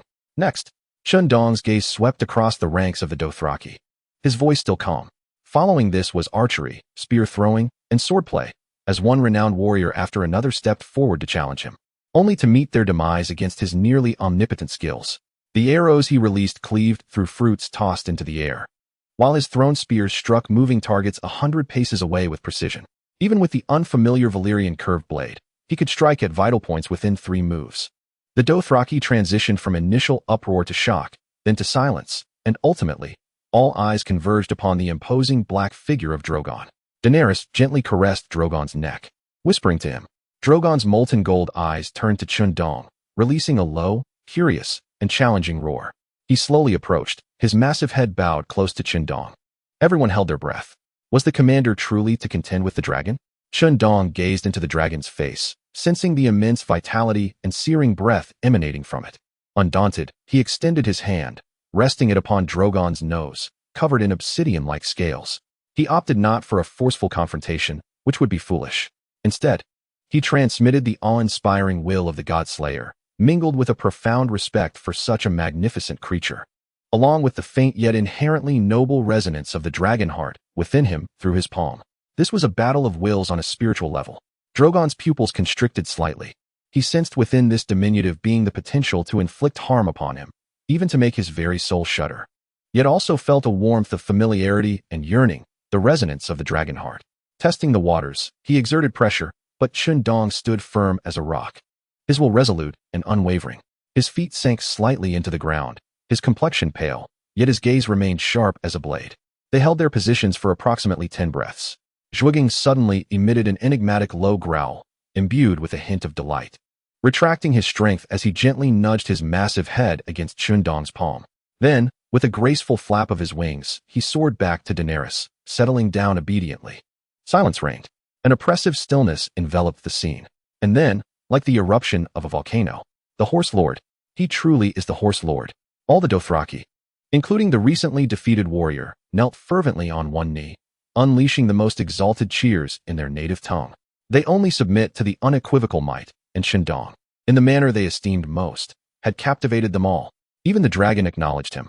The soldiers of the north erupted in thunderous cheers, sharing in the glory. Chen Dong suppressed the metallic taste rising in his throat, standing tall as his gaze swept across the assembly. Do you see? His voice resonated across the training grounds, proclaiming that the swiftness of the Dothraki and the resilience of the north, the fiery breath of dragons and the profound depths of the forests are not in opposition. They are the distinct fangs and claws of our coalition. He pointed towards the Dothraki. From this day forth, your cavalry shall serve as the spearhead and skirmishers of our alliance. He gestured towards the northern warriors. Your steadfast formations will be the most reliable bulwark of our coalition. The Unsullied shall provide central support, while the children of the forest and giants oversee the flanks and ambushes. Everyone shall engage in cross-training, familiarizing themselves with one another's tactics. We must make the Death Legion aware that they face a war behemoth armed with myriad lethal weapons. For survival. For dawn. Roar. An unprecedented surge of morale blazed like a roaring fire in the skies above Winterfell. Following this battle, the final barriers within the coalition were utterly dismantled, forging a truly united force, a blood and iron army that amalgamated the might of the Seven Kingdoms and beyond. Chapter 48. The Sight of the Heart Tree. The core of ice, the unparalleled unity and soaring morale within the coalition acted as a potent elixir for Winterfell. The materials for forging the heart of the dragon crystal had been acquired, leaving only the final piece, the heart of Valyrian steel. However, the vast expanse of the Everwinter was shrouded in relentless cold waves and mist year-round, and without precise coordinates. The army's reckless advance would be akin to walking into a trap, devoured by an endless sea of corpses. Just as Chen Dong, Tyrion, Jon, and others deliberated over a rough map, uncertain of the final route for their advance, an unexpected visitor arrived, guided by the children of the forest. The newcomer sat upon a specially crafted wooden chair, hoisted by robust northern soldiers, wrapped in thick furs. His countenance was serene, yet bore an unsettling detachment beyond his years. His eyes, no longer reminiscent of Jon's adventurous brother, now reflected the depths of a bottomless lake, mirroring myriad scenes. Bran. Jon was the first to exclaim, hastening forward, his eyes alight with incredulous excitement and complexity. Jon. Bran Stark's voice was calm and unwavering as he turned to Chen Dong. Commander Chen, the Elder Leaf has informed me that you are seeking the path to the end. Chen Dong gazed upon the legendary three-eyed raven, sensing the immense and ancient power that resided within Bran. It was a presence entirely distinct from that of the heroic spirits, yet equally profound and unfathomable. Indeed, Bran, we must ascertain the precise location of the Heart of Ice. I have seen it. Bran's voice was ethereal, as if echoing from a distant realm. I have witnessed countless pasts and glimpsed possible futures. I saw the Great Wall crumble, witnessed the flames of green and death engulf King's Landing, and I beheld you, a star from the other shore, shaking the very projection of deities with your mortal form. His words sent a shiver through all present in the study. Tyrion narrowed his small eyes, while Jon cast a more anxious glance toward Chen Dong. But that was merely a projection, Bran continued, his gaze seemingly penetrating Chen Dong. Perceiving the dim yet fundamentally potent essence of his heroic spirit, as well as the subtle, indelible scars of divine slaying etched deep within his soul. The embodiment of the ice god lies far beyond the dimensions you can conceive. The Heart of Ice serves as its anchor point in our world. the source and conduit of its power, residing in the depths of the land of eternal winter, a frigid abyss inaccessible even to birds. He slowly lifted his finger, pointing to a region marked as unknown on the map at the northernmost edge. Its location is not fixed. It shifts like a living entity, drawing from the life and cold of this land. Ordinary scouts, even ravens, cannot approach. The chill there is potent enough to freeze souls and distort direction. Chen Dong furrowed his brow. How then shall we locate it? Bran turned his gaze to Chen Dong, an inscrutable meaning flickering within his hollow eyes. I can see it. Yet the reality of that place harbors an overwhelming will of death and finality. To gaze directly upon it would shatter my sanity. And you, he paused, seemingly in search of the right words. You have faced it directly. Your soul bears its mark. It falls upon you to endure this vision. Perhaps it is the only choice. Even so, it is exceedingly perilous. The whispers of that ice core could drive demigods to madness. A profound silence enveloped the room. All understood the implications of his words. Bran offered the sole source of intelligence. Yet the price for such knowledge might compel Chen Dong to once more risk the collapse of his soul. Chen Dong hesitated not at all. He had endured the frailty of Dragonstone, navigated the conspiracies of King's Landing, experienced the North's embrace, and faced the horrors of divine slaying. There was no retreat at this juncture. Tell me, what must be done? His voice was steady, devoid of any tremor. Under the guidance of Leaf and Bran, they ventured to the forest of the Heartwood. The colossal heart tree stood silent amidst the snow, its red leaves resembling congealed blood, and the faces upon its trunk seemed to compassionately gaze upon all living beings. Bran was positioned beneath the heart tree, his palm gently resting against the trunk, his eyes gradually enveloped by a layer of milky luminescence. Chen Dong sat cross-legged opposite him, adjusting his breath and concentrating all his willpower, ready to confront the impact from the world's end. Relax your consciousness, resist not the connection. Bran's voice resonated directly within Chen Dong's mind. In the next moment, Chen Dong felt his spirit violently yanked from his body by an immense and frigid force. The scene before him twisted and shattered instantaneously, replaced by an endless expanse of rapidly sweeping ice, snow, and darkness. He perceived it, not with his eyes, but with his very soul. He witnessed the crumbling glaciers, saw the endless army of the undead staggering across the black ice fields, and glimpsed the crystalline figures of the otherworldly knights, shrouded in mist, swiftly retreating, traversing howling canyons and frozen oceans, relentlessly moving northward, ever northward. The chill around him intensified, transforming from mere physical coldness into a force that gnawed at his soul, embodying the power of finality and void. Chen Dong felt his thoughts freezing, as pain akin to tearing began to blur the edges of his consciousness. Warning. Inundated by high-dimensional information flow and the corrosive force of finality. Soul stability plummeting. The system's alarm blared sharply, clenching his teeth. Chen Dong relied on the resistance granted by the title of God Slayer against divine power, and his own iron-willed determination to fiercely maintain the last flicker of clarity in his mind. He could not falter. He must see. Finally, in what seemed to be the abyss at the world's end, within an absolute darkness that devoured even light, at the center of the ice field, he beheld a colossal, irregular polyhedral ice crystal. It pulsated like a heart, slowly and powerfully, each beat radiating visible waves of pale white light, sweeping across the entire realm. Where those waves passed, all fell silent, as if even space were frozen and rendered brittle. Within the ice crystal lay the epitome of darkness and coldness, as though it connected to the most void abyss of the universe.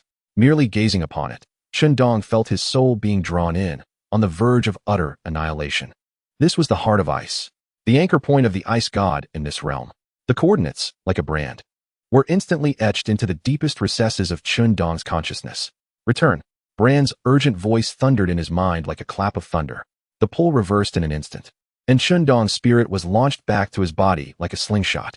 He gasped, eyes snapping open, expelling a mouthful of blood laced with ice shards. His complexion as pale as parchment, his body trembling violently, as if he had just been pulled from a millennia-old ice cavern. It felt as though countless icy needles were piercing his brain, the image of the heart of ice and the terrifying will it encompassed still crashing violently within his mind. My lord. Jon and Tom rushed forward to support him. Chen Dong waved his hand, breathing heavily, and after a considerable time, his trembling gradually subsided. He raised his head. Though fatigue filled his eyes, a sharp glimmer of insight pierced through, wiping the blood from the corner of his mouth. His voice was hoarse from the wounds to his soul, yet imbued with undeniable resolve. he declared. I have seen it. Its coordinates are right here. He pointed to his forehead. Signal the entire army. Prepare for battle. The target is the land of Everwinter, the heart of ice. Chapter 49. The Dragon's Roar of the North. The journey to the final battle. The Foundry of Winterfell worked tirelessly day and night. The furnace casting a dark red hue upon the falling snowflakes. When Chen Dong combined the coordinates of the heart of ice obtained from Bran with the knowledge inscribed on the stone tablet of Dragonstone and the ancient runes of the Forest Children, and completed the final forging in the dragon fire summoned by Melisandre, an invisible wave emanated from Winterfell, sweeping across the entire north. It was not a destructive impact, but rather a warm, resolute declaration of will, as if the ancient guardian power that had slumbered for eons was resurrected in this world. All soldiers of the coalition, whether on patrol, training, or resting, felt this moment, instinctively turning their gazes toward the direction of the main fortress. The dragon crystal heart was complete. In the days that followed, the entire coalition underwent a metamorphosis at a visible pace, enveloped in a palpable atmosphere of tension and exhilaration befitting the eve of battle. In the largest training ground of Winterfell, an unprecedented display of equipment and drills unfolded. On one side of the training ground, dozens of modified giant crossbows stood in neat rows. Their bases were sturdier, the winch mechanism optimized, and most crucially, the robust bowstrings, which required 3 men to pull, were fitted not with ordinary bolts, but with colossal arrows crafted entirely from dragon crystal, shimmering with an obsidian luster. The arrowheads were engraved with intricate patterns derived from ancient runes, pulsating with a faint glow. With the commander's order, a resounding twang echoed. Amid the piercing sound of the bowstring, a dragon crystal giant arrow transformed into a streak of black lightning, instantly surpassing the range of a conventional crossbow, and precisely struck a rocky hillock covered with thick layers of ice, a mile away. There was no deafening explosion, only a dull thud, reminiscent of ice being instantaneously vaporized. As the crowd gazed into the distance, they were astonished to discover a massive hole nearly 10 meters in diameter at the point of impact, its edges smooth. As if erased by some invisible force, the surrounding ice rapidly cracked and melted, revealing the rock beneath, eroded into a honeycomb structure. Gasping sounds filled the training ground, as soldiers from the north, the Unsullied, and the Dothraki alike were awestruck by this terrifying power. This was no ordinary weapon, but a spear of judgment against the undead. Next came the astonishing sight of the giant-powered trebuchet. Under the command of the Forest Children, several rock giants worked in unison to operate the exceptionally sturdy, yet simply constructed oversized sling. They roared as they loaded a specially crafted ceramic jar filled with dragon crystal shards, a task that would require dozens of ordinary soldiers. Release. Accompanied by a resounding roar that shook the ground, the jar soared through a massive parabolic arc, landing amidst a simulated horde of wights in the distance. Boom. This time, it was a violent explosion, yet it was not flame that erupted, but a myriad of sharp dragon crystal shards, fanning outwards in a wild spray. The black shards resembled a tempest of death, instantly shredding every target within that area into fragments. The innate dominance of dragon crystal over the undead rendered this extensive assault exceedingly lethal. And this was merely the beginning. Logistics soldiers rolled in carts that appeared to be filled with ordinary wooden barrels, yet the walls of these barrels were also inscribed with runes. Standing beside one of the carts, Tyrion wore his signature smile, a blend of wisdom and a hint of mischief. As he elucidated to the assembled commanders, these are dragon crystal explosive barrels. Ignite the fuse, toss them into the pile of corpses, or have our swift-footed couriers deliver them to the appropriate locations, as you have just witnessed. Simple, cost-effective, yet fervently effective. Amidst the laughter, the soldiers gazed at this innovative equipment, their eyes gleaming with increasing fervor. Fear still lingered, but a burgeoning sense of advantage and confidence began to flourish. As all equipment was upgraded and each unit completed the final collaborative drills under the new tactics delineated by Chen Dong, the atmosphere in the training grounds reached its zenith. At that moment, a thunderous roar reverberated through the sky, shattering the air. Zhao Yun's massive form soared above the training ground, casting a colossal shadow that bore down with suffocating pressure. Upon the dragon's back stood Chen Dong.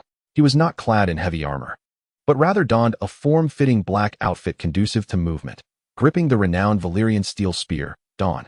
However, at that moment, the spear's tip was adorned with a dragon crystal heart, no larger than a fist, yet seemingly containing the flow of the cosmos within. The dragon crystal heart radiated a gentle, stable light, harmonizing beautifully with Chen Dong's restrained, yet formidable aura. Zhao Yun circled above a towering ice-covered abandoned watchtower at the edge of the training grounds. Chen Dong stood upon the dragoness back, his gaze sharp as lightning. Sweeping over the thousands of upturned faces below, he spoke not a word, instead channeling a measure of his restored heroic energy into the dawn with unwavering intent. Buzz. The dragon crystal heart erupted with a brilliant yet gentle light, flowing as if alive, instantly enveloping the entire spear. An indescribable, purifying power began to coalesce, as if it could cleanse all darkness and cold. Roar. Chen Dong unleashed a war cry that resonated in harmony with the dragon's roar. His arm muscles taut as he hurled the dawn, now transformed into a pure white beam of light, towards the ice-encrusted watchtower with fierce determination. The beam tore away from the dragon's back, as if rending the very sky, striking the pinnacle of the watchtower with a will to annihilate all. There was no explosion, no thunderous sound, only the ultimate bloom and subsequent contraction of light. When everyone's vision returned, the towering ice watchtower had vanished without a trace. In its place lay a slightly depressed patch of land, smooth as a mirror and charred black, as if it had never existed in this world. Silence. A deathly silence. Then, like a volcano that had lain dormant for millennia, it erupted in full force. Long live the commander. Long live the dragon crystal heart. The god of slaughter. The allied forces shall prevail. The thunderous cheers, the resounding clash of weapons against shields, the roar of dragons, and the neighing of warhorses converged into a torrent of martial fervor capable of shaking the very heavens and earth. Chen Dong, riding upon Zhuagong, gradually descended upon the makeshift platform erected before the training grounds. He raised his hand, and all the clamor was abruptly silenced, as if severed by a sharp blade. Countless fervent, trusting, and unwavering gazes were fixated upon him. His eyes swept slowly across every face, the Northerners, the Valley Knights, the Dothraki warriors, the silent, unsullied, and the diminutive yet resolute children of the forest, akin to giants moving mountains. His voice, though not loud, resonated with the weight of 1,000 armies, clearly reaching every ear and imprinting upon every heart. Warriors, brothers, the long night has arrived, the cold ice knocks upon our gates. Yet we have gripped the flames. We have forged hope. Behind us lies our homeland, our kin, all that the living hold dear. Before us stands darkness, death, the shadow of an inevitable end. Today, we do not fight for a king, nor for a family. We fight for the land beneath our feet. We fight for the right to breathe. We fight for the dawn's arrival. He paused, inhaling deeply, summoning all his strength to unleash a thunderous roar that reverberated through the heavens. Advance, Alliance. Our target is the land of eternal winter. For the dawn. For the dawn. Chapter 50. Marching north through the snow, the biting winter winds, akin to countless frigid files, scraped against the towering battlements of Winterfell, yet they could not extinguish the fervent martial spirit emanating from the iron jungle below. The dark, imposing array of the Alliance stood resolute upon the snow-blanketed plain, enveloped in silence. Beneath the thick fur cloaks of the northern soldiers lay polished chainmail and breastplates. The unsullied legion stood immovable like bronze statues, their dragon-glass spears pointing skyward. The Dothraki lovingly caressed their steeds' manes, their curved rocks reflecting a chilling gleam under the dim light. Further afield, the figures of the children of the forest flickered beneath the trees, while the giants loomed like walking hills, casting reassuring shadows. Chen Dong stood upon the makeshift wooden platform, clad in dark armor, draped in a deep gray wolfskin cloak, his gaze, beneath the crown of winter warriors, swept across the assembly like a hawk surveying its domain. He eschewed grandiloquent oratory. His voice, though soft, carried the resonance of clashing steel, reaching the ears of every soldier. Warriors. He began, his voice echoing across the silent expanse. Behind us lies the smoke of Winterfell, the fields of the valley, the streams of the riverlands, the homeland where your parents, wives, children, and siblings rest in peace. And ahead, he suddenly raised his hand to point northward. There lie the low-hanging leaden clouds, as if connecting to the realm of death, an eternal night that seeks to transform the world of the living into a cold graveyard. Some may question why we should leave the sturdy walls and willingly step into that desolation. Chen Dong's voice rose sharply, imbued with unwavering resolution. Because defense will not bring forth the dawn. Waiting only sharpens the blades of our enemies and plunges our loved ones deeper into fear. Today, we shall no longer wait. Today, we march north through the snow, bringing the flames of war to their very lair. With the dragon crystal blade in our hands, we shall proclaim to those restless spirits that the north shall never forget, the living shall never yield. Roar. The pent-up battle fervor erupts like a volcano, a thunderous roar ascending to the heavens, momentarily suppressing even the howling cold winds. The soldiers pound their breastplates and shields with fervor, the Dothraki unleash their primal cries. And even the giants stomp the ground with heavy footfalls, resonating in response to their commander. At the center of the formation, a specially crafted war chariot, drawn by 4 magnificent steeds from the north, stands out prominently. Upon the chariot's platform rests a base intricately woven from the branches of the fishbeam tree. At its heart radiates the dragon crystal heart, a fusion of dragon fire, ancient runes, and Valyrian steel, emanating a gentle and steady glow. It stands as a beacon in the darkness, dispelling the chilling gloom that weighs upon the hearts of the allied forces while serving as the core of unity and a symbol of their spirit. Sansa Stark, the current Duchess of the North and Chief Logistics Officer of the Alliance, stands slightly behind Chen Dong. She gazes at her husband, her eyes filled with concern, yet more so with a resolute pride. Stepping forward, she adjusts the ties of his cloak and softly whispers, "Though winter has come, the north endures. I and Winterfell await your triumphant return." Chen Dong gazes deeply at her, an unspoken understanding passing between them. He turns, drawing Dawn from his waist. The glow of the dragon crystal heart at the tip swells as he swings it forward decisively. The army advances. The colossal war machine begins to stir. Akin to a giant serpent forged of steel and flesh, steadily progressing along the King's Road towards the northern ice and snow barrier, the Great Wall, which stretches across the horizon. Days later, the Allied forces arrive at Black Castle. Once a stronghold for humanity, it now bears an even greater air of desolation and chill. Lord Commander Jon Snow has long awaited them at the entrance with the remaining few rangers, clad in his familiar black cloak. He appears even more weathered than during their time at Winterfell, his brow etched with an unshakable worry.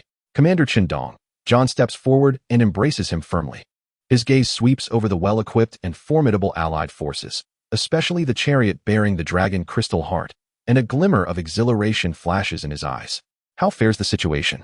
Chen Dong inquires directly. "Very poorly." Jon shakes his head, guiding Chen Dong towards the base of the wall. "You must see for yourself." As they approach, the grandeur and fragility of the wall become palpable. Upon the ancient precipice, constructed of magic and ice, massive cracks resembling a spider's web have appeared. A visible, ghostly chill seeps from the fissures, causing the surrounding temperature to plummet, making even breathing feel as though it is laced with shards of ice. The wall itself emits a near mournful, faint creaking sound. The strength of the wall is waning, Jon's voice heavy with gravity. The magic is failing. They are right across from us, in numbers beyond imagination.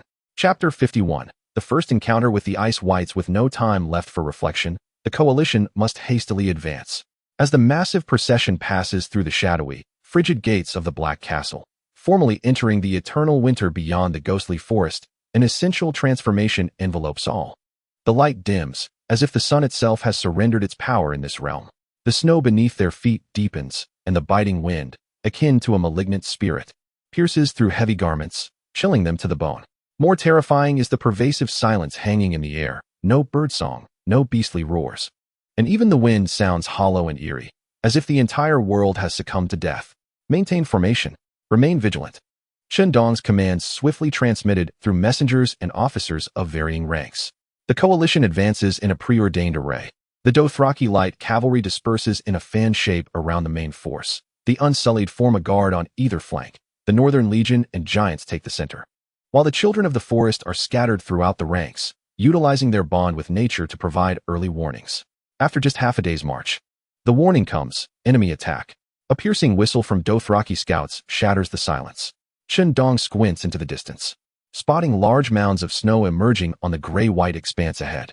These snow heaps appear to come alive, struggling and shaking off their snowy shrouds to reveal bodies beneath, covered in ice crystals, with twisted limbs and faint blue flames flickering in their eyes. These are the Wights.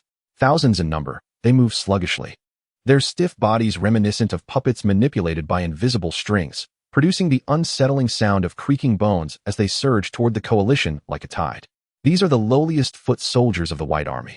At last, they have arrived. Chen Dong's gaze is icy, his expression devoid of surprise. He glances at Jon and Tyrion, who are eager to engage, and states solemnly, "According to plan, let us put theory to the test. Tyrion, coordinate the command." "At your command, Commander."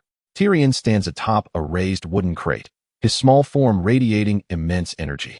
Relay the orders. Dothraki skirmishers, advance to harass. Northern infantry, prepare the spear formation. Unsullied, hold the flanks. With the commands issued, the coalition's war machine springs into efficient motion. Charge. The Dothraki cavalry roars like a tempest, surging forward. No longer do they charge directly into battle. Instead, they exploit their unparalleled mobility, skimming the edges of the white horde, their composite bows drawn but not yet released. Waiting for the optimal range. Whoosh, whoosh, whoosh. The air fills with the sound of arrows slicing through, specially crafted dragonglass arrows raining down like a black death storm, striking with precision at the Wights' eye sockets and cervical joints. The dragonglass's immediate potency against the undead is undeniable. Those struck by the arrows crumple as if ignited, their blue flames extinguishing, collapsing into lifeless heaps, unable to rise again. Simultaneously, the front lines of the Northern Legion, led by Amber and the stout men of House Karstark, unleash a synchronized roar. Form the spear formation. Boom. Heavy footsteps pressed forward, and countless dragon crystal scimitars, each extending a full yard and inlaid with dense shards of dragon crystal, were raised in unison, instantly forming a deadly forest of steel shimmering with ominous black light on the battlefield. The Ice Corps clashed against this forest. With the officer's command, the scimitar wielders swung vigorously. The massive blades sliced through the air with a piercing whistle, tracing perfect arcs. Crack. Splat. Swathes of Ice Corps fell beneath the blades, severed effortlessly, shattered like decayed wood. Wherever the dragon crystal blades passed, the limbs of the Ice Corps quickly turned ashen and fragile, collapsing in rows, utterly defenseless. The formation of scimitars advanced steadily, akin to a highly efficient reaping machine, cleaving a path littered with severed limbs amidst the tide of the undead. On the flanks, the purists displayed their utmost discipline. Faced with the encircling Ice Corps, they silently raised their shields, dragon crystal spears striking forth like venomous serpents through the gaps between shields. Precise and efficient, devoid of any superfluous movements. Regardless of how the Ice Corps surged, their lines stood immovable, like a mountain of stone. The battle unfolded with an overwhelming momentum in their favor. The new equipment, judicious tactics, and high morale endowed this coalition, engaging with the undead for the first time on such a scale, with an exhilarating combat prowess. The fear etched on the soldiers' faces gradually gave way to confidence, their strikes becoming ever more adept and powerful. Throughout the encounter, Chen Dong remained passive, calmly observing the battlefield, assessing the efficacy of every weapon and formation in real combat. Beside him, Xiong'an could not help but exclaim in disbelief. It's incredible that we can truly defeat them head-on. However, just as the coalition's morale soared, on the brink of sweeping away this initial wave of minions, Yi Zi, the child of the forest who had silently followed Chen Dong, suddenly clutched his arm guard tightly. Her face bore no trace of victory. Instead, her amber eyes were filled with unprecedented gravity and a hint of fear. Her voice, thin and trembling, seemed to sense something exceedingly dreadful. These Ice Corps are far too weak, unnaturally so. She looked up at Chen Dong, articulating each word with urgency. Lord Chen Dong, they are merely expendable pawns, cast out to test us. I sense that beneath the deeper layers of ice and snow, a far greater and more malevolent will is awakening. It is watching us. A chill more piercing than the winds of Everwinter enveloped Chen Dong in an instant. Chapter 52. Ambush in the Ice Valley. No sooner had Yi Zi's words fallen than, as if to confirm her warning, the environment surrounding the coalition abruptly turned perilous. They had just traversed a relatively open expanse of ice and entered a narrow valley flanked by towering glaciers. The ice walls on either side were as smooth as mirrors, rising to heights of 100 fathoms, reflecting the dim light of the sky, casting an eerie azure hue throughout the valley. Countless massive icicles hung above like suspended swords, while the ground was a solidified layer of ice, hard and slick, barely accommodating 5 riders side by side. Tyrion commanded from the rear of the vehicle, his limited stature constraining his view, yet his innate tactical intuition immediately stirred unease within him. This cursed place was perfectly suited for ambush. He ordered the troops to accelerate and traverse the valley as swiftly as possible. However, scarcely had the command been given when calamity struck. A peculiar, shrill sound akin to glaciers grinding echoed from above. Beware above. Jon's warning rang out simultaneously with the sound of piercing arrows. On the smooth ice walls to either side, a multitude of undead archers had emerged, seemingly materializing from nowhere. They clung to the icy surfaces like white locusts, wielding pale arrows forged from solid ice that required no bowstring. They descended like a torrent, imbued with an icy chill. Ray shields. The Unsullied reacted with remarkable speed. Their massive shields lifted instantaneously to form an impenetrable wall. Thud, thud, thud. The ice arrows struck against the bronze shields, producing a dull thud. The tremendous impact leaving some Unsullied's arms numb. More terrifyingly, the frigid chill accompanying the arrows rapidly coated the surface of the bronze shields with a thick layer of ice, rendering them heavy and brittle. A cry of anguish erupted from other parts of the formation. The Northmen's leather shields and chainmail were insufficient to fully withstand such magical projectiles. Those struck were instantaneously encased in ice, frost spreading from their wounds as they swiftly succumbed to death. The famed mobility of the Dothraki proved futile in this confined space, turning them into living targets, pinned to the icy ground along with their horses. "Steady! Do not panic," Jon bellowed, deflecting several arrows aimed at him with his sword. The Valyrian steel blade clashing with the ice arrows and igniting blue sparks. Misfortune compounded. A thunderous, synchronized footfall reverberated from the valley's mouth ahead. A wall formed of undead had obstructed their path, and before this horde stood a cavalry of approximately 100, their steeds' eyes ablaze with eerie blue flames. While the riders themselves were true White Walkers. Leading them was a particularly towering and imposing White Walker, nearly comparable to a giant. Clad in menacing plate armor seemingly carved from millennia-old ice, wielding a colossal ice crystal axe, its blade wreathed in visible frost, warping the air around it. Its ice-blue eyes resembled two frozen stars, radiating absolute coldness and disdain, piercing through the chaotic battlefield, directly locking onto the central position where Chen Dong stood. Enveloped in the brilliance of the dragon crystal heart, the White Walker cavalry leader. A three-dimensional strike, a desperate ambush. The coalition's formation was utterly suppressed in this narrow corridor, leaving them with no means of retreat. Above them loomed the deadly ice arrows, while ahead stood the elite White Walker cavalry and the wall of undead. The phalanx could not deploy, the Dothraki cavalry could not maneuver, and the Unsullied shield wall was on the verge of collapse under the relentless assault of the ice arrows. The instantaneous casualties inflicted a devastating blow to the morale that had just soared from effortlessly crushing the icy corpses, panic beginning to spread. Damn it! Jon's eyes widened in fury, attempting to rally a suicide squad to charge forward, but the deluge of arrows from the ice walls was too dense. At this critical juncture, Chen Dong made his move. He cast a glance at the circling figures of Drogon and Daenerys, constrained by the glacial terrain on both sides of the valley, unable to dive and unleash their fiery breath. He turned sharply to Jon and the messenger at his side, commanding with a fierce tone, "Steady the main army. Form a defensive formation. Tyrion, command is entrusted to you." In the next moment, he struck the neck of his steed, a magnificent black stallion from the Dothraki plains, which reared up, emitting a dragon-like neigh.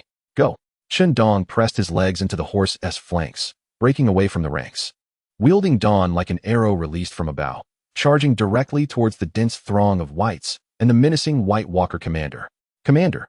The crowd gasped in astonishment. What does he intend to do? Charge alone into the fray? Chen Dong's gaze was as cold as iron, yet within him, a molten fury surged. He understood that he must swiftly turn the tide, or the allied forces would suffer devastating losses in this valley of death. The quickest way to achieve this was through decapitation. The spirit of Zhao Yun infused his horsemanship and agility. The black steed, under his command, seemed to possess a soul of its own, darting deftly across the treacherous, slick ice, maintaining its speed while skillfully evading the lunges of the ground Wights and the sporadic ice arrows raining from above. The fierce aura of Ran Min, a harbinger of carnage, erupted from within him without reservation. A visible, blood-tinged dark red aura radiated from him, causing the Wights that approached to move sluggishly, as if ensnared by an invisible terror, reluctant to impede his advance. Chapter 53. The demonic god breaks the line alone. Man and horse surged like a dragon, a ferocious energy soaring skyward. He carved a straight path through the throng of Wights, heading straight for the enemy chief, the White Walker commander. Evidently taken aback by the audacity of a lone human charging at it, displayed a moment of anthropomorphic astonishment in its ice-blue eyes, swiftly morphing into rage at being provoked by an ant. It emitted a piercing shriek, one capable of freezing souls, urging its undead steed forward. Swinging a giant ice axe the size of a door with the might to cleave mountains, charging towards Chen Dong. Ants freeze, in the language of the White Walkers. Conveyed through a mental link, the giant axe tore through the air, conjuring a white, icy tempest wherever it passed. Even the very fabric of space seemed on the verge of freezing. This strike embodied the terrifying power and ice magic of its rank as commander, potent enough to cleave a mammoth in two and encase it in ice. Faced with this unstoppable blow, Chen Dong's eyes sparkled with intensity. He chose not to confront it head-on. Instead, in a fleeting moment of brilliance, he unleashed the full extent of Zhao Yun's technique. His body, seemingly boneless, executed a perilous slide on the horse's back, narrowly avoiding the axe's deadly edge. The chilling wind generated by the ice axe brushed dangerously close to his nose, freezing a few strands of hair in an instant. Simultaneously, the spear dawn seemed to come alive, its tip tracing a peculiar arc, aiming not at the heavily armored body of the White Walker commander, but striking precisely at the connection between the axe's handle and head, the most subtle yet relatively vulnerable point for the transmission of power. Clang! A sharp and piercing clang echoed, resonating with the unmatched malevolence of Ran Min and the subtle glow of the dragon crystal at dawn, colliding fiercely with the pure essence of ice magic. The strike from the Spectre Knight, intent on securing victory, was deflected slightly by this seemingly delicate thrust, momentarily stalling its relentless advance. The overwhelming force of the blow found no release, creating a minuscule opening in its defense. Now was the moment. The malevolent energy within Chen Dong erupted like a volcano, dark red currents coiling around the spear of dawn. Harnessing the recoil from the intertwined steeds, he summoned strength from his core, his arm drawn back like a bow, launching the spear at an incredible angle, piercing upward with the ferocity of a venomous dragon emerging from its lair. The target was the narrow gap between the helmet and chest plate of the Spectre Knight, exposed by its axe-wielding motion. With a swift, precise strike, the spear tip, imbued with divine slayer energy and the power of the dragon crystal, pierced through the magical barrier effortlessly, plunging into the knight's throat, or rather, the core of its energy nexus. The Spectre Knight's forward motion abruptly froze, disbelief washing over it as it gazed down at the silver spear impaling its neck. The blue flames in its eyes flickered wildly, crackling like shattering ice. It attempted to raise its massive axe, but its arm remained paralyzed. Ran Min's malevolence surged through the spear, dismantling the icy magical structure within. Boom! In the next instant, under the astonished gazes of countless onlookers, this formidable Spectre Knight, along with its undead steed, erupted like a glacier detonated from within, bursting into a flurry of shimmering ice shards that danced in the air. A swift execution, a true testament to conquering the enemy's general amidst a sea of foes. The entire blood-weeping ice valley fell into a profound silence. Even the corpse archers on the icy walls ceased their onslaught. Following this, a tidal wave of roars erupted from the coalition forces, a cacophony of ecstasy and catharsis. Demon God! Demon God! Demon God!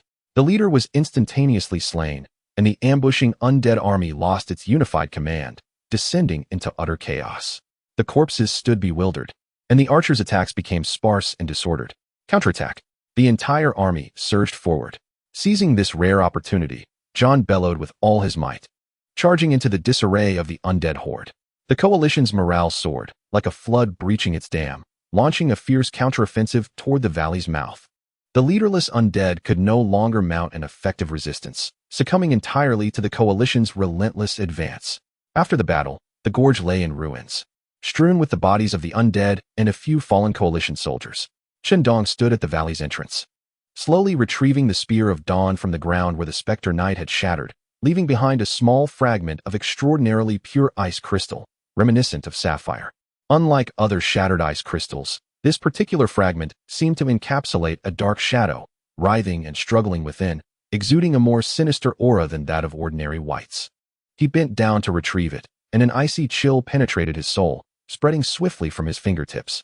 At that moment, the Red Priestess Melisandre approached with hurried steps, her gaze fixed intently on the blue ice crystal, her face betraying an unprecedented expression of near terror.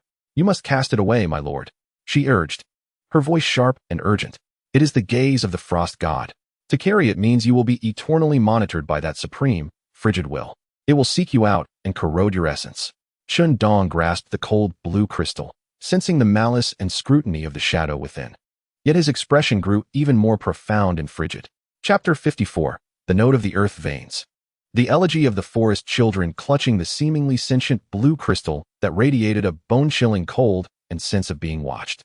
Chen Dong could distinctly feel a will far more malevolent than the natural environment of the Everwinter, akin to a festering wound.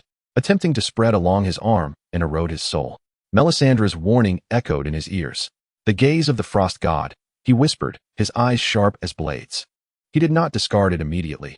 Instead, he enveloped it carefully in a thick shard of dragon crystal and placed it within a specially crafted lead box. The sensation of isolation intensified, yet the faint feeling of being observed did not entirely dissipate, merely becoming exceedingly feeble. It can find us. Perhaps we can also find it through this. Chen Dong spoke to the worried Melisandre and the gathered Jon and others, his tone calm to the point of being cold. But for now, we must focus on surviving. The coalition swiftly cleared the battlefield of the Weeping Ice Valley, burdened with the wounded and weary as they continued their arduous trek northward. However, the environment was visibly deteriorating at an alarming rate. It was not merely the frigid cold of the Everwinter encroaching upon them. An invisible, soul-deep chill began to ravage the land. It silently infiltrated their heavy garments and armor, freezing blood and numbing nerves. More terrifyingly, it eroded the soldiers' spirits, whispering insidiously. Some of the weaker-willed soldiers began to exhibit vacant stares and sluggish reactions. Others started to hear phantom voices, murmuring to the empty snowfields as if responding to the call of long-lost loved ones. Ordinary campfires proved ineffective against this magical cold wave, the flames flickering uncertainly, their warmth seemingly consumed by an unseen force. The morale of the coalition, having surged after the ambush at the valley's mouth, plummeted once more with astonishing rapidity as despair spread like a plague. This cannot continue. Jon found Chen Dong, his beard and brows frosted white, his face ashen. We have yet to locate the Night King's main force, and our men are on the brink of madness from this cursed weather and its whispers. Chen Dong glanced at the ever-silent elder of the forest children, Leaf. Her complexion was paler than ever, her amber eyes filled with sorrow for the corruption that had befallen this land. Elder Yezi, Chen Dong inquired solemnly. The children of the forest once stood alongside our ancestors against the long night. Do you know how we might gain a respite in such dire conditions? Yezi lifted her gaze towards the boundless darkness of the north, her voice hoarse and ethereal. The earth has not succumbed entirely to death beneath the mantle of ice and snow. Ancient ley lines still pulse faintly, embodying the last vestiges of life and nature's essence. By locating a node of these ley lines and activating it, we can dispel the chilling grip of death from this region and establish a temporary sanctuary. A glimmer of determination shone in her eyes. I am aware of a node's location, nestled within an ancient forest of fishbeam trees. One of the original sites where our ancestors forged their covenant with the children of the forest. However, it is likely that it has long since been tainted by the corruption of the undead. Direct us to it. Chen Dong, unwavering, declared, this is our sole hope. Under Yezi's guidance, the coalition braved the increasingly ferocious blizzards and whispers of despair, laboriously veering towards the northeast. After marching for a day and a night, suffering the loss of dozens of soldiers, now mere husks ravaged by the cold, they finally arrived at their destination. It was a hollow embraced by colossal glaciers. In its center stood a withered grove of fishbeam trees, resembling skeletal remains. Yet, unlike the surrounding desolate ice plains, a staggering number of Wights prowled nearby. They seemed instinctively repelled by the area, yet bound by some force, akin to loyal sentinels. Above the grove, a figure emerged, shrouded in a tattered frost robes. A specter of an otherworldly priest, clutching a twisted ice staff, and chanting blasphemous incantations that infused the earth below with a deathly chill, corrupting the ley line node. It must be reclaimed, Yezi urged, her tone urgent. The node is being eroded, and should it be fully tainted, this land shall know no peace. For our survival, attack, Chen Dong commanded, wielding Dawnbreaker. A fierce battle erupted instantaneously. The coalition advanced in formation, their draconic crystal weapons once more unleashing devastation upon the Wights. Yet, the otherworldly priest proved exceedingly cunning, summoning localized blizzards to impede the coalition's progress while directing the Wights to launch desperate flanking assaults. At a critical juncture, the rock giants accompanying the coalition played a pivotal role. They roared mightily, their immense strength on full display, uprooting the frost-hardened, withered trees and hurling them like javelins into the densest clusters of Wights. Each throw cleared a substantial area, paving a path for the coalition infantry. The battle raged fiercely, each inch gained exacting a toll of blood. Armed with superior equipment, tactics, and the giants' unexpected siege capabilities, the coalition steadily pressed towards the grove's heart. Just as they were poised to breach the final line of defense, the otherworldly priest emitted a piercing shriek. It raised its ice staff high, emitting a ghastly white luminescence that consumed the snow and chill in the heart of the forest, coalescing above its head into a colossal storm of ice blades, composed of countless swirling shards. The tempest unleashed a piercing shriek that threatened to engulf the entire Yuliangmu forest and the valiant coalition forces charging ahead. Should this strike land, the coalition would suffer catastrophic losses, and even the very nexus of the earth might be irrevocably shattered. No, Yezi cried out in anguish. In this critical moment, several elder children of the forest, who had been trailing closely behind Yezi, exchanged glances. In their eyes, there was no fear, only a resolute determination, a willingness to sacrifice for the sake of protection that had long been prepared. They joined hands, reminiscent of an ancient ritual, stepping forth with unwavering resolve. Undeterred by the howling ice blades and the advancing Wights, making their way directly to the heart of the forest, beneath the grandest and most ancient Yuliang tree. They began to chant. This was neither a common tongue nor any known human language, but a far older, more primal hymn that resonated with the very essence of the world. Their voices were ethereal and distant, imbued with endless sorrow and an attachment to life, yet filled with an undeniable will to protect. As they sang, their bodies began to emit a soft green glow. This radiance flowed like veins from them, permeating the ice-covered earth beneath their feet, intertwining with the faint pulse of the ley lines below. With our blood, we awaken you. With our souls, we forge your barrier. With our memories, we safeguard your glory. The green light surged dramatically, transforming into a vast, translucent green veil that rose upwards from the Yuliang tree, confronting the cataclysmic storm of ice blades head-on. Boom! The clash of green and white energies was violent and obliterating. The veil swayed violently, flickering uncertainly, as though it might shatter at any moment. Meanwhile, the bodies of the children of the forest began to grow transparent, ephemeral, visibly sacrificing their own lives and souls, converting themselves into fuel to forcibly activate and reinforce this ancient nexus. Their voices grew fainter, their forms ultimately dissolving into pure light, merging into the green barrier. The sacrifice was complete. The storm of ice blades, thwarted by the green veil, ultimately exhausted its energy, dissipating into a flurry of ice crystals. The Wights' ritual, having been disrupted, rebounded upon itself, its form blurring as it emitted a defiant wail, dispersing into a wisp of cold air. The green veil stabilized, its warm glow rippling outward to create a safe zone spanning several miles. Within this sanctuary, the lethal cold was kept at bay, the biting air transformed into a warm, humid embrace, dispelling the gloom and murmurs from the soldiers' hearts, replaced instead by a long-forgotten sense of tranquility and peace. The coalition soldiers stood at the edge of the green veil, gazing at the raging blizzard outside while feeling the warmth within. A profound silence enveloped them all. They gazed upon the colossal fish row and the desolate snow-covered ground beneath it, their eyes brimming with awe and reverence. Chen Dong approached the fishlungut, solemnly performing a profound gesture of respect from his homeland. A tragic atmosphere enveloped the sanctuary, yet a resolute belief took root within the hearts of all present. They came to a deeper understanding that this war was not waged for power or territory, but rather for the very right of existence for all living beings. As they silently mourned, Bran Stark's ethereal and urgent voice abruptly resonated in the minds of Chen Dong and Jon, bearing an unprecedented warning. Chen Dong, Jon, be cautious. The Night King has taken notice of your advance. He has dispatched his most lethal hunter, the Shadowblade. Once a legendary assassin in life, now transformed into a terrifying wight, it is en route, with you, Chen Dong, as its target. Chapter 55, The Shadowblade's Covert Strike. Arya's fateful confrontation, the verdant sanctuary supported by the ley line nodes stood as a solitary island amidst the endless darkness, warm and precious.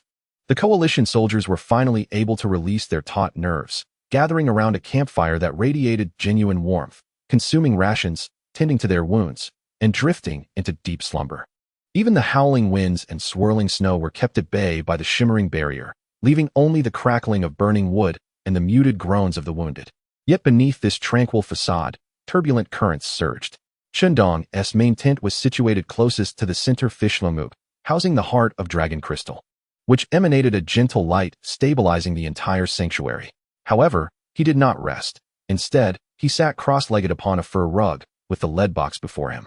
The box lay open, revealing the blue ice crystal enveloped in shards of dragon crystal, quietly resting there. Despite the layers of separation, an unsettling chill of scrutiny lingered, like a serpent coiling around him. He endeavored to harness the residual power of the heroic spirits within him, merging it with the warm radiance of the heart of dragon crystal to approach, analyze, and seal the ice crystal. This intricate and perilous process demanded his utmost concentration, akin to traversing the edge of a precipice, where a moment's lapse could invite the dark will within to retaliate.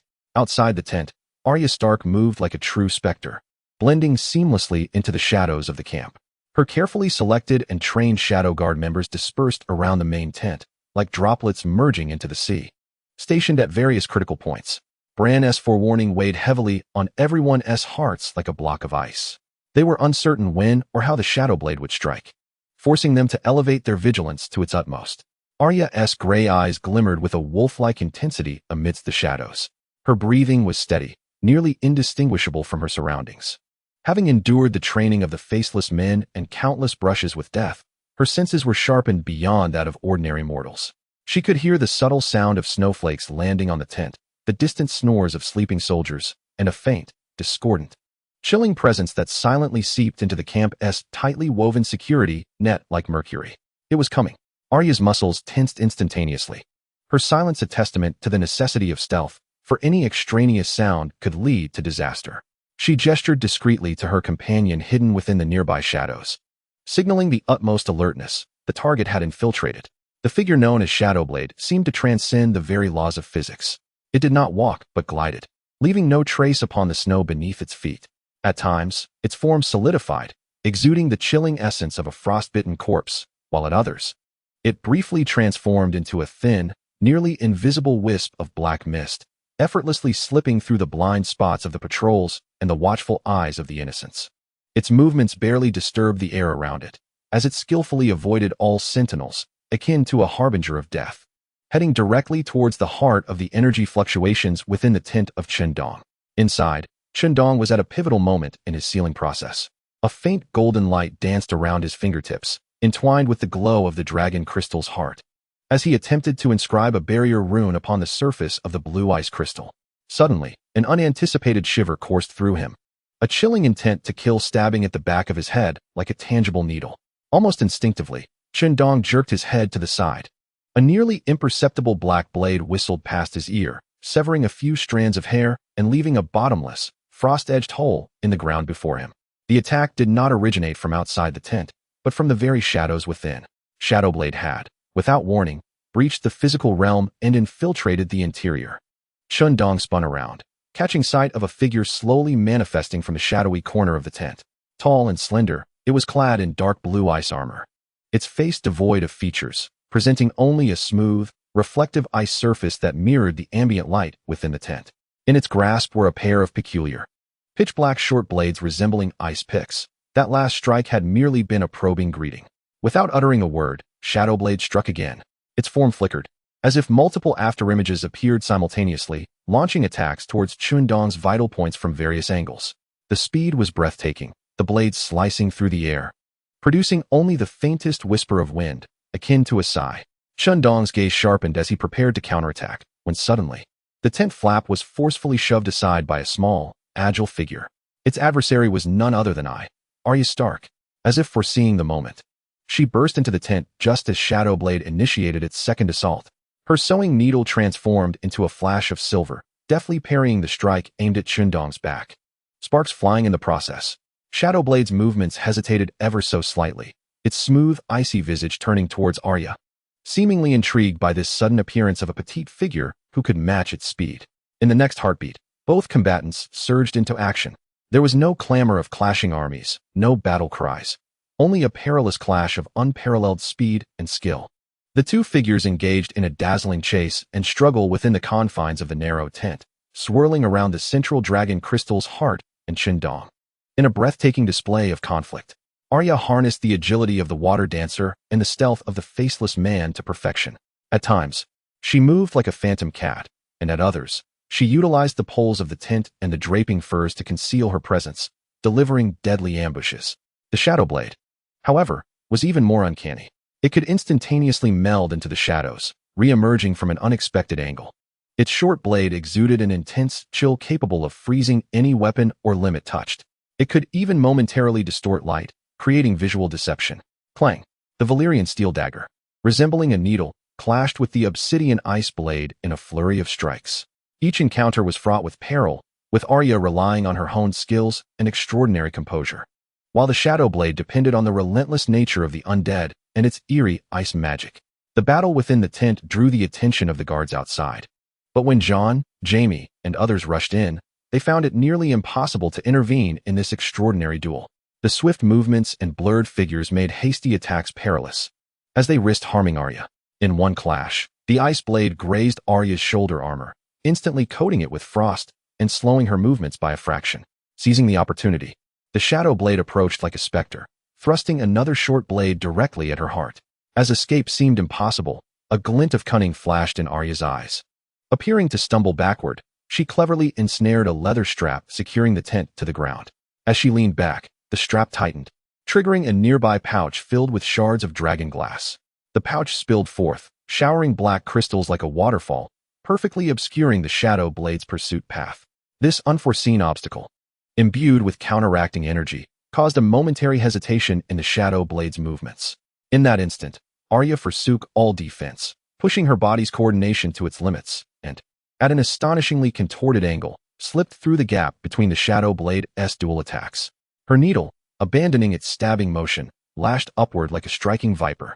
With a swift thrust, the Valyrian steel dagger, imbued with the essence of death, pierced with precision from beneath the smooth ice surface of the shadow blade, driving straight through to the crown.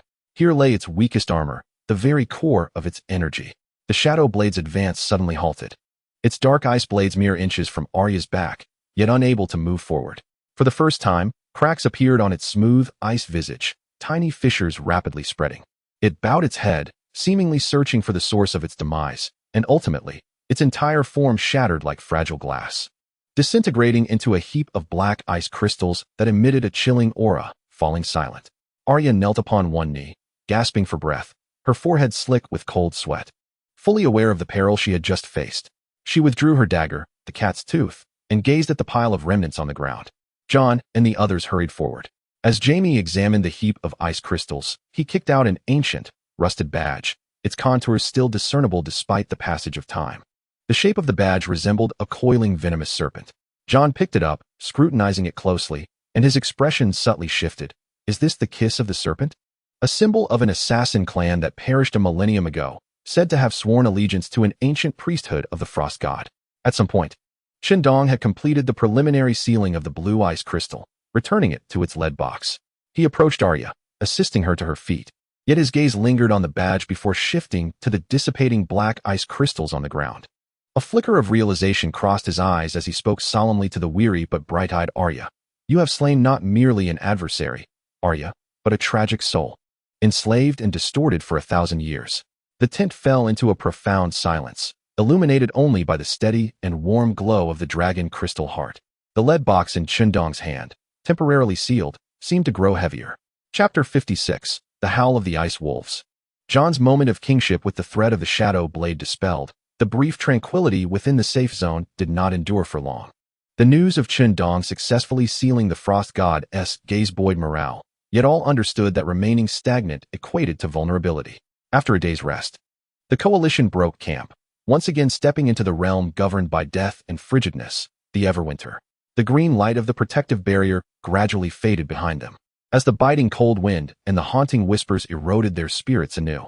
This time, the march grew increasingly arduous, as if the malice of the entire Everwinter conspired against them. The icy expanse beneath their feet seemed endless, the leaden sky hanging low, oppressive enough to stifle breath. Guided by Bran's sporadic insights through the Heart Tree and Chen Dong's vague sense of the Frostheart's location, the coalition advanced resolutely in a northwestern direction. At last, on the afternoon of the third day after departing the safe zone, they arrived at a relatively open expanse, yet one riddled with undulating ice hills. However, awaiting them was not a path, but the true Legion of Death. As the vanguard of the coalition ascended a higher ice hill, their vision suddenly expanded, and a collective gasp echoed among them. Before them lay an ominous, endless mass of the undead army, like a black ice river silently engulfing the entire expanse. They stood in formidable formation, no longer the scattered remnants previously encountered. At the forefront were the ice crystal-wielding undead infantry. With a vast multitude of ordinary corpses in the middle, and on either flank, regimented cavalry of the White Walkers riding spectral steeds. Several White Walker knights were dispersed throughout the ranks, their ice-blue eyes coldly surveying the human army that dared to intrude upon their territory. Their numbers exceeded 10,000. This was the largest and most organized force of undead they had faced since their northern advance. Form ranks. Quickly. All troops, form ranks. Jon's voice, tinged with shock, came out hoarse, yet he reacted instinctively. No further commands were necessary. The battle-hardened coalition swiftly adapted. The Unsullied formed a robust shield wall at the forefront, their dragon crystal spears thrusting forth like a forest. The Northmen's polearm wielders took their positions behind the shield wall, their heavy weapons raised, poised for a devastating cleave. The Dothraki cavalry flanked them, prowling for an opportunity to strike at the sides, yet they were closely monitored by the tightly organized army of White Walkers. Unable to maneuver freely. Boom. The tide of dark corpses collided violently with the steel barricade. From the onset, the battle plunged into a brutal phase of slaughter. The dragonglass weapons remained effective, as waves of wights shattered beneath the blows of polearms and spears. However, the enemy's numbers were overwhelming. They surged forward, unyielding and fearless, exhausting the coalition's stamina and ammunition with their relentless assault. The White Walker cavalry intermittently launched swift strikes, attempting to tear through the lines, battling fiercely against the Unsullied and Northmen in a deadly stalemate. The vast ice field transformed into a colossal meat grinder. The cacophony of roars, the clash of weapons, the crunch of bones, and the wails of the dying intermingled, rising to the heavens. The coalition, relying on their equipment and formation, barely held their ground. Yet the casualty count continued to rise. Under the overwhelming numerical advantage of the enemy, their lines slowly began to retreat, caught in a quagmire of desperation. Chen Dong commanded the center, his gaze resolute. The dawn in his hand remained unblooded, as he awaited a flaw to reveal itself from the enemy's hidden commander among the ranks. Yet, the foe remained cunningly concealed behind the sea of corpses. At that moment, a massive white dire wolf, far larger than the average Icefield wolf, which had silently trailed Jon, suddenly grew restless. No longer crouching, it stood tall, its silvery fur bristling, and emitted a deep, warning howl towards a hillside shrouded in the shadow of glaciers. A woo. This wolf's howl pierced through the tumult of battle, resonating with a primal, wild force. The mystical bond between Jon and the dire wolf became vividly clear and intensely fervent. He abruptly turned to face the direction of the dire wolf's gaze. Not with his eyes, but through that instinctive, blood-tied perception. He sensed a massive, ancient, and furious wild power lurking and stirring beyond the glacier. It was not the silence of the dead, but the living, ferocious essence of the Icefield's predators. "What is it, Jon?" James, noticing his unusual behavior, swiftly struck down a wight attempting to climb the ice hill and asked urgently. Jon did not respond. His entire focus was absorbed in that call. He leapt from his horse and advanced to the forefront of the line, disregarding the whistling ice arrows and the wails of the wights around him. The dire wolf closely followed, raising its head to unleash an even more piercing and resonant howl. Enlightenment surged through Jon. He closed his eyes, channeling the ancient bloodline of House Stark to its zenith, releasing the will of the Icefield Wolf King, imbued with the essence of the North's frozen soil and perhaps tinged with the blessings of the children of the forest. Through that howl, without reservation, a woo. What escaped his lips was no longer a human roar, but a regal cry that seemed to resonate with the dire wolf, with countless ancestral Icefield wolves. An intangible pressure, emanating from the very essence of life, radiated outward like ripples centered on him. The movements of the nearby wights momentarily faltered, while the beleaguered human soldiers felt a familiar warmth surge from their very marrow. Dispelling some of the chill, their weary arms seemed to be infused with newfound strength. In the next moment, a response echoed forth. Howls, akin to a mountain's roar or a tidal wave, erupted from the slopes to the side. Hundreds, even thousands of colossal figures surged forth from the shadows of the glacier like a gray tide. These were no ordinary wolves. They were the iceborn direwolves, transformed by the extreme conditions of the land of eternal winter. Their size rivaled that of warhorses, muscles rippling, fangs like daggers, and their emerald eyes shimmered with a blend of hunger and cunning. They were living predators, true masters of this icy expanse. The wolf pack hesitated not a moment, nor did they assail the nearby human forces. Under Jon's commanding howl, they advanced like a well-trained army, splitting into several flanks and fiercely charging at the rear of the white army. They were swift as the wind, their claws and fangs targeting the joints and necks of the wights, while those in the back ranks, out of reach of dragonstone weaponry, toppled in droves under the ferocity of the wolf pack's assault. The appearance of the wolves instantaneously tore a vast, blood-soaked rift in the seemingly impenetrable line of the Wights. At that moment, the tide of battle was irrevocably turned. Opportunity. A glimmer of determination ignited in Chen Dong's eyes. The power he had long suppressed erupted forth, a dawn pointing resolutely ahead, an all-out counterattack. For the north, for the commander, great Jon Snow let out a thunderous roar, and the phalanx surged forward like a frenzied steel beast. For the dawn, the Unsullied advanced with steadfast determination, pressing forward. The Dothraki cavalry finally seized their chance, slicing through the disarrayed enemy flank like two heated blades. The morale of the coalition soared, unleashing an unprecedented fighting spirit, creating a perfect pincer movement with the wolves. The White Army found itself besieged, its formation in disarray, beginning to collapse under the dual onslaught of the coalition and the wolves. The battle raged for half an hour, and ultimately, the main force of over 10,000 Wights was utterly vanquished, leaving countless shattered corpses upon the ice field. As the last of the White Walker Knights shattered beneath the combined assault of Chen Dong and Jon, the battlefield gradually quieted. The surviving soldiers leaned on their weapons, gazing at the mountain of corpses and seas of blood they had wrought, then turned their eyes to the iceborne direwolves lingering at the periphery of the battle, licking their wounds. At last, all gazes converged upon the young commander Jon Snow, standing atop an icy hill, silver hair and gray eyes, with a massive white wolf by his side. It was he who had summoned the wolf pack, turning the tide of battle. It was uncertain who knelt first, but soon, like a wave, all the soldiers of the north, as well as many valley knights and Unsullied, bowed their heads in reverence to Jon. This is not a submission to power, but rather a heartfelt reverence for strength, lineage, and the hero who has saved their lives. Jon gazes at the soldiers kneeling before him, feeling a tumult of emotions.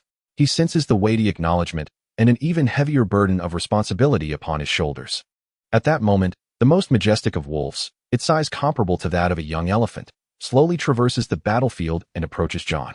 Its emerald eyes lock onto Jon's for a fleeting instant, and then, in a gesture that moves all present, it lowers its proud head, one that has never bowed to any creature, and gently rubs against the back of Jon's hand. Concurrently, a clear and ancient message transmits through that point of contact into Jon's consciousness. King, we have hunted here for generations, but something has awakened deep beneath the earth. It is tainting this land and calling forth death. Jon's expression transforms into one of grave seriousness in an instant.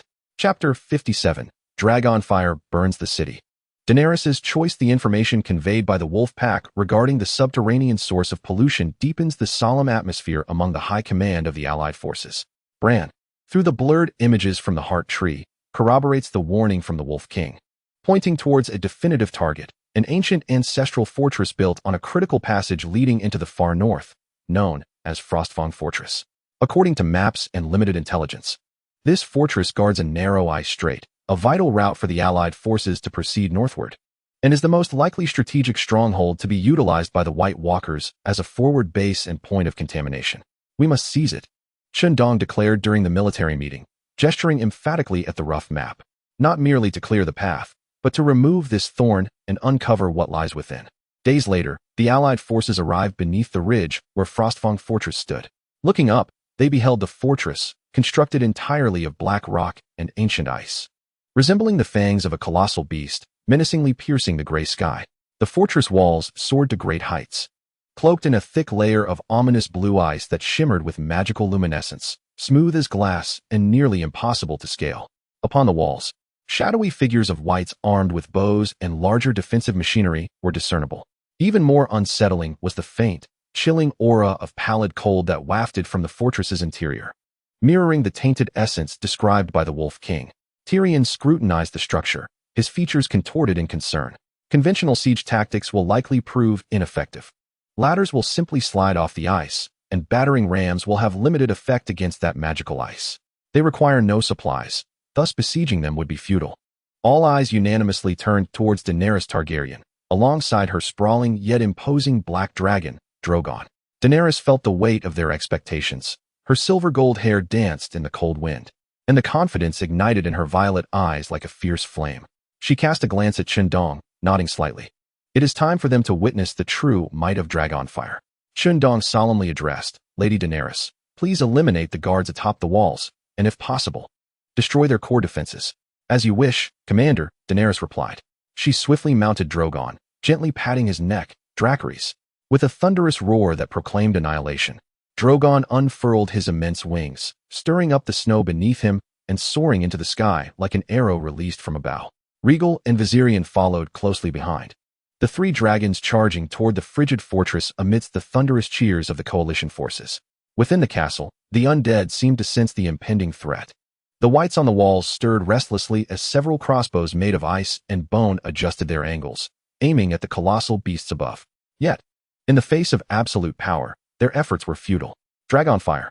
Daenerys' voice, cold yet powerful, rang out like a command across the heavens. Drogon dove sharply, and as he neared the fortress, he opened his gaping maw, capable of devouring an elephant. Boom! A massive torrent of crimson flames surged forth, akin to a whip of fire wielded by a divine being, striking the walls of the frostbite fortress with tremendous force. The inferno instantly transformed the area above the walls into a sea of fire. The wooden watchtower and arrow towers ignited as if made of paper, collapsing as the white archers atop them were reduced to ashes, unable to utter a single cry amidst the searing heat. The spectacle was akin to divine retribution, breathtaking in its grandeur. Dragonfire. Burn them. Incinerate these monsters. The coalition forces erupted in jubilant cheers below, soldiers brandishing their weapons, tears of excitement welling in their eyes. To them, in the face of such destructive power, any foe was rendered utterly powerless. Daenerys guided Drogon along the walls, unleashing dragonfire wherever they went, leaving behind a trail of charred remains and devastation. Rhaegal and Viserion joined in the bombardment, the three dragons raining down flames of death upon the outskirts of the fortress. However, as the dragonfire continued to scorch, some astute individuals, particularly Chen Dong, Jon, and Daenerys herself, began to sense an anomaly. The dragonfire indeed obliterated the upper structures of the castle and the ordinary wights, but its effectiveness against the layer of ethereal blue magical ice that enveloped the main walls was significantly diminished.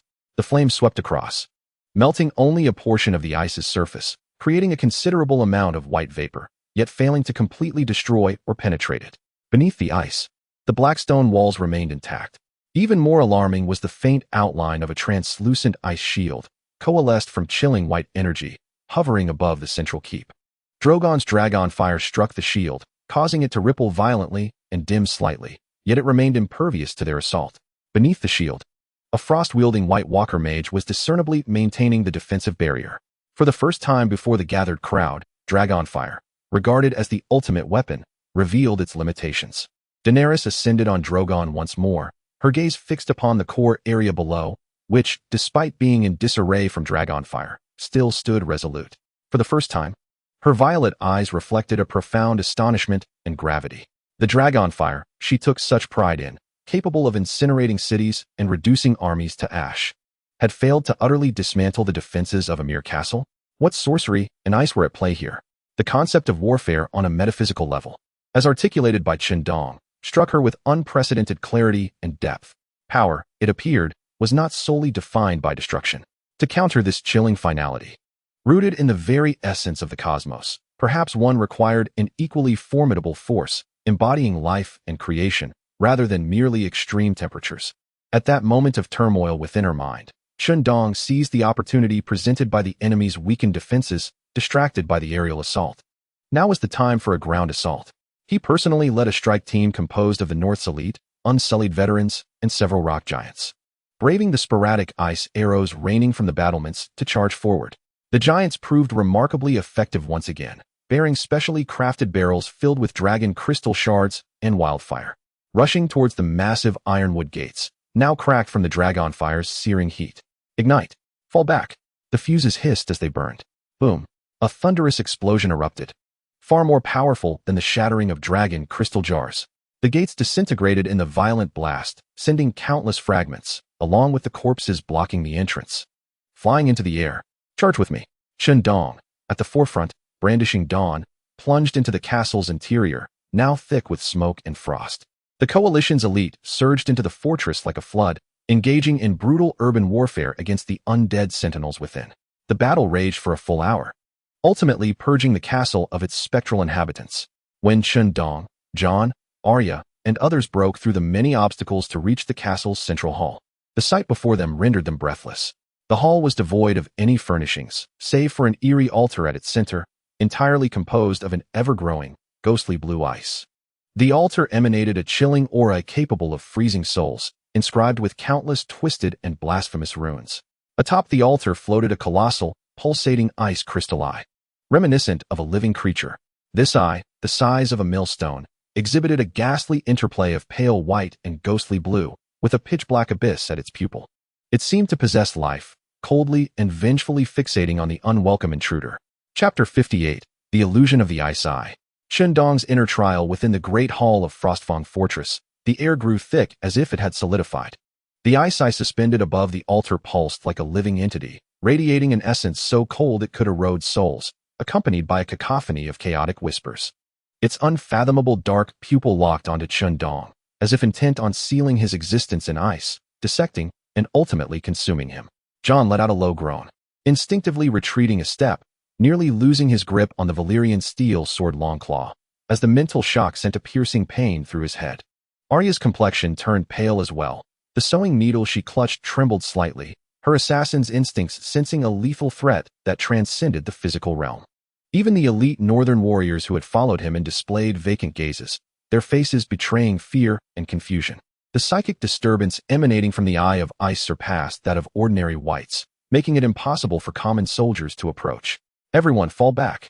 Chen Dong's voice was deep and hoarse, yet imbued with undeniable authority. He raised his hand to halt Jon and Arya, who were eager to assist him. Taking a deep breath, his heart, infused with the wills of 3 heroic spirits and the conviction of protection, pounded powerfully within his chest. The crown of the Winter Warrior upon his brow seemed to resonate faintly with the dragon crystal heart cradled in his arms, a gentle yet steadfast warmth safeguarding his consciousness. More importantly, the title of Godslayer deep within his soul stood like a bulwark, shielding him from the spiritual encroachment stemming from the divine realm. Step by step, he advanced alone towards the ominous ice altar. With each footfall, the air around him grew denser, the cold more biting, and the whispers at his ears clearer. Laden with temptation and intimidation. Give in, return to peace. That which you protect shall ultimately perish. Witness your failure's outcome. When he finally ascended the altar steps, mere inches from the pulsating eye of ice, he halted. He could sense the twisted, dark wool within the eye, coiling like a venomous serpent, poised to strike. Let me see what you can discern from my heart. Chen Dong's gaze turned frigid, tinged with a resolute mockery, as he slowly extended his hand to touch the throbbing eye. The instant his fingertips made contact with the extreme cold, boom, Chen Dong felt his soul violently yanked from his corporeal form by an irresistible force. The scene before him warped, shattered, and reformed. An illusion had descended. The first vision was of the modern society that haunted his dreams. He sat in a bright, tidy office, the bustling streets visible through the window, the computer screen displaying a familiar work interface. Warm sunlight streamed through the glass, and the aroma of coffee wafted in the air. Everything felt so real, so serene. A gentle voice whispered in his ear, "Stay here. This chaos is but a dream, and here is your reality." An indescribable weariness and yearning engulfed Chen Dong in an instant. Indeed, if he remained here, there would be no war, no death, no endless responsibilities, just a gentle nod. And he could return to this ordinary happiness. His resolve wavered. Yet, just as he teetered on the brink of surrender, the unwavering loyalty of the heroic spirit Yu Fei within him roared like a clarion call, jolting him awake from the mire. This is not my homeland. My duty remains unfulfilled, he bellowed, wielding his will, shattering the tranquil illusion before him like fragile glass. Immediately thereafter, the second scene unfolded, the fall of Winterfell. Amidst the blazing inferno, Sansa, his pregnant wife, lay in a pool of blood, her once trusting and loving blue eyes now devoid of all light. Gazing at him in despair, a chilling voice roared within his mind, "Behold, this is the price of your departure. You cannot protect anyone. You are a failure." An overwhelming tide of guilt, fury, and heart-wrenching agony nearly engulfed Chen Dong. He yearned to rush forward, to salvage what was lost. The intense negative emotions surged upon his reason like a relentless tide. In that crucial moment, the spirit of Zhao Yun, with its solitary valor and unwavering resolve, erupted forth, transforming into a blade that cleaved through the fabric of illusion. How could a mere phantasm disturb my heart? He forcibly steadied his mind, discerning that it was merely a specter conjured from his fears. Yet, the illusion did not cease. It morphed into something even more perilous. It ceased to present specific scenes and instead directly assailed the very core of his beliefs, showcasing his failure in the battle against the Night King. A world plunged into eternal night, where all he knew and cherished lamented in cold and darkness, extinguished. A grand and frigid will interrogated his soul. Your resistance is futile. Oblivion is your only fate. Surrender, and merge into this eternal tranquility. This temptation struck deeper, piercing through his doubts about his own efforts and his terror of ultimate failure. His consciousness began to blur, and the will to resist seemed pitifully diminutive in the face of such overwhelming power. Just as his mental defenses were on the brink of collapse, poised to be assimilated by that chilling finality, the fierce spirit of Ran Min. The resolute defiance against the barbarian invaders, the poignant rage and perseverance of Yu Fei, whose humiliation had yet to be avenged, and the gallant bravery and loyalty of Zhao Yun, who broke through the encirclement alone. These three heroic essences resonated with an unprecedented intensity alongside his own protective conviction. Rooted in a modern soul, yet deeply entrenched in this realm. No, Chen Dong's soul erupted in a thunderous roar. This life is pledged to the people. It cannot be solely yours. This heart is entrusted to the commoner's wishes. Why should I fear walking alone? He saw clearly. His true purpose was not for personal peace. Nor was it born of fear of failure, but rather for the reverence of life, the steadfastness of promises, and the responsibility toward the countless beings behind him. This conviction was far heavier than death, more fervent than the cold. Break for me. He concentrated all his will, all his beliefs, all his strength, transforming them into an invisible blade of the heart, decisively striking at the core of the illusion, at that icy will. Crack. It was as if an invisible mirror shattered. All illusions, all whispers, all temptations and fears receded like a tide. Reality returned. Chen Dong abruptly opened his eyes, finding himself still standing before the altar, his fingers still touching the icy eye. Yet now, the eye no longer pulsed. The dark shadow within let out a silent shriek, its surface adorned with a web of cracks. Boom! The eye of ice erupted before him, shattering into a fine powder. A formidable wave of spiritual energy, infused with resentment and unwillingness, radiated outward. Yet it was thwarted by the natural barrier of Chen Dong's spirit and the luminous presence of the dragon crystal heart cradled in his arms. Successfully resisted the high-dimensional spiritual invasion. Mental resilience significantly enhanced. The dragon crystal heart absorbs a portion of the dissipating essence of the ice god, unlocking the passive ability of illusory immunity, greatly enhancing resistance to illusions and mental control. Chen Dong staggered slightly, his complexion as pale as parchment. A profound weakness gnawing at his soul, a sign of excessive mental strain. Yet his gaze was deeper and more resolute than ever, akin to tempered steel, stripped of all impurities. He slowly turned to face the anxious Jon, Arya, and the others rushing towards him. His voice, though fatigued, carried a penetrating strength. The Night King is attacking us through our emotions, our fears. His eyes swept over each concerned face. Yet he failed to comprehend that it was precisely these emotions, the love for our homeland, the guardianship of our kin, the responsibility towards our comrades, that he deemed weaknesses, which rendered us invincible. The crowd gazed at him, seemingly perceiving an invisible yet remarkably resilient aura surrounding him. At that moment, Chen Dong furrowed his brow and closed his eyes to sense. In the instant of destroying the Eye of Ice, he captured a fleeting yet clearer vision through a brief mental connection. It revealed an endless abyss of darkness. A colossal polyhedral ice core pulsating like the heart of a planet, emanating a ghastly white light that devoured all. Its location, the heart of ice, was now clearer than ever before. Chapter 59. The forge illuminates the iron armor, sword pointing at the heart of ice in the grand hall of Frostfang Fortress. The former chill was dispelled by the roaring flames of the forge. Enormous logs crackled in the stone fireplace, and the flickering light illuminated the weary yet exhilarated faces of the allied commanders seated around the table. The air was thick with the mingling scents of roasted meat, smoke, and melting snow, lending a hint of warmth reminiscent of survival after a catastrophe. Jon Snow meticulously wiped the blade of Longclaw with a soft cloth, the Valyrian steel glimmering with a subdued sheen in the firelight. At his feet, Ghost lay comfortably, his massive head resting on his paws, the silvery fur rising and falling gently with each breath. Occasionally, as commanders passed by, their gazes fell upon the man and his wolf, filled with genuine reverence, not merely for his status as the Lord Commander of the Night's Watch or his Stark lineage, but for his kingly howl that had rallied countless wolves and turned the tide of battle on that desolate ice plain. Jon sensed these gazes. He spoke little, yet his movements in polishing the sword grew steadier, embodying a silent authority that required no words. In one corner of the hall, Daenerys Targaryen stood quietly, gazing out at the seemingly eternal darkness of the northern sky. Drogon, with his immense form, loomed in the castle courtyard like a black mountain, the sparks from his breath dancing with the snowflakes. In the depths of her violet gaze, the pure, burning fire of conquest had been replaced by reflections of something far more intricate, contemplating the magical ice that even dragonfire could not entirely dissolve. She extended her ring-adorned hand, gently caressing the frigid window frame, feeling the biting cold as she murmured softly to herself, her words so faint that only she could hear. Destruction is not the sole answer. She was reassessing her powers, seeking a path that could touch the essence of the rules. Arya Stark glided into the hall like a shadow, her arrival barely registering with anyone until she placed a uniquely crafted, ice-encased black dagger upon the long table. The sentry in the northwestern corner of the castle walls had been thoroughly cleared. Her tone was flat, as if speaking of a trivial matter. This object could blend into the shadows, yet when in motion, the surrounding chill would create subtle eddies. Several mercenary captains, who had previously harbored doubts about her age, now instinctively straightened their spines, their eyes filled with both wariness and respect. Her very presence served as the most effective assurance against stealth for the coalition.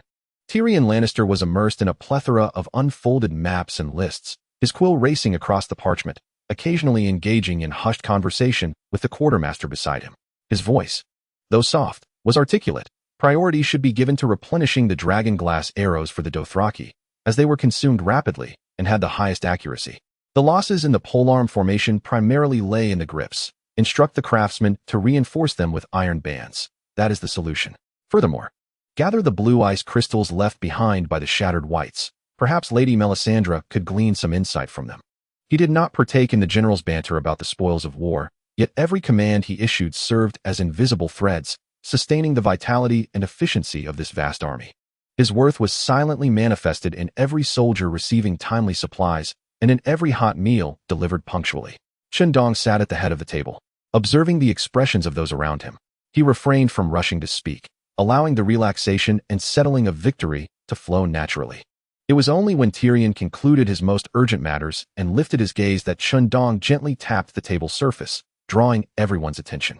"We have established our foothold," he began, his voice low yet instantly silencing the hall. But this was merely the prelude. He rose and approached the enormous map of the north, tracing their route northward with his finger until he firmly pointed to the roughly delineated area at the northernmost edge of the map, symbolizing the unknown and perilous chasm. Based on the information gleaned from our destruction of the Eye of Ice, coupled with Bran's warnings, his gaze swept over Jon and Arya. "Our next target is the Frostheart." He paused, allowing the weight of that name to seep into each heart present. This location was one of the primary nests from which the army of the dead surged forth, the throats leading to the true core of the Night King. Securing it would allow us to place our blades at the very heart of our enemy. He turned his gaze towards the chief artisan, who, with his grizzled beard, stepped forward immediately. "My lord," he began, "the new dragon crystal-piercing arrows are already in production. The arrowheads are lighter and sharper, ensuring that even those ice behemoths on horseback cannot withstand them. The fuses for the explosive barrels have also been improved, safer and more reliable. We are even attempting to enchant the armor with those blue ice shards to see if they can offer additional resistance against the biting cold." Chen Dong nodded, his eyes sweeping across every face in the room, from the composed Jon to the contemplative Daenerys, from the shadowed Arya to the capable Tyrion. 3 days, he stated clearly. "We have merely 3 days to regroup, equip ourselves, and prepare." After 3 days, at dawn, his voice rose suddenly, imbued with a resolute determination that severed any lingering hesitation. "The entire army will march forth, swords aimed at the frozen heart." Yes, the low chorus of agreement coalesced into a resolute force, echoing throughout the hall. As night deepened, the commanders departed, each preparing for the arduous journey ahead. Alone, Chen Dong ascended to the highest tower of the castle, the frigid northern wind tearing at his cloak. Gazing into the distance, the northern realm shrouded in eternal storms loomed like a dark beast ensconced at the edge of the world, exuding a stifling aura of dread. The dragon crystal heart nestled in his bosom pulsed distinctly through his garments, warm and steadfast. It seemed to sense the terrifying presence of a counterpart in the distance, an entity of absolute opposition, its glow subtly shifting. resonating with the annihilating chill in a manner akin to a heartbeat. At that moment, Bran Stark's ethereal and cold voice pierced his mind like an arrow. Chen Dong. They are coming. The immortal legion of the Ice Commander has departed from the Frozen Heart and will reach our gates within 3 days at most. Almost simultaneously, a furious, savage battle cry, brimming with insatiable bloodlust, reverberated from the depths of the northern storm, penetrating the vast distance and striking the hearts of every Night's Watch soldier. It sharpened Chen Dong's gaze to an eagle's keen intensity. He grasped the increasingly agitated dragon crystal heart, feeling the warmth of the fortress beneath him. Recently thawed by fervent blood, while he gazed at the encroaching darkness from the north, a cold smirk curling at the corners of his mouth. "Come," he murmured, his voice dissipating into the wind, yet more resolute than the ancient ice beneath his feet. Chapter 60. The Ice Commander approaches the city. The warmth of the hearth at Frostbite Fortress had yet to fade when a moving white wall appeared on the northern horizon. It was not an avalanche, but an endless death advancing in silence. Enemy attack. All troops on alert. The clamor of alarm bells mingled with the sentinels' piercing cries, igniting the nerves of everyone within the fortress. Soldiers, freshly weary from a fierce battle, seized their weapons and sprinted towards their respective positions. Chen Dong, Jon, Daenerys, and the others rushed to the main city wall. The biting wind, laced with ice particles, lashed against their faces like a blade, yet no one paid it any heed.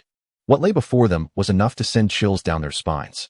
Countless corpses clad in tattered ice armor advanced in unison, their rigid movements resembling a dark tide sweeping across the icy expanse. In their grasp, the ethereal blue blades of ice reflected the dim light of the sky, coalescing into a foreboding forest of death. Amidst this tide, dozens of otherworldly knights stood like cold, unyielding rocks. Encircling the terrifying presence at the center of their formation, several colossal frost beasts, resembling moving hills. Each time they struck the ground, a dull thud echoed, as if they were treading upon the very hearts of those present. Yet, all gazes were ultimately ensnared by the figure at the forefront of the army. Upon a steed of the undead, whose eyes burned with abyssal fire, it sat clad in obsidian ice crystal armor, intricately carved with countless faces that seemed to silently wail. Its helmet bore the grotesque visage of a bat-winged demon. It remained motionless, a quiet sentinel, yet an oppressive force far more chilling than the winter winds swept through, rendering even the bravest warriors atop the walls breathless and cold. The Ice Corps Marshal. An intangible dread spread like a plague among the defenders, causing some new recruits' legs to tremble uncontrollably. "Steady yourselves." Jon Snow's voice roared like the howl of a wolf upon the ice, overpowering the restless commotion. "Remember the homeland behind you. Grip your dragon glass tightly. The North remembers." At his feet, Ghost let out a piercing howl that cut through the blizzard, its silvery form serving as a banner, dispelling the pervasive chill and granting the surrounding soldiers a moment of solace. Chen Dong's gaze clashed with that of the demon beneath the helmet from afar, as if invisible sparks erupted in the air. He could sense the other's pure indifference and desire for destruction towards all living beings. "Tyrion," Chen Dong barked. "Prepare the ballistae. Target the flank beast. Catapults. Cover the frontline corpses. Obey my command." Tyrion stood atop a raised supply cart, his voice sharp yet remarkably clear, as if his small frame contained boundless energy. The allied forces braced themselves, steel will temporarily suppressing fear. The Death Legion advanced with the precision of a finely tuned clock, silently reaching optimal range. "Fire!" With Tyrion's command, the fuse of war was ignited. A thunderous roar erupted as dozens of massive ballistae unleashed their fury, the stout dragon glass bolts transforming into streaks of black lightning, slicing through the air, imbued with the breath of death, as they surged toward the slow-moving giants. In the next moment, a breathtaking scene unfurled. A bolt struck with a cunning angle, piercing the eye socket of one frost giant. The dragon glass energy contained within erupted instantaneously. The beast could not even emit a cry before its head shattered like a smashed ice sculpture. Its enormous body collapsed like a mountain, crushing the throngs of corpses beneath. "Well done. Magnificent." A thunderous cheer erupted from the battlements. The stifled fear found an outlet at that moment. Following closely, the giant trebuchet launched a dragon crystal jar, which blossomed amidst the horde of ghouls, unleashing a storm of black shards akin to the scythe of death, harvesting the undead in swathes. The scales of victory seemed to tilt in favor of the allied forces. However, just as the morale of the coalition surged, the ice skeletal marshal, which had stood motionless like a statue, finally stirred. It slowly raised its arm, clad in black ice armor, and casually pressed down towards the direction of Frostbite. The world dimmed. There was no earth-shattering roar, but the atmospheric pressure of the battlefield seemed to shift abruptly. From its center, a pale light ring rapidly expanded, and where it passed, the air emitted a frozen hum.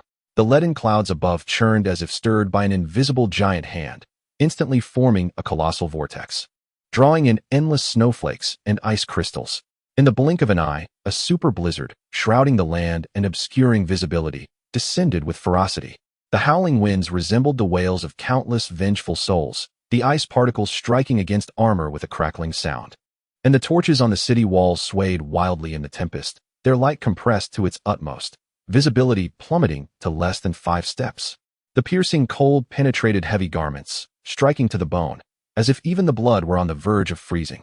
More terrifyingly, a cracking sound of freezing emanated from the wall's surface, as a thick, smooth layer of ominous blue ice, shimmering with malevolent magic, spread upward at a visible pace, devouring the masonry. Targets were invisible. Aiming was futile. The crossbowmen cried out in despair against the raging winds. "Your Majesty, be careful," Jorlimer shouted loudly. Daenerys Targaryen gazed down at the rampaging blizzard and the struggling army, a resolute fire igniting in her violet eyes. She could not abide the enemy's reckless audacity. "Drogon," she commanded sharply, vaulting onto the dragon's saddle. The black dragon emitted a deafening roar, its powerful wings valiantly flapping against the blizzard that threatened to tear it apart. Forcing itself into the sky, it circled, searching for the optimal angle to unleash its fiery breath. Finally, seizing a moment of opportunity, it dove sharply, opening its massive maw capable of devouring all. The golden red torrent of dragon fire struck the ground like a divine lash, a tide of death. Yet, the anticipated scene of ghouls vaporizing in droves did not materialize. The destructive energy, potent enough to melt castle walls, found itself ensnared in the dense, unyielding magical blizzard. The flames were abruptly constricted, their brightness dimmed, and their temperature plummeted. Where the dragon fire passed, the ghouls were indeed scorched and melted, but the efficiency was drastically reduced, failing to create an effective barrier of flames, let alone clear substantial areas. Drogon let out an anxious and furious roar in the sky, sensing its power waning and dispersing in the accursed icy environment. Daenerys clutched the dragon's saddle tightly, feeling Drogon's discomfort and the impotence of the dragon fire, her heart sinking. For the first time, she recognized with startling clarity that in this land ruled by the supreme law of ice and cold, her proud dragon and its flames were not omnipotent. The Ice Commander remained steadfast atop his undead steed, his demonic helm slightly raised, as if he were savoring the struggles of his adversaries. That silent demeanor was far more suffocating than any taunt. Despair, akin to a festering wound, once again crept silently into the hearts of the coalition soldiers. At that moment, Chen Dong stepped forward with fervor, his obsidian cloak billowing in the howling wind. He disregarded the bone-chilling cold that threatened to freeze him solid and raised his weapon, the Dawn, high above. The heart of the dragon crystal at its tip emitted a gentle, yet resolute halo amidst the swirling snowstorm. His voice, though not loud, resonated with an uncanny enchantment, piercing through the tempest's roar, searing into the very depths of each soldier's soul. "They bring a winter that can obliterate all. But we," his gaze, fierce and piercing, swept across faces marked by fear, determination, and confusion. His voice rose sharply, transforming into a thunderous roar that cleaved through ice and iron. "We possess an undying flame of spirit. Coalition, fight to the death. Roar." The remnants of their fighting spirit were ignited by this fierce proclamation. Countless weapons clashed against shields, producing a defiant cacophony that, alongside the brilliance of the dragon crystal's heart, forged a realm belonging to the living amidst the desolate storm. The gaze of the Ice Commander, concealed beneath his helm, seemed to waver slightly. Meanwhile, deeper shadows began to seep forth from the eye of the northern tempest.